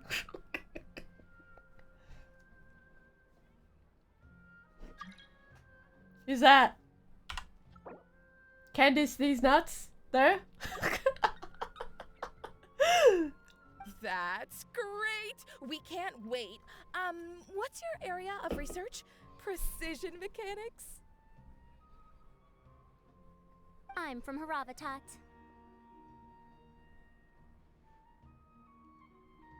Huh? But you seem like an expert in machines. Wait, sorry. I remember now. You were representing the Haravatat Darshan in the championship. Is it another D's nuts? Is it another Is it Rizless? Is it I'm announcing I have no Riz? Riz. Is it I have no Riz? Rizless and out of pocket? Ugh, No. Your classes are so boring, though. I'm sorry, ma'am. Let me know if you run any other classes in the future. I'll be there.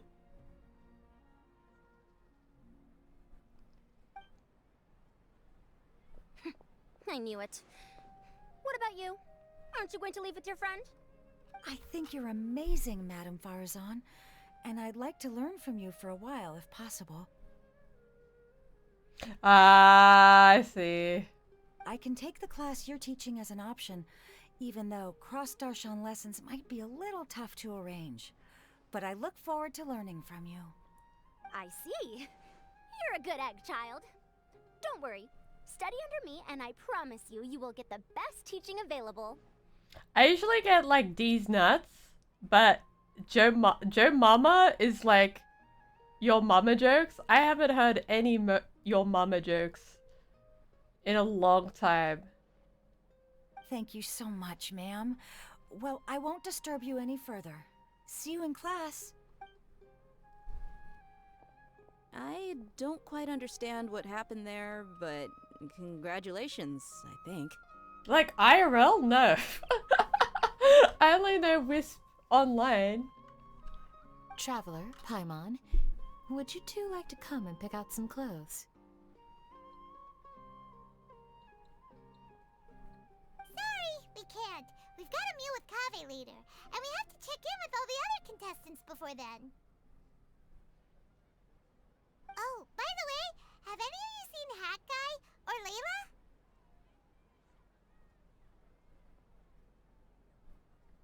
I don't know where Hat Guy went. We just saw Layla not too long ago, though.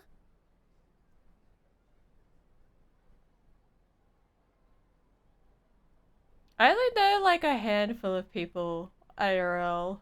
But she was hanging out with some other Ratahoa students, so we didn't get a chance to speak with her. Are you gonna go and see what she's up to? Oh, thank you for the hydrate.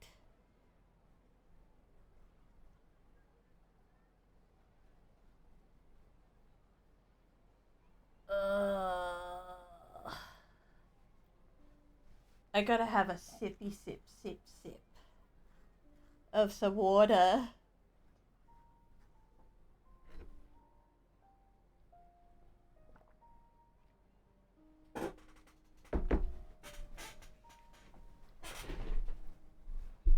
Ratawa students? They must be the ones who voted for her to enter the competition, right? Oh, she didn't end up winning, so Paimon wonders how they feel about that. Let's go take a peek.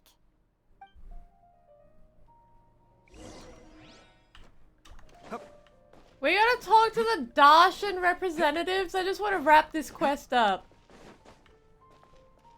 But look at all these girlies doing girly things. What do they have to say? What do the girlies have to say? They're in a circle, it's funny. If you don't come to Sumeru City often, classic floral designs aren't a bad choice. Those don't really go out of style. And of course, since you're putting this on your body, you need to consider the type of fabric the clothes are made from. Some materials might look stunning, but they can be terribly uncomfortable to wear. Agreed. After all, is fashion not the constant phasing in and out of classics? In that sense, you could always consider the style I suggested too. Wait, sorry, ma'am, but I think it could be quite a while before the style you recommended comes back into fashion. Why Debbie? Debbie? Why Debbie? I don't know. Why Debbie? That has nothing to do with my name. That's so random. You know Debbie, like Deborah? Do I sound like a Deborah to you? A Deborah?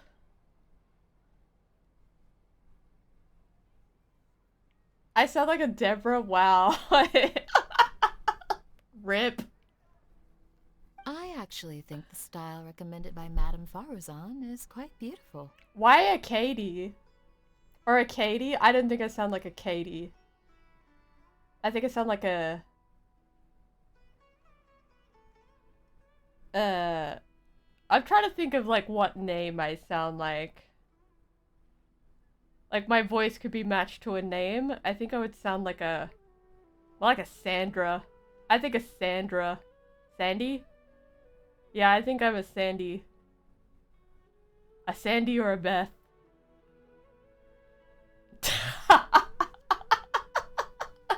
You get 2 options, Baka! It's either Deborah or Mommy. Both are cursed. Both are so cursed. Isn't it just? You have a discerning eye, my dear. I have no... Look, I'm not mother. I have no children, but I'm not a Debbie. I'm not a Deborah. I'm a knifeu. I'm a knifeu. I'm a knife. I'm a knife and a foo-woo. I'm a knife, Baka. None. Both are declined, Deborah. Not even, I can't even mother. I'm not even serving mother. So not even mommy. You gotta be like a specific type of person to be mommy. And I'm just not serving that. I'm not doing the mother's justice, I'm sorry. Oh god, Deborah. Can't get over Deborah. Oh shit, what's she doing here?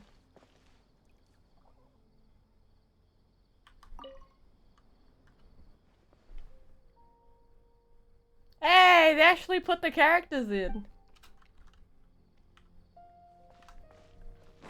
Alright, where are these Darshan representatives? Where they at? Where they at? Yeah, Deborah? Deborah? The Australian accent just ruins everything. I'm saying Debbie, but I don't want it. I think Debbie is weird. For me, personally, I don't think I'm a Debbie. But Debbie is like the nickname for Deborah. Deborah. Where are these representatives at? I need to find them. I had no dice. I don't think I'm a Deborah. I don't think I'm a mommy Deborah. A mommy Debbie. What's 3 Annie? 1 Debbie, or 2 mommy, or 3... What's Annie? Is that like Annie? Anakin Skywalker? It's Naifu! It's Naifu! I get no nicknames. I already have one. I'm sorry, everyone. I could have done better in the 3rd round. Oh, Layla. Oh, stop it. If you're going to beat yourself up after doing as well as you did, how bad does that make us look, huh? Heck, it's not like any of us had the guts to enter the championship. Why mommy? That's so weird. That's so weird, bro. That's so weird. I didn't see the whole thing, but you were the only contestant who scored points in both the first 2 rounds, right? I'm not serving mother. And I heard that you actually found the diadem first in round 3. You came so close to winning the competition. I just got lucky, I think. That can't be true. You had some really stiff competition out there. The renowned Tainari from Amorta, even Sino the General Mahamatra was there. You're amazing, all of you.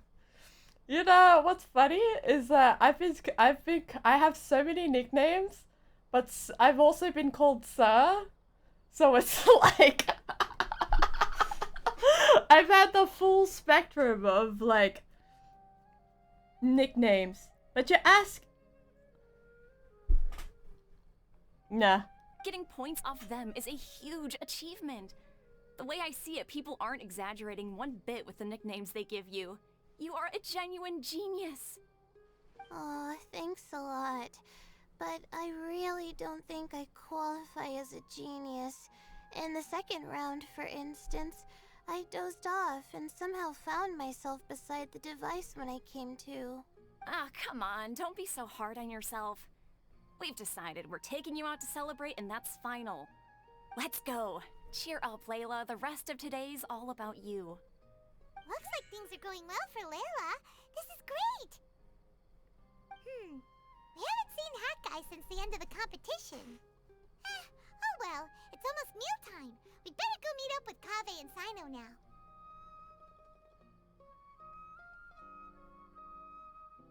I agree.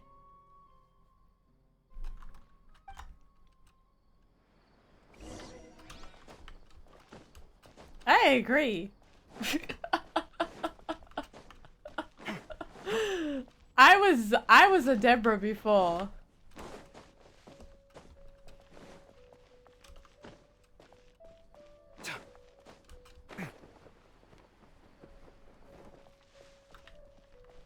I'm a strawberry.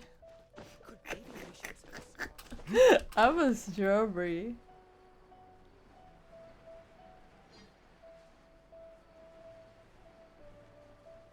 What's your nickname, Steam? Do you have a nickname for yourself?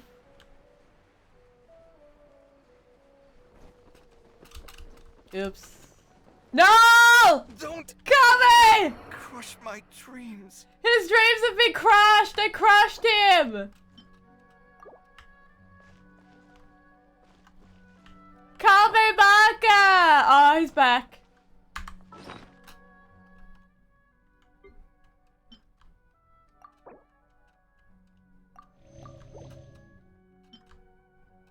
I crushed him. I killed Tomer as well. I killed Tomer as well. Alright.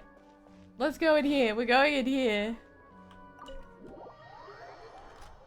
Exactly. I know Debbie's it either. I think I was more insulted by Debbie. I think I was more insulted by Debbie. I was like, what the fuck? Who's Debbie? Who's Deborah? I was like, I'm not serving mother. I'm not serving or slaying mother. I'm not giving mother. There's no mother to be gave. There's only strawberry Becca.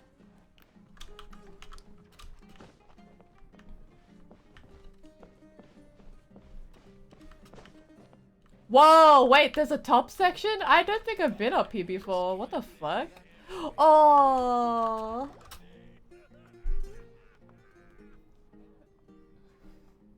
Are you sure you have enough to cover this? Don't blow it all at once. His voice actor is growing on me. It's the new voice actor is growing on me.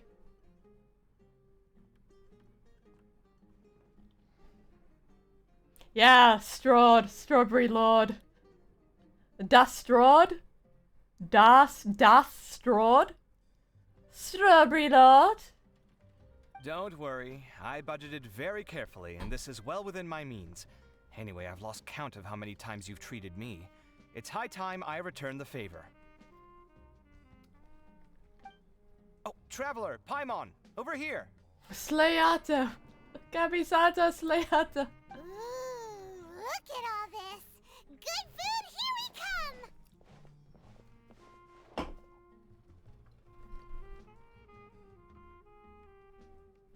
Like Benjamin Franklin and Obama? I heard that you went to see the other contestants. How's everyone doing? Faruzan found herself a student, and Layla's classmates are bowled over by how well she did. We couldn't find Hat Guy, though. Who knows where he's gone? Alhatham's gone missing in action, too. Huh. The one time I'm actually in a good enough mood to treat him to a nice meal, he disappears without a trace. He goes, I'm solving crimes. That guy. Where the heck could he have gone? I still have questions about that note he left. Oh no. You don't know who Obama is? Oh no, Baka. Well, whatever. He can do what he wants. Now, let's eat. You don't know an American president? I think he was like president like in 2008. So maybe before you were like born, I'm guessing.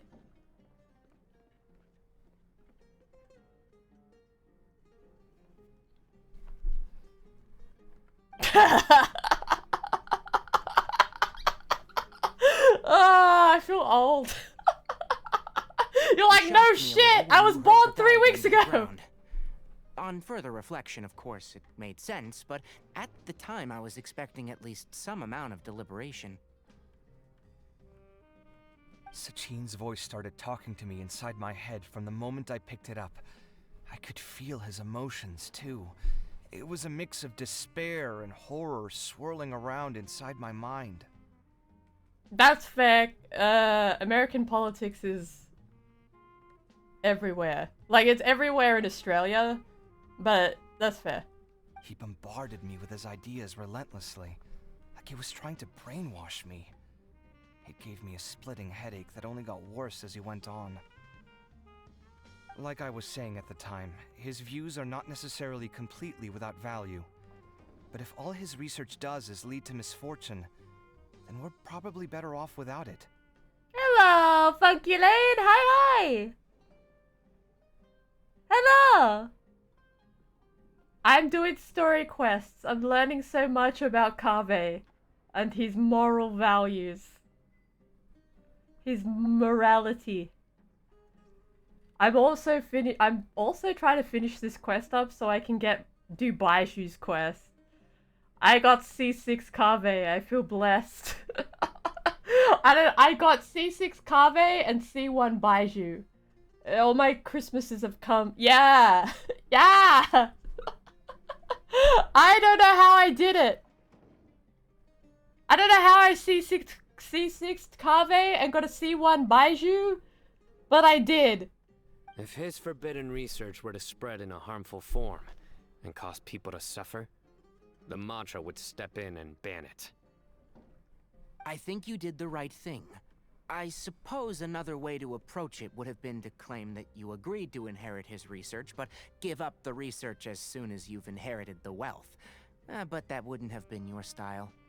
I won't comment on his theories or experiments, but I don't believe that he was careless in his choice of candidate.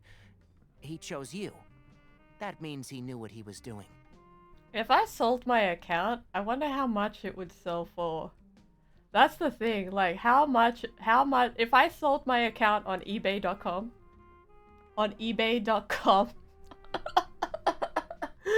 I wonder how much it would sell for. I'm genuinely interested.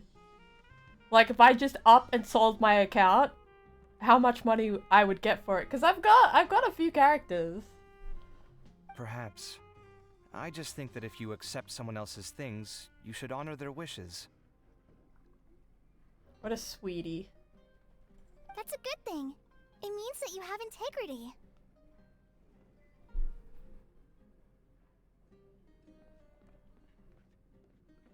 Did you get Baishu, Funky Lane?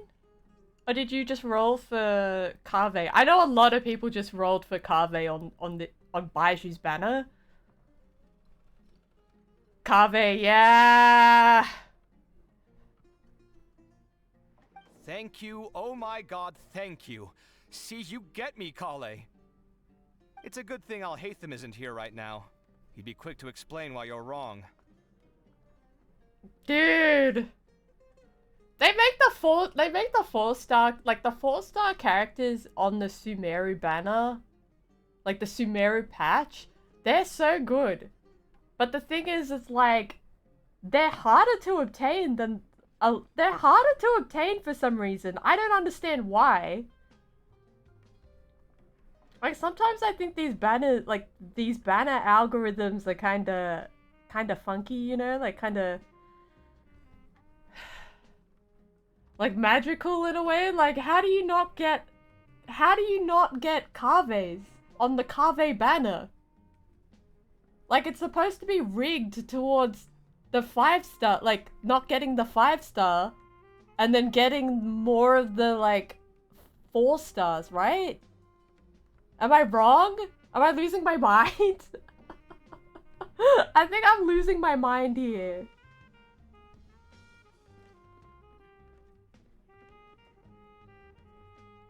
Aw, Candace, you got haunted. You got haunted. You got haunted by the ghosts. The 4-star ghosts. See, my pity, I got C1 D-Luke, and then I wasn't sad. I was like, ah, fuck, I might not get Baiju. I mean, D-Luke is alright. D-Luke is better than... I actually like D-Luke, and I actually use him, but it's just like...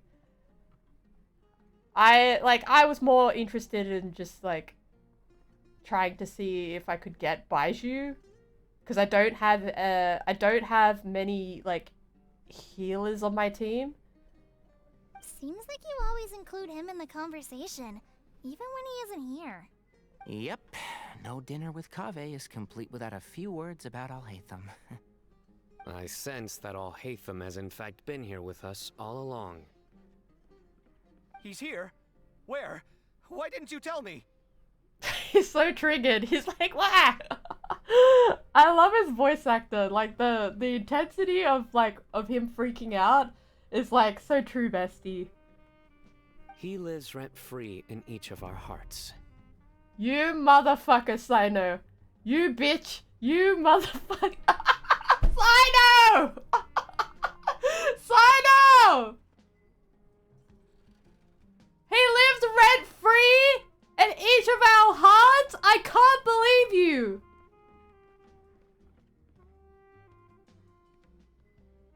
Who did the English translation? I want to know. I want answers. Oh, you have Ganyu.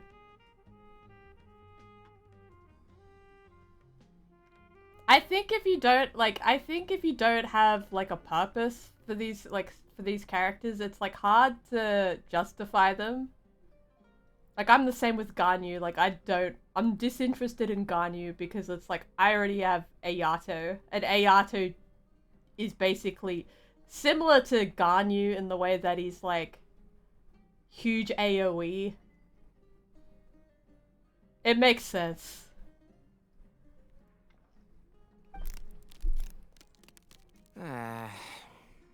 He's so done. He's so done with this guy. She's done as well. Oh, that was horrifying. It literally sent chills down my spine. Good thing you didn't say that before we started eating. That would have killed the mood in a heartbeat. I like Sino more now that he's cringe. Now that he's fully embraced his cringe. Alright, enough about Alhaitham. Tighnari, did you achieve what you wanted out of the championship?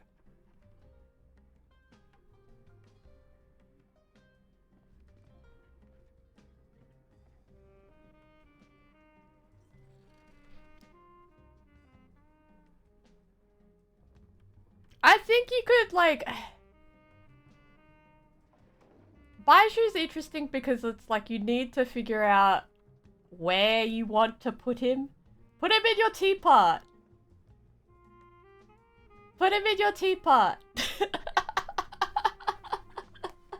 Build it. Put him in your teapot. Put him in there. Just put him in the teapot. Lock him away. Lock him up. I did. In the first round, in fact. Word of mouth proved very effective. I spoke to a handful of people, they told their friends, and so on. Now, a record number of people have signed up to attend the next lecture.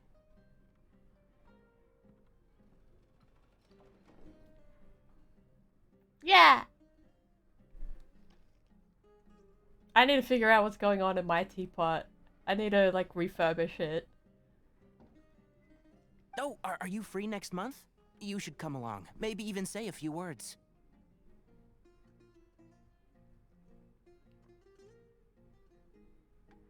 I think Ganyu, right, is gonna be like so good in Fontaine. Have a good luck. That's alright. Have a good luck back. I'm gonna try and get most of these story quests done. About what? I don't know the first thing about anything Amorta related. Just play to your strengths. For instance, you could talk about the distinguishing features of rainforest architecture, or ask everyone not to chop down too many trees the next time they're building a house. Fair. Oh, well, that's no problem. Sure, I'll make time. Has everyone had enough to eat? I can order more if anyone's still hungry. You a broke ass. You broke as fuck. Stop. I'm full. Thanks. Paimon's super full, too.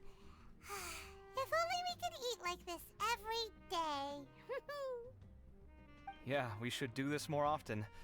Work will always be there, but seeing friends is important too. This is a good restaurant. Let's definitely come here again. I love this. I love the design of this tavern. It is so much better than fucking Angel Share. Sounds good. We should pick a few other places as backup options, though. There are other good places around here too? Oh, and don't forget to invite us if you go. There's nothing we love more than good food. Kaveh, do you have plans after this? I was... Oh shit. Since everyone. No! Why don't we play a few matches of G... Eager to show off your new limited edition card, are you? Not to show off. This is my way of thanking you for your help. Only my best friend will have the honor of seeing this card's debut play. Who's your best friend? Alright, sure. I didn't bring my deck with me though, so I'll need to borrow one. Actually, Master, I made a new one a few days back. Don't tell me you've been spending all your study hours playing cards. Oh. Come on, no need to be so stern. They do say that your innate interests are your best teacher, don't they? Yes?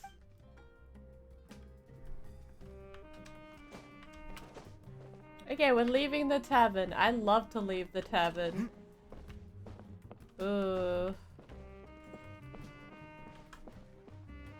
See, this tavern is just so much more like... I don't know, more comfier? More comfortable? I don't think I'd ever be comfortable at Angel Share. It reminds me too much of, like, my hometown. Like a hotel at my hometown.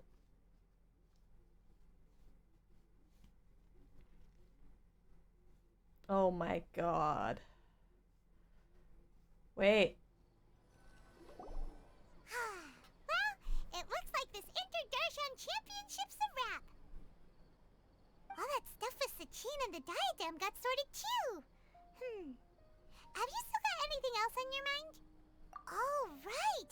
Yeah, Sachin said that he placed his research materials at somewhere beginning with... but Kaveh smashed the diadem of knowledge before he could finish. It might be dangerous if someone finds his old research stash, right? Where do you think it could be? Holy smokes, you're right! He said he spent all that time researching in the desert, didn't he? So it's very possible that that's where he'd leave all his suits. Alright then, let's head off to Aru Village and try our luck! I go to Aru Village. Hup. Let's head over to Aru Village. I hope my my resin did re-resin itself. My resin did redo what it was meant to be doing.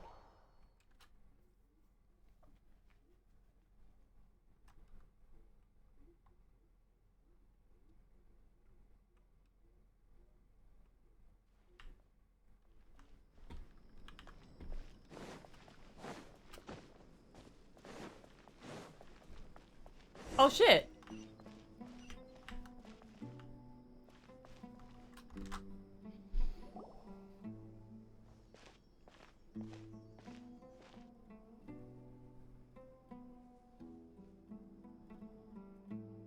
Didn't expect to run into you here. Oh, hey, Thumb. What are you doing here? And what are you reading? Are those? Sachin's notes? Yes. I came across his profile while I was organizing some documents and became interested in his research. If it wasn't for that, I never would have agreed to being a commentator. I had a hunch after seeing the fragment of his mind, and sure enough, I came here and found his research. Wait, so you've read it already? Are you alright? How do you feel? I think you may have misunderstood something.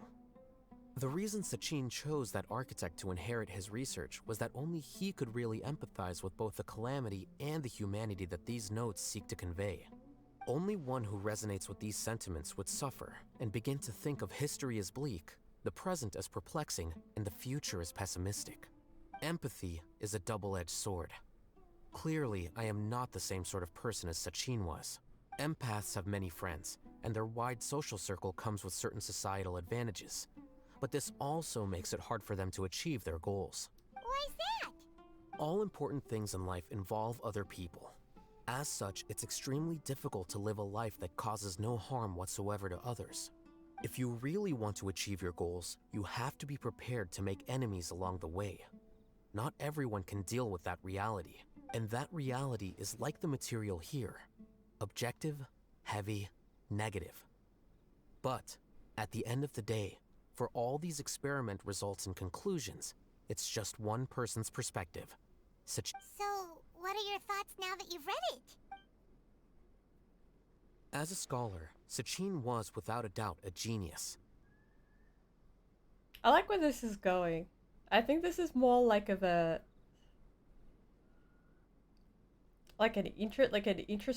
it's more of like an introspective sort of look at like human psychology. Like this whole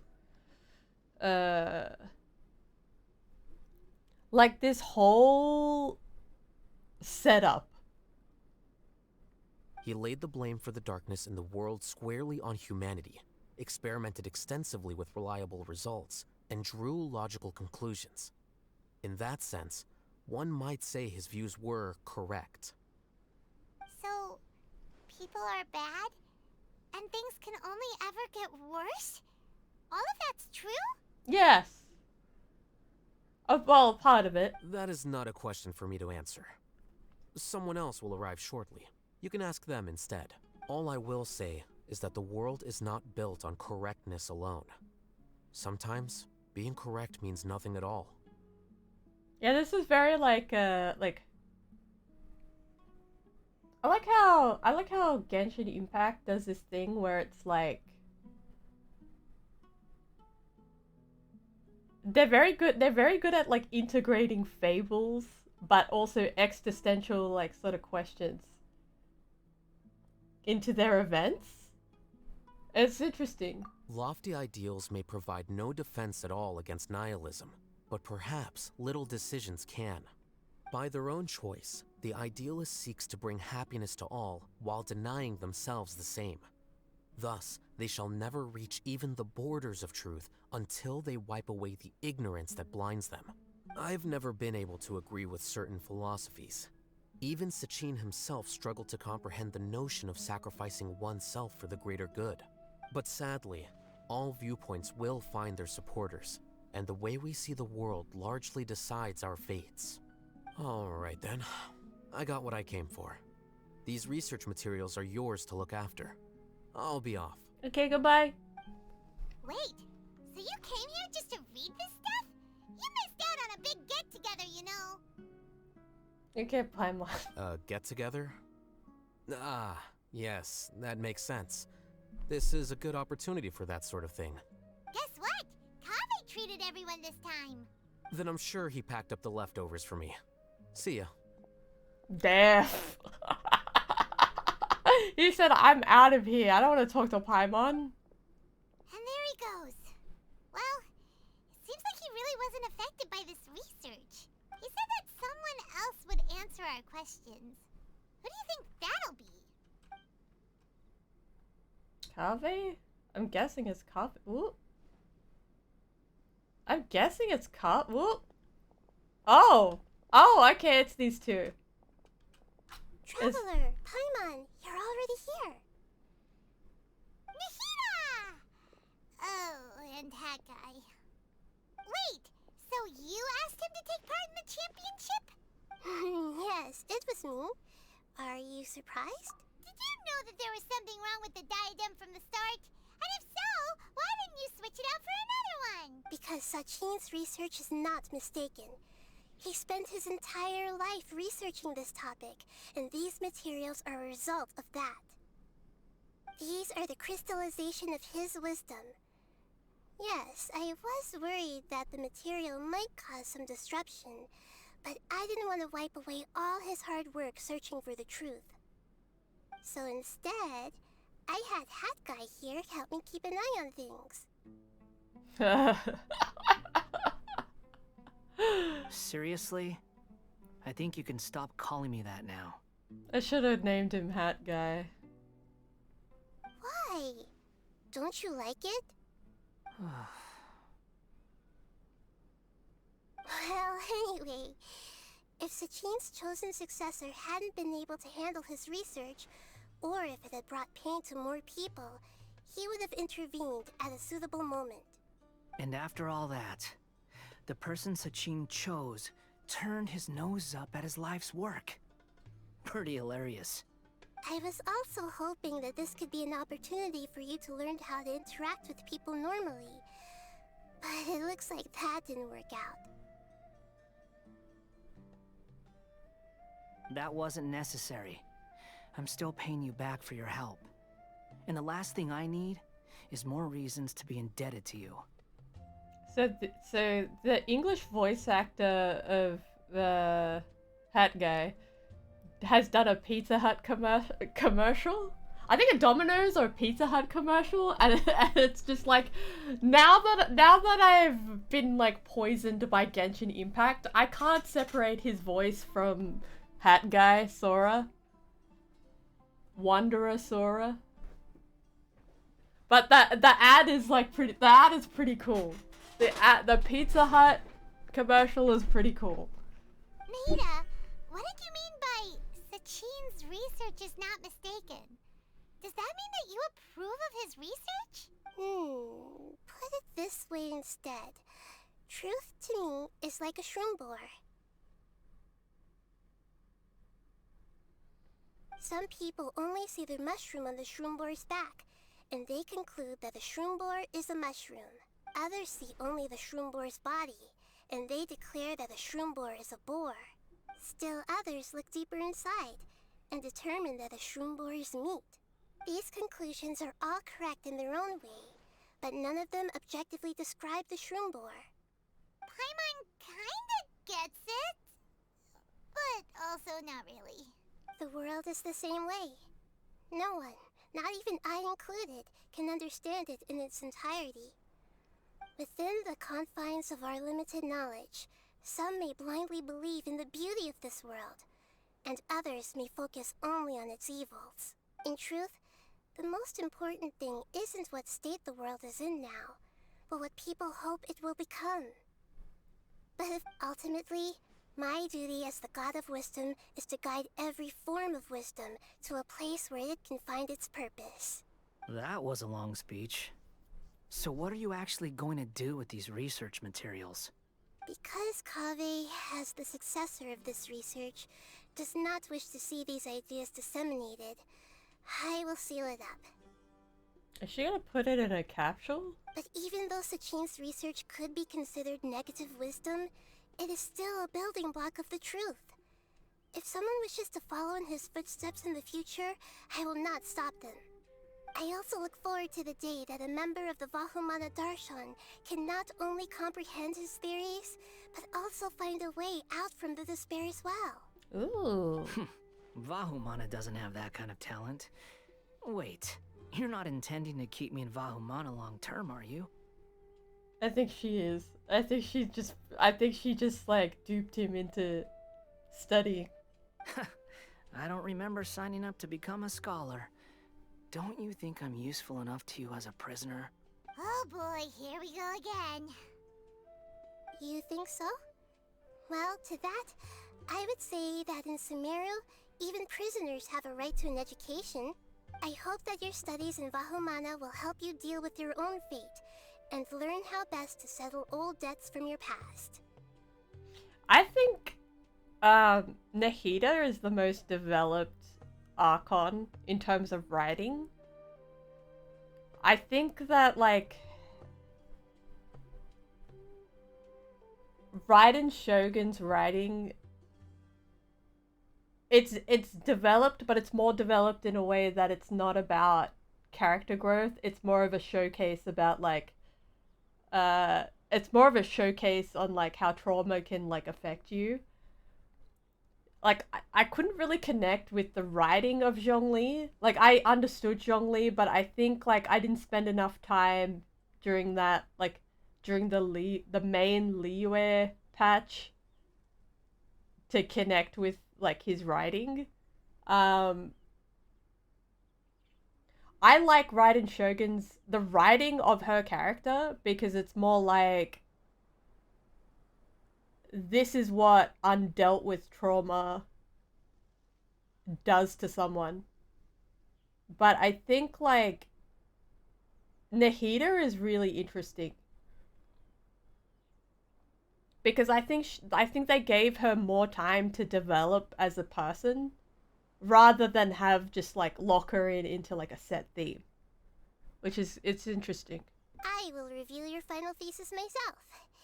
I'm expecting great things from you, Mr. Hat Guy.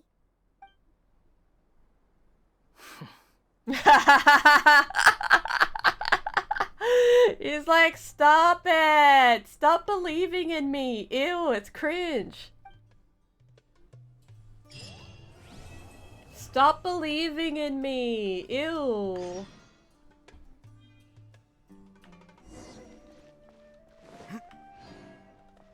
Let's go back to the academia now.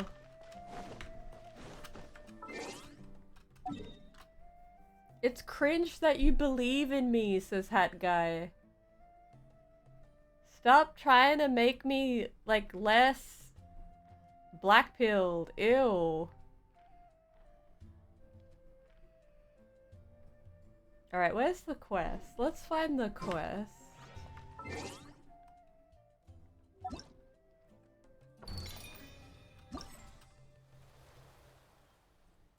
Huh? I did it!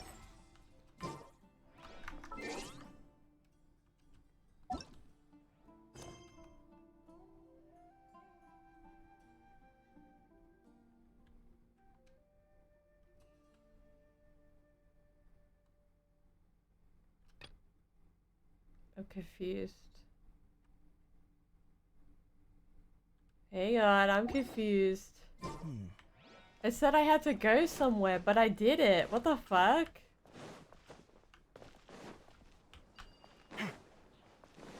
Did I have to go back to the academia? I think I have to go back to the academia. Hang on. Nope, I think I did it. I think I did that quest.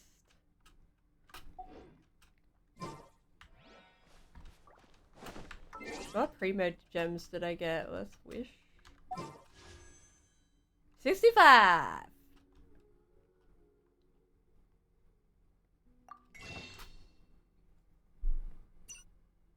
I don't mind that. That was a good quest. That was a good story quest. I have more questions. Like, I do have a lot of questions, but I like how that ended.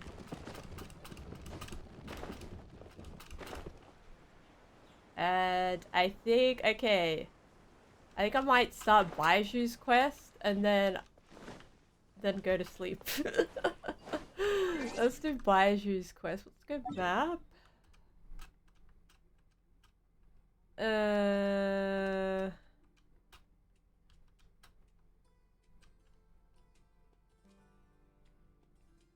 I do want to farm. I do want to farm. I've got like 43. I got 43 things. I want to farm for Baiju. I want to farm for Baiju. Dr. Baiju.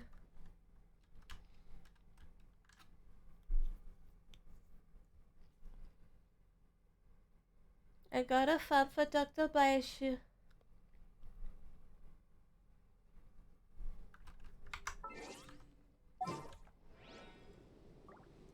I want to put my guy to good use.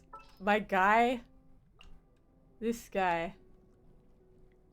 He's at level 40 and he's alright. I'll treat your wounds. Thank you.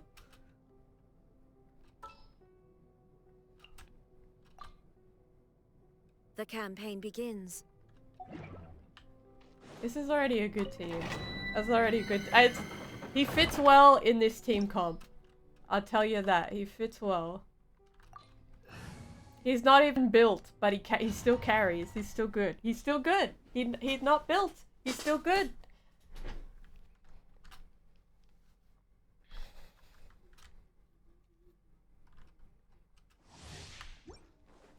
I put the witst on him.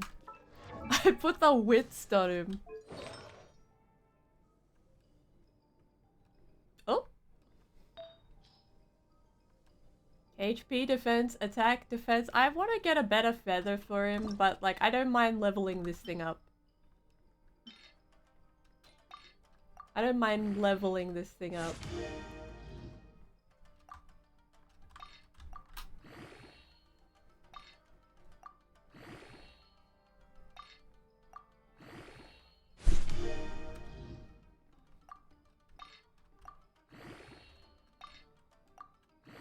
I want to see how good.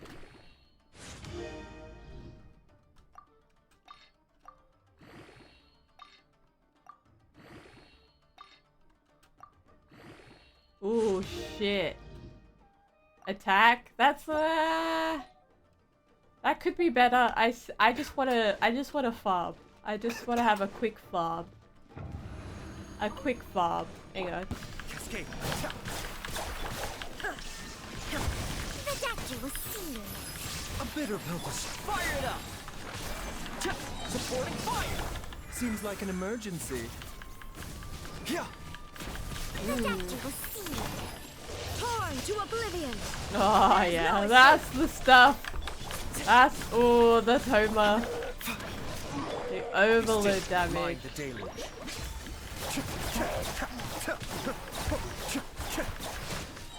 I got you covered!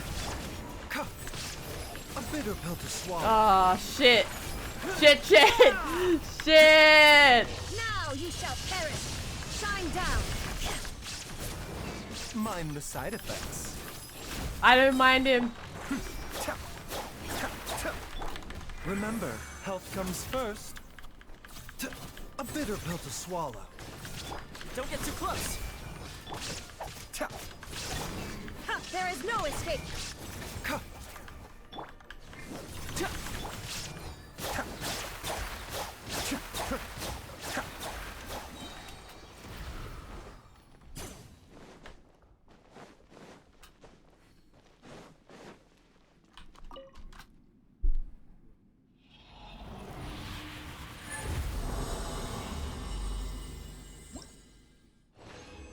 on, artifact. Ooh, crit damage, HP.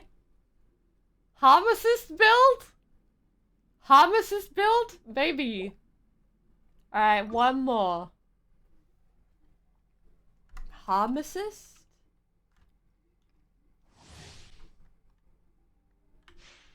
I think I might go harm assist build. What the fuck?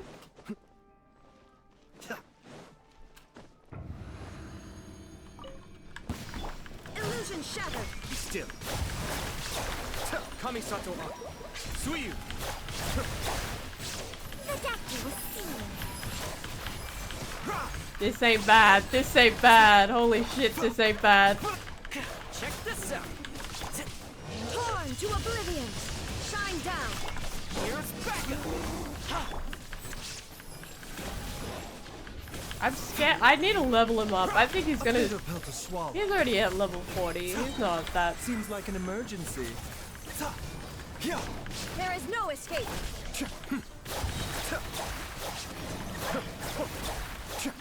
Mind the deluge. Oh my god. Mind the deluge. Inazuma shines eternal! Illusion shattered! The doctor was sealed.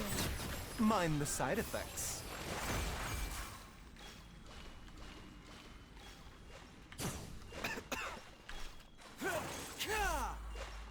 I love his hair. What the fuck? The hair animation. What the fuck? Bruh.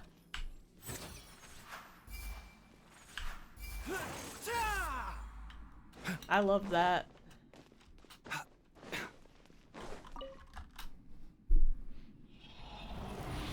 But I do want to see,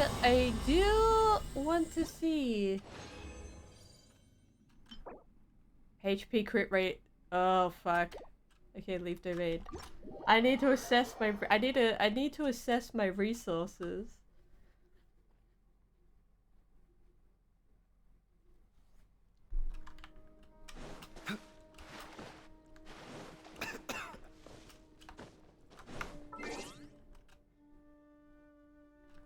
Alright.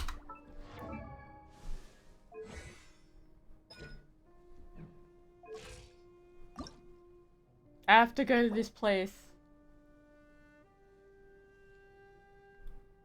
But I'll do that later. I'll do that later, I swear. I mean, I'll go to that place.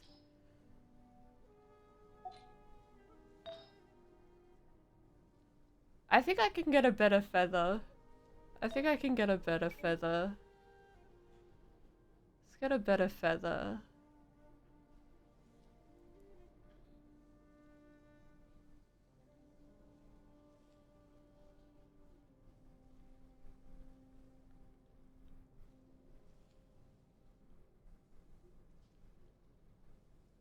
Where is it?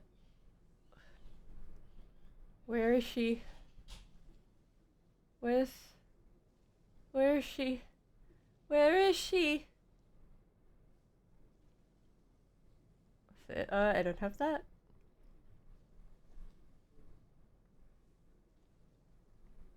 I've been here for like 5 hours.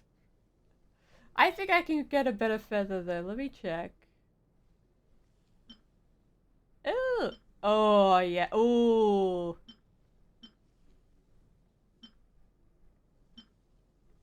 Is that a better feather?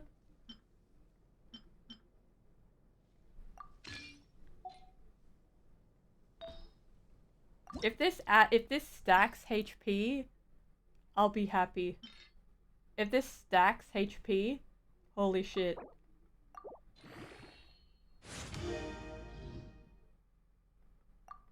I don't know. I'll find out.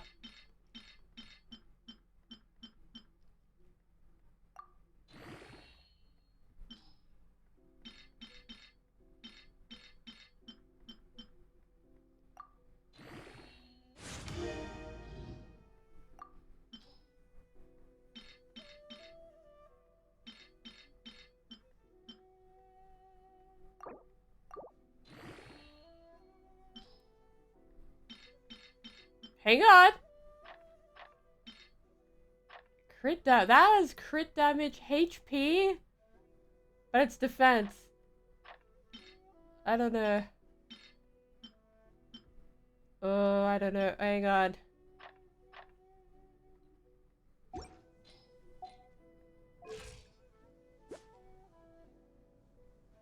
Damn. Woo! 181. Fuck. What did I do? What did I do here? And he got the physical damage bonus? What's wrong with my Baiju? What's happening here? What?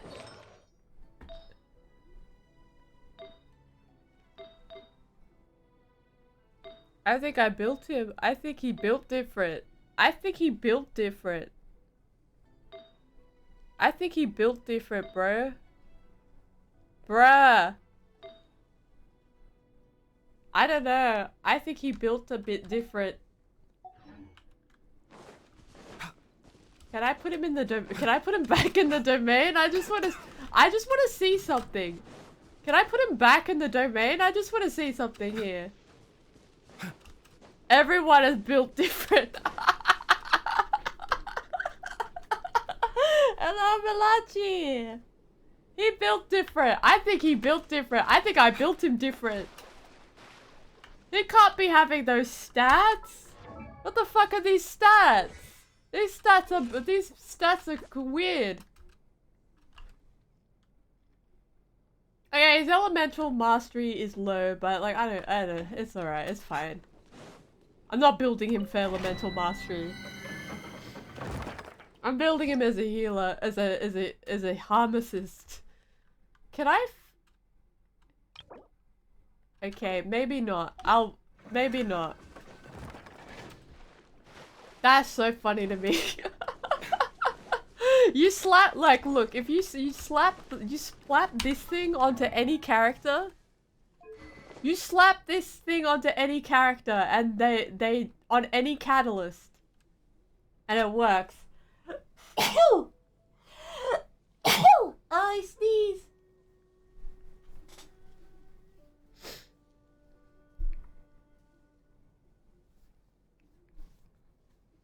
You got the Zoom class, you got the webcam conference. Why hasn't it started yet? Is it supposed to start?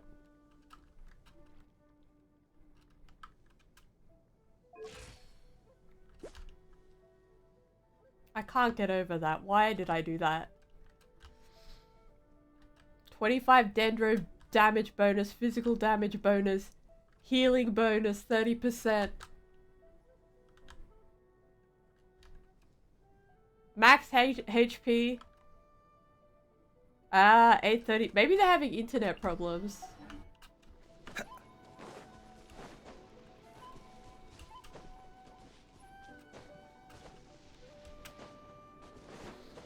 I've never taken an online class before. Like, I've done, like, meetings and stuff. Like, meetings, but not, like, full-on classes.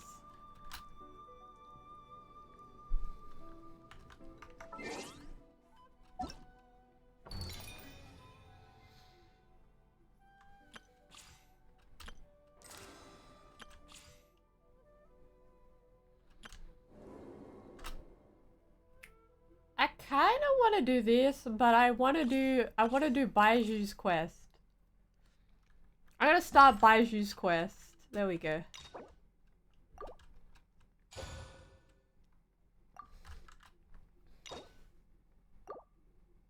Alright.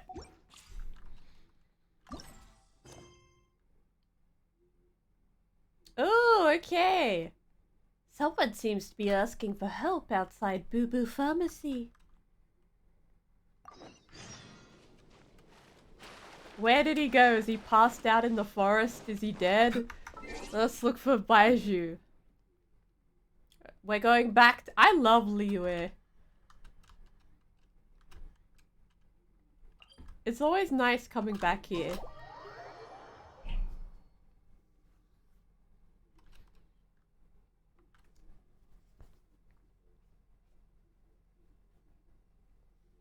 They've been teasing this character, like the green hair guy, for like so many patches, and we finally have him. He was an NPC before, but he's finally playable.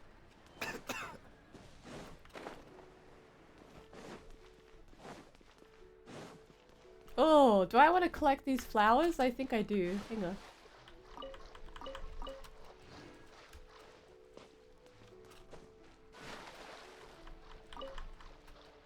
Oh shit. Okay. There's Chi-Chi. What's your name, buddy? Are you here to buy some medicine? Where are your mom and dad? Are you lost? No, I'm not. My name's Ayu, and I'm here because— Hey there, Chi-Chi. Hi, Gray. What's going on? Hi, Traveler and Paimon. You've actually come at the perfect time. This little boy seems to have gotten himself lost. I think he must be new to the city. Probably wandered away from his parents and... No, listen to me. I'm not the one who's lost. It's my dad. Oh no! Your dad? How does a fully grown man manage to get lost in Liyue Harbor? Well, my dad's always been kind of forgetful. In the past, he was just a little slow to react sometimes. But I'm worried that it's getting more serious. Oh shit, he's sick. So, what about your mom? She went out a few days ago to gather some herbs for my dad, but she still hasn't come back. Meanwhile, my dad's been getting worse and worse. I remembered that the owner of Boo Boo Pharmacy always runs a clinic in Chingsa Village during the Lantern Rite, so I thought, why don't I take Dad to Liyue Harbor to see him there? When we got to the city gate, I took a moment to ask the Millelith guards for directions to the pharmacy. And then, when I turned back around, my dad was gone. Oh no. I asked the Millelith guys to go find him, but he said they won't be able to send that many people. So then I figured, maybe I can ask some other people in the city to help. You came to the right place. We're pros at finding people. Isn't that right, Traveler? It'll be a piece of cake for us, okay? Changshan can help. She has a good sense of smell, like a dog. Hey, who's talking about me behind my back? Changsheng, Chi-Chi meant that as a compliment. There's no need to be upset. I love that Changshan gets voice lines.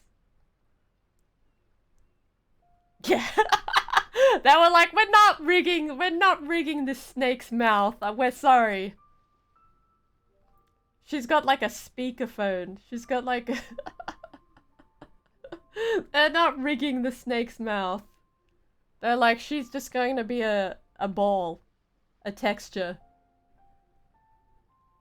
Hello, child. You mentioned that you were looking for the owner of Boo Boo Pharmacy.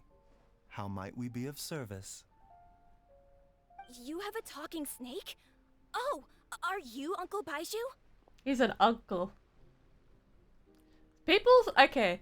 So the thing with like calling someone uncle, it's like it's not like they're related. It's more like a respectful term in Asia.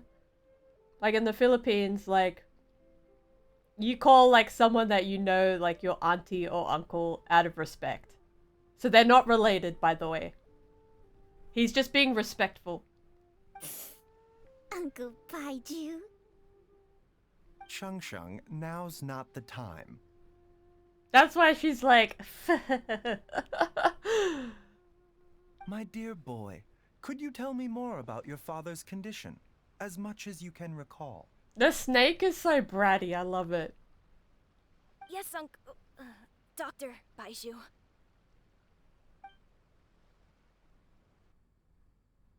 I see. And your family lives near Chingsa Village, you say? I visit patients there frequently, but I don't recall ever seeing you or your parents. Uh-huh. My mom doesn't like meeting other people, especially during Lantern Rite. She always tells me to just stay at home and keep my dad company. My mom is always like, with her friends, like, why'd you calling her auntie? And I'm like, fine, auntie. You're my auntie. Is that so? No relation whatsoever, but she's my auntie. Are you? By any chance, is your mother's name Jiangli? Whoa, yeah, it is. Do you know my mom, Dr. Baiju? I certainly do. Gui, Chi-Chi, are there any pressing matters in the pharmacy at the moment? Ayu's parents are old acquaintances of mine, so I would very much like to assist with the search. Would the two of you have time to join me? Yeah, that's what I thought. That's why yeah. Checks out. Don't forget us two. We already told Ayu that we'd help. Oh, really? Well, that's wonderful. We are most grateful for your support. Chi-Chi and I need to clear up the shop front first, but once that's taken care of, we'll be right out to help you with the search. Family is very important. Thank you. Then I'll leave you to handle the pharmacy. Traveler, Paimon, why don't you come with me and Ayu? Let's start by talking to the Millelith guards at the city gates, see if they have an update. Ooh, the Heart of Healing! Can you believe that little boy brought his father all this way to see the doctor? Oh, what a remarkable child. I didn't even know how to buy medicine by myself when I was his age.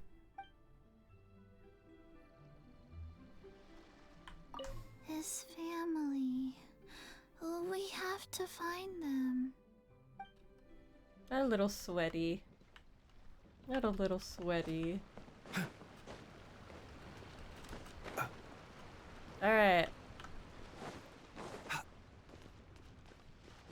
Wait, where's the gate? We'll find the gate.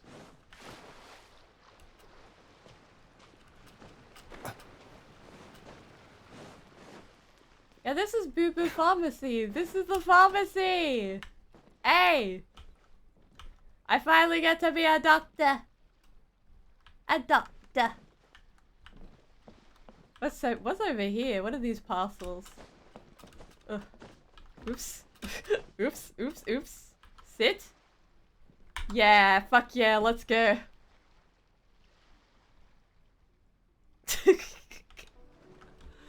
Alright. I'm gonna do a little bit of this quest and then I'm gonna go to sleep. Because the baka is sleepy. Let's do this. Let's do this. There's the Millilith gods.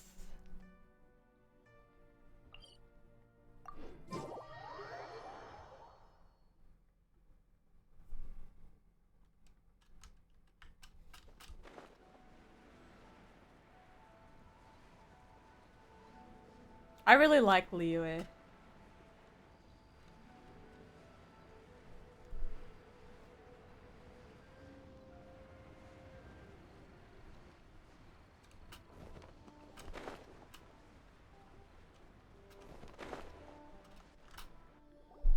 They searched to the north, but couldn't find anyone who matched the description.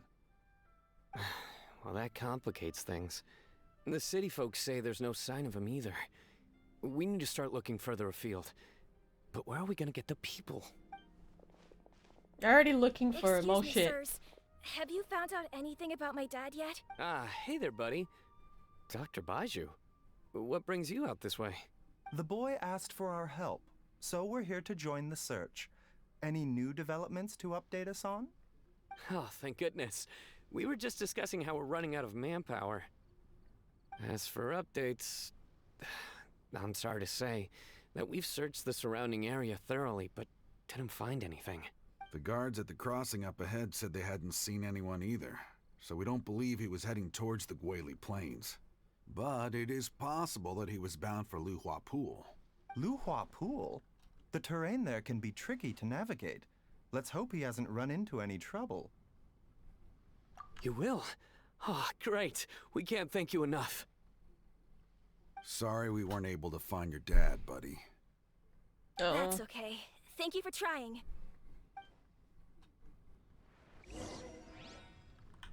I'm afraid we have to stay at our posts. I think that's Sino. Wait. I'm afraid we have to stay at our posts, so we won't be able to join you in the search. I think that's Sino's voice actor. Alright, let's go. Let's go.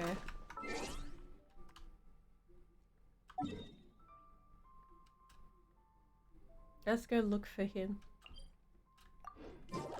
I love going on a little search. I hope he's not getting attacked. Like, that's the thing. These NPC stories are really, like, weird and sad sometimes.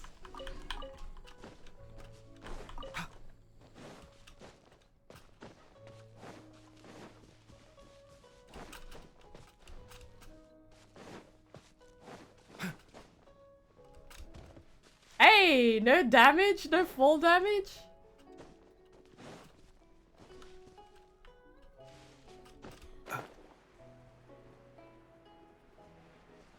Dad! Dad, can you hear me? Is that Dad? Look, there's somebody over there. Oh god. Oh no, it's... Hey, you! Stop! Don't go any further! Is it... Are you waiting with your entire class? Can you just like, what if you need to just refresh the browser? Maybe he's already lecturing. Or is, like, everyone, like... Where's the teacher at?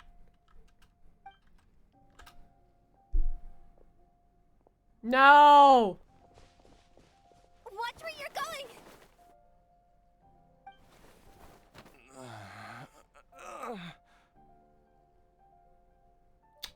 Maybe they don't have... Maybe it's like, I don't know. Maybe their internet is not working. Maybe they forgot they had a class. Oh, dear customer, Wangsheng Funeral Parlor does appreciate your patronage, but you needn't hasten the inevitable. Are you alright? Hu Tao!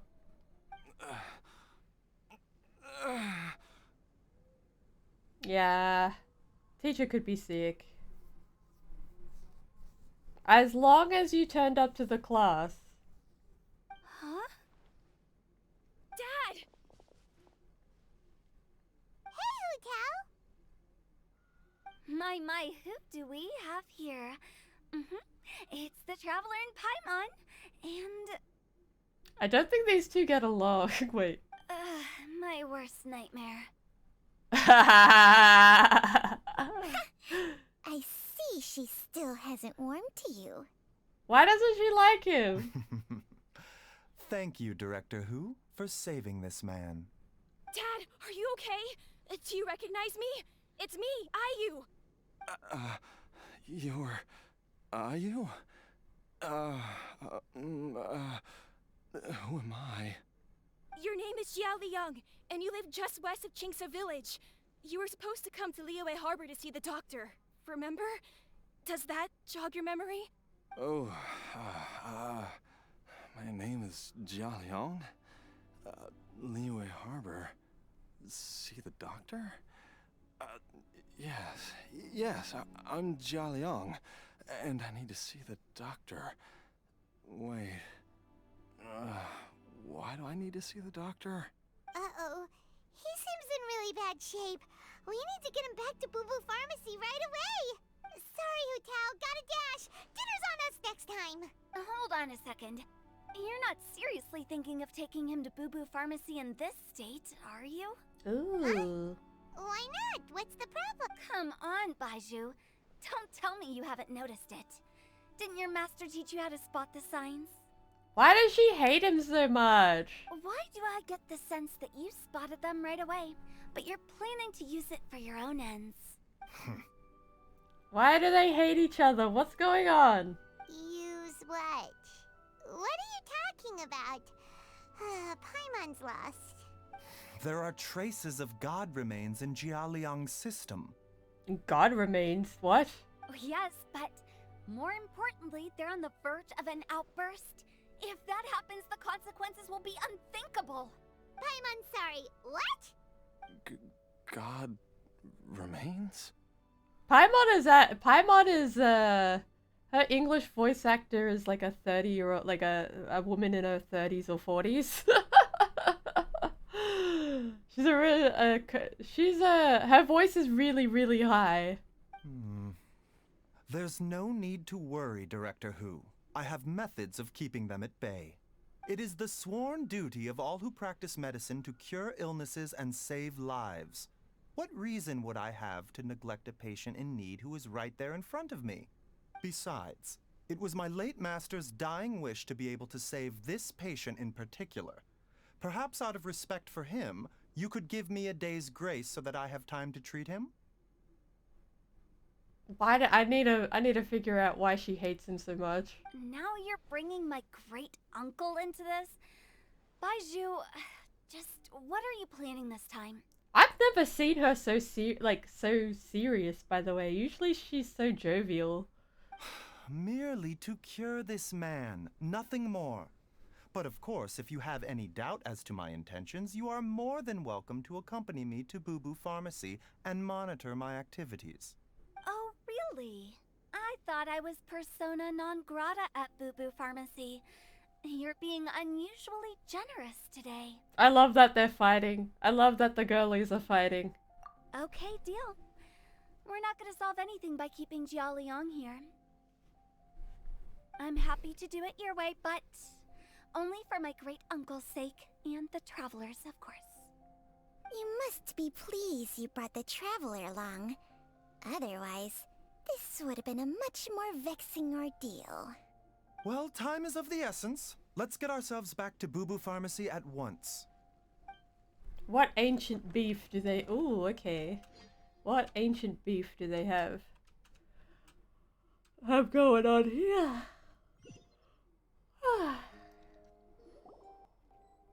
Blockages within the cardiovascular system, reduced blood flow and energy circulation? I see. I suppose this must have caused the cognitive abnormalities. Dr. Baiju, how bad is it? Can you cure him? Don't you worry.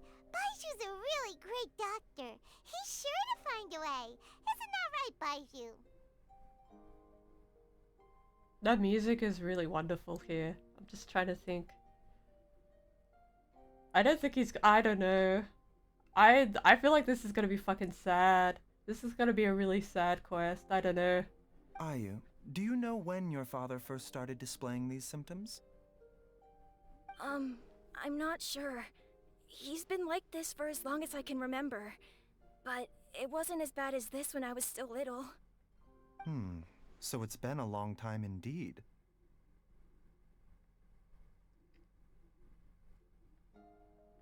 No, I have a treatment plan in mind. We can start tonight. Come and see me again tomorrow morning.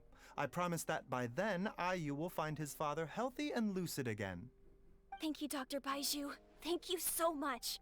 If you still have any misgivings, Director Who, please feel free to hang around for as long as you wish. However, it would be best if you step outside this room. A doctor must be able to focus when treating a patient. Any distractions heighten the risk of complications. Yes, of course, absolutely. I'll just go and look at the flowers or something. But I will be back in an instant at the first sign that something's amiss. She really hates him. I don't know why. I can't wait to find out. See you tomorrow, Baiju and Chung Chung. Bye for now, everyone. Are you ready, Baiju? Ready as I'll ever be. I'm used to it by now. Come on, let's get started. Yeah, I've never seen her so, like, suspicious or angry. She's usually, like, really chill. So, like, something must have happened. Like, we're gonna find out what's happened between, like, her relative and Baiju.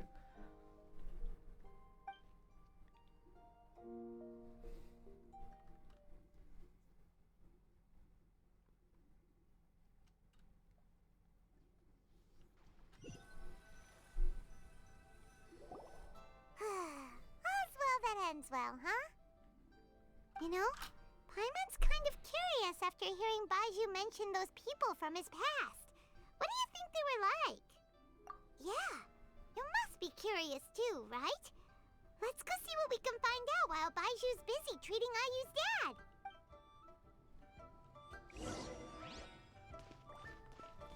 I actually got Hu Tao. I got Hu Tao, wait. I wonder what she says about Dr. Baiju. Wait. Hey. Baiju. Ugh, that guy. Have you seen Chi-Chi? Tell me where she is quickly. I need to go seal her away.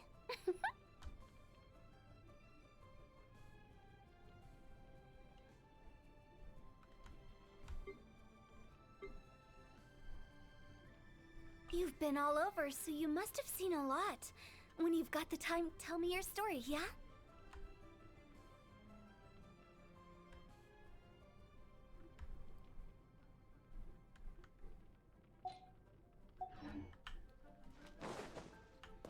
Alright, let's look around for information. Oh, Chi-Chi! There you go, Chi-Chi. Zhongli? Master? Dr. Baiju has never mentioned them before. But more importantly, is you know who gone yet? I need to find a better hiding place. She hiding from... she's hiding from Putal.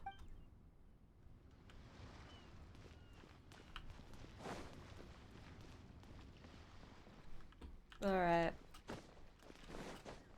There's Putal.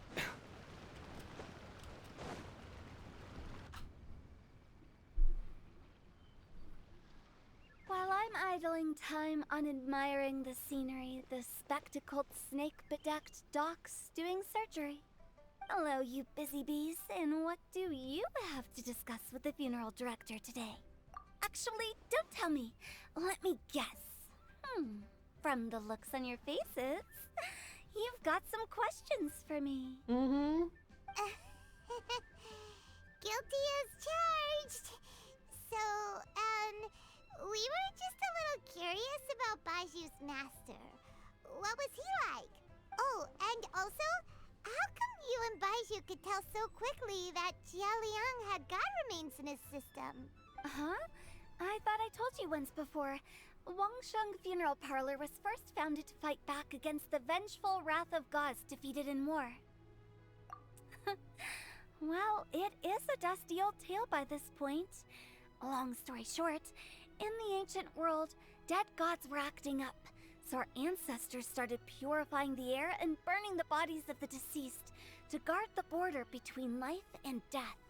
These days, we don't deal with the wrath of the gods anymore, but all the relevant know-how is still passed down to each generation, so we can identify gods' remains when we see them. Okay, Paimon gets it now. Wait, so how did Baiju learn to spot them? Almost certainly from his master, who was also my great-uncle. Baiju's master was my grandpa's younger brother, a former deputy director of Wangsheng Funeral Parlor. Wow, fancy that! Huh. So, if he was from Wangsheng Funeral Parlor, how did he end up as Baiju's master?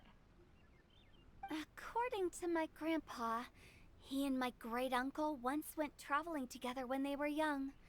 They ended up at Chenyu Vale, where they met a pharmacist. That pharmacist must have cast some sort of spell on my great-uncle, because after that encounter, he suddenly announced he wanted to leave the family business and go practice medicine instead. Oh? My grandpa had a huge argument with him, but he couldn't convince him to stay.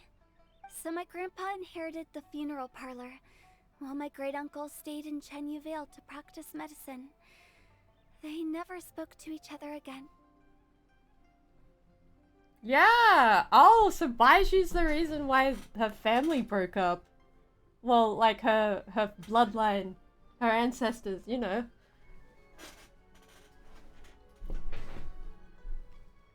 Funeral director to doctor is a pretty big career change. Kinda hard to imagine. But why did it drive a wedge between them for the rest of their lives? That seems a bit extreme. If he had just become a regular doctor, there would have been no issue. After all, the Wangsheng Funeral Parlor wasn't unlike a regular doctor's clinic in the early days. But according to my grandpa, the pharmacist they met had a very ominous aura about him. Is this Baiju or someone else? And on top of that, the kind of medicine practiced in the Chenyu Vale tradition goes against the natural order of things. Oh. In what way? Don't know. My grandpa didn't know the specifics. And you've seen how wary Baiju is around me. He'd never tell me anything. But even that says to me that he definitely has something to hide. One thing I do know about Baiju is that he's obsessed with the idea of immortality. But whether that has anything to do with what he's hiding is hard to say. Anyway, so I will be sticking around here for now to keep a close eye on the situation. Maybe tomorrow I'll finally figure out what he's up to. After all that, it seems like we have more questions than answers. Oops. Never mind. We'll just have to ask Baiju himself about all of this tomorrow. Oh, while you're here, have either of you seen Chi-Chi around? Nope. It's not every day I get to infiltrate Baiju's lair, but alas, I didn't catch a single glimpse of her anywhere. Aha! What if Baiju knew I'd be on the lookout for her and hid her away in advance?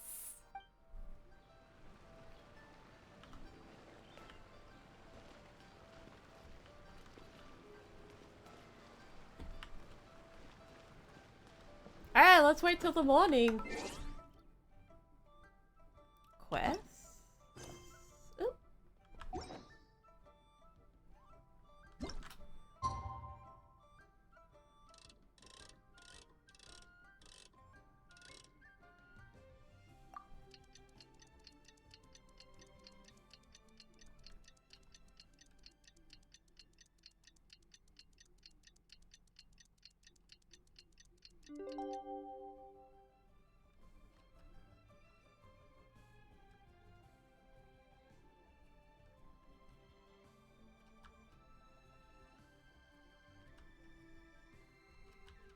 Okay. Life, death. Oh, it's 8. Oh, while you're here, it's not every day. Aha! Okay. I misread. It's 8.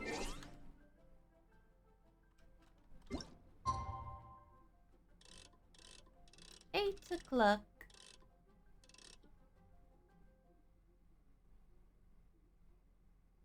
think that'll be good enough.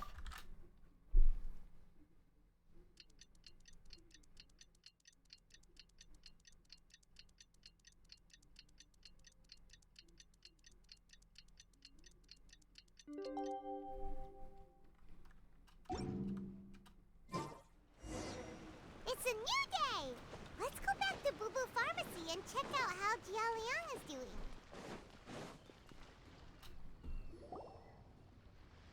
Dad! Is he okay? Oh, are you? Dad, you remember me! Yes, I remember now. Oh, are you? I'm so sorry. You must have been worried sick. Has your mom shown up yet? She's been gone for a while, hasn't she? Don't worry, Dad. I got the Adventurers Guild to help us look for her. And Dr. Baiju's gonna help too. Right now, all you need to do is concentrate on getting better. Great. That's wonderful. I can't thank you enough, Dr. Baiju. My pleasure, really. It's the least I can do to honor my late master's dying wish. If anything, I should be apologizing to you for not making the time to visit in all these years. Not at all, Dr. Baiju. It's only because Jiang Li... What was her reason again? You're still in the early stages of recovery, so you'll need to take it easy for a while. Take it slowly and try not to overexert yourself.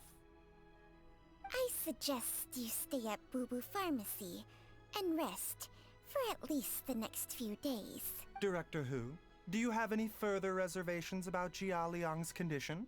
It seems like the evil presence is gone after all. You really did manage to suppress it, huh? But how did you accomplish this in a single night? That would be a trade secret, I'm afraid. If that gives you any cause for concern, you may continue to monitor Jia Liang for as long as you wish. That is such a sussy laugh. Like, what the fuck did you do, man? Though I regret to say that Boo Boo Pharmacy cannot offer to reimburse Wang Sheng Funeral Parlor for any revenue lost in the meantime. Oh, come on, Baiju. I'm not that unreasonable. Oh no. Maybe he's like eating the illnesses. That's my theory. He's like absorbing people's illnesses. I've been stuck indoors for too long. Baiju, take me outside for some air, or I'm going to suffocate. Okay. Yes, of course. Everyone, please excuse Qiangsheng and myself for a moment.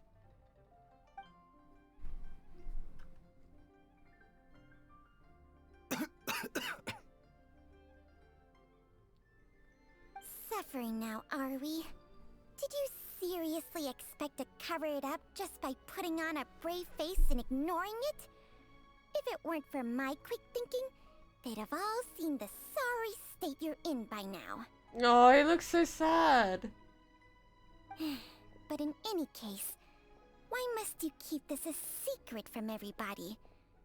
You should at least share your secret with one person you trust. Who's there? Oh shit. Who's there? It's me, Kabisato Slayato. Why did you follow us here? Oh, it's nothing. I just needed to get some air. What did I just say about putting on a brave face? I really like Changshin. Traveler, Paimon, the truth is, Baiju did not cure Jialiang's illness. Instead, he transferred some of his own life force to his patient to temporarily subdue the poison in his system. I knew it.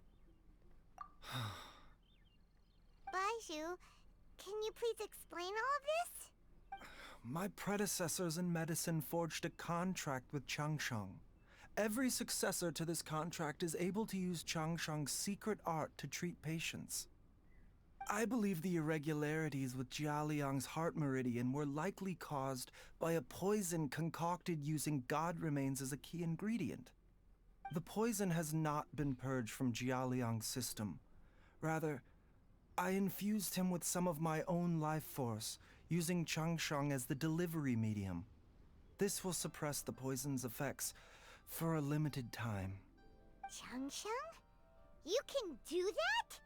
Huh. Paimon always thought you were just Baiju's strange choice of a necklace. Me too, Becca. Hey, I'll have you know that I commanded the respect of even the Adepti back in Chenyu Vale. If anything, he is my mannequin. I was treating patients with Baiju's master's master long before he ever set eyes on his first medical text. Whoa. Guess you shouldn't judge a snake by its skin. Please, that's enough.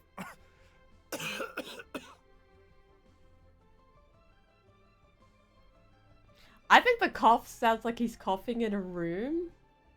But like it's hard, it's very difficult to it sounds like he's coughing in a room there, which makes sense. Wait a sec. Huto was saying that the branch of medicine you studied uses some pretty dubious methods. So, when you transfer your life force, does that mean you're actually damaging your own body? Hardly. Changsheng helps to keep my chi in balance, so there is no great harm done. Still, Baiju's life force is not unlimited. We must find a way to neutralize the poison in Jialiang's body, and soon. Traveler, Paimon, would you lend this dummy a hand? He needs someone checking up on him, or he'll exhaust himself trying to accomplish everything on his own. Yeah, we'll help you back. Baiju, don't you think you should seize this opportunity? You cannot expect to hide this from everyone for your entire life. Time will see that all secrets surface eventually. Entire life. Thank you, Traveler and Paimon. Huh. Paimon doesn't think we've seen this side of you. But there's no need to thank us. You've helped us out before. The poison in Jialiang's system must have accumulated over a prolonged period. I think I should pay a visit to their family home and look for clues as to how he might have been exposed to it. Yes, I asked Ayu this morning before you arrived. He told me that his family lives in a secluded spot to the west of Qingsa village.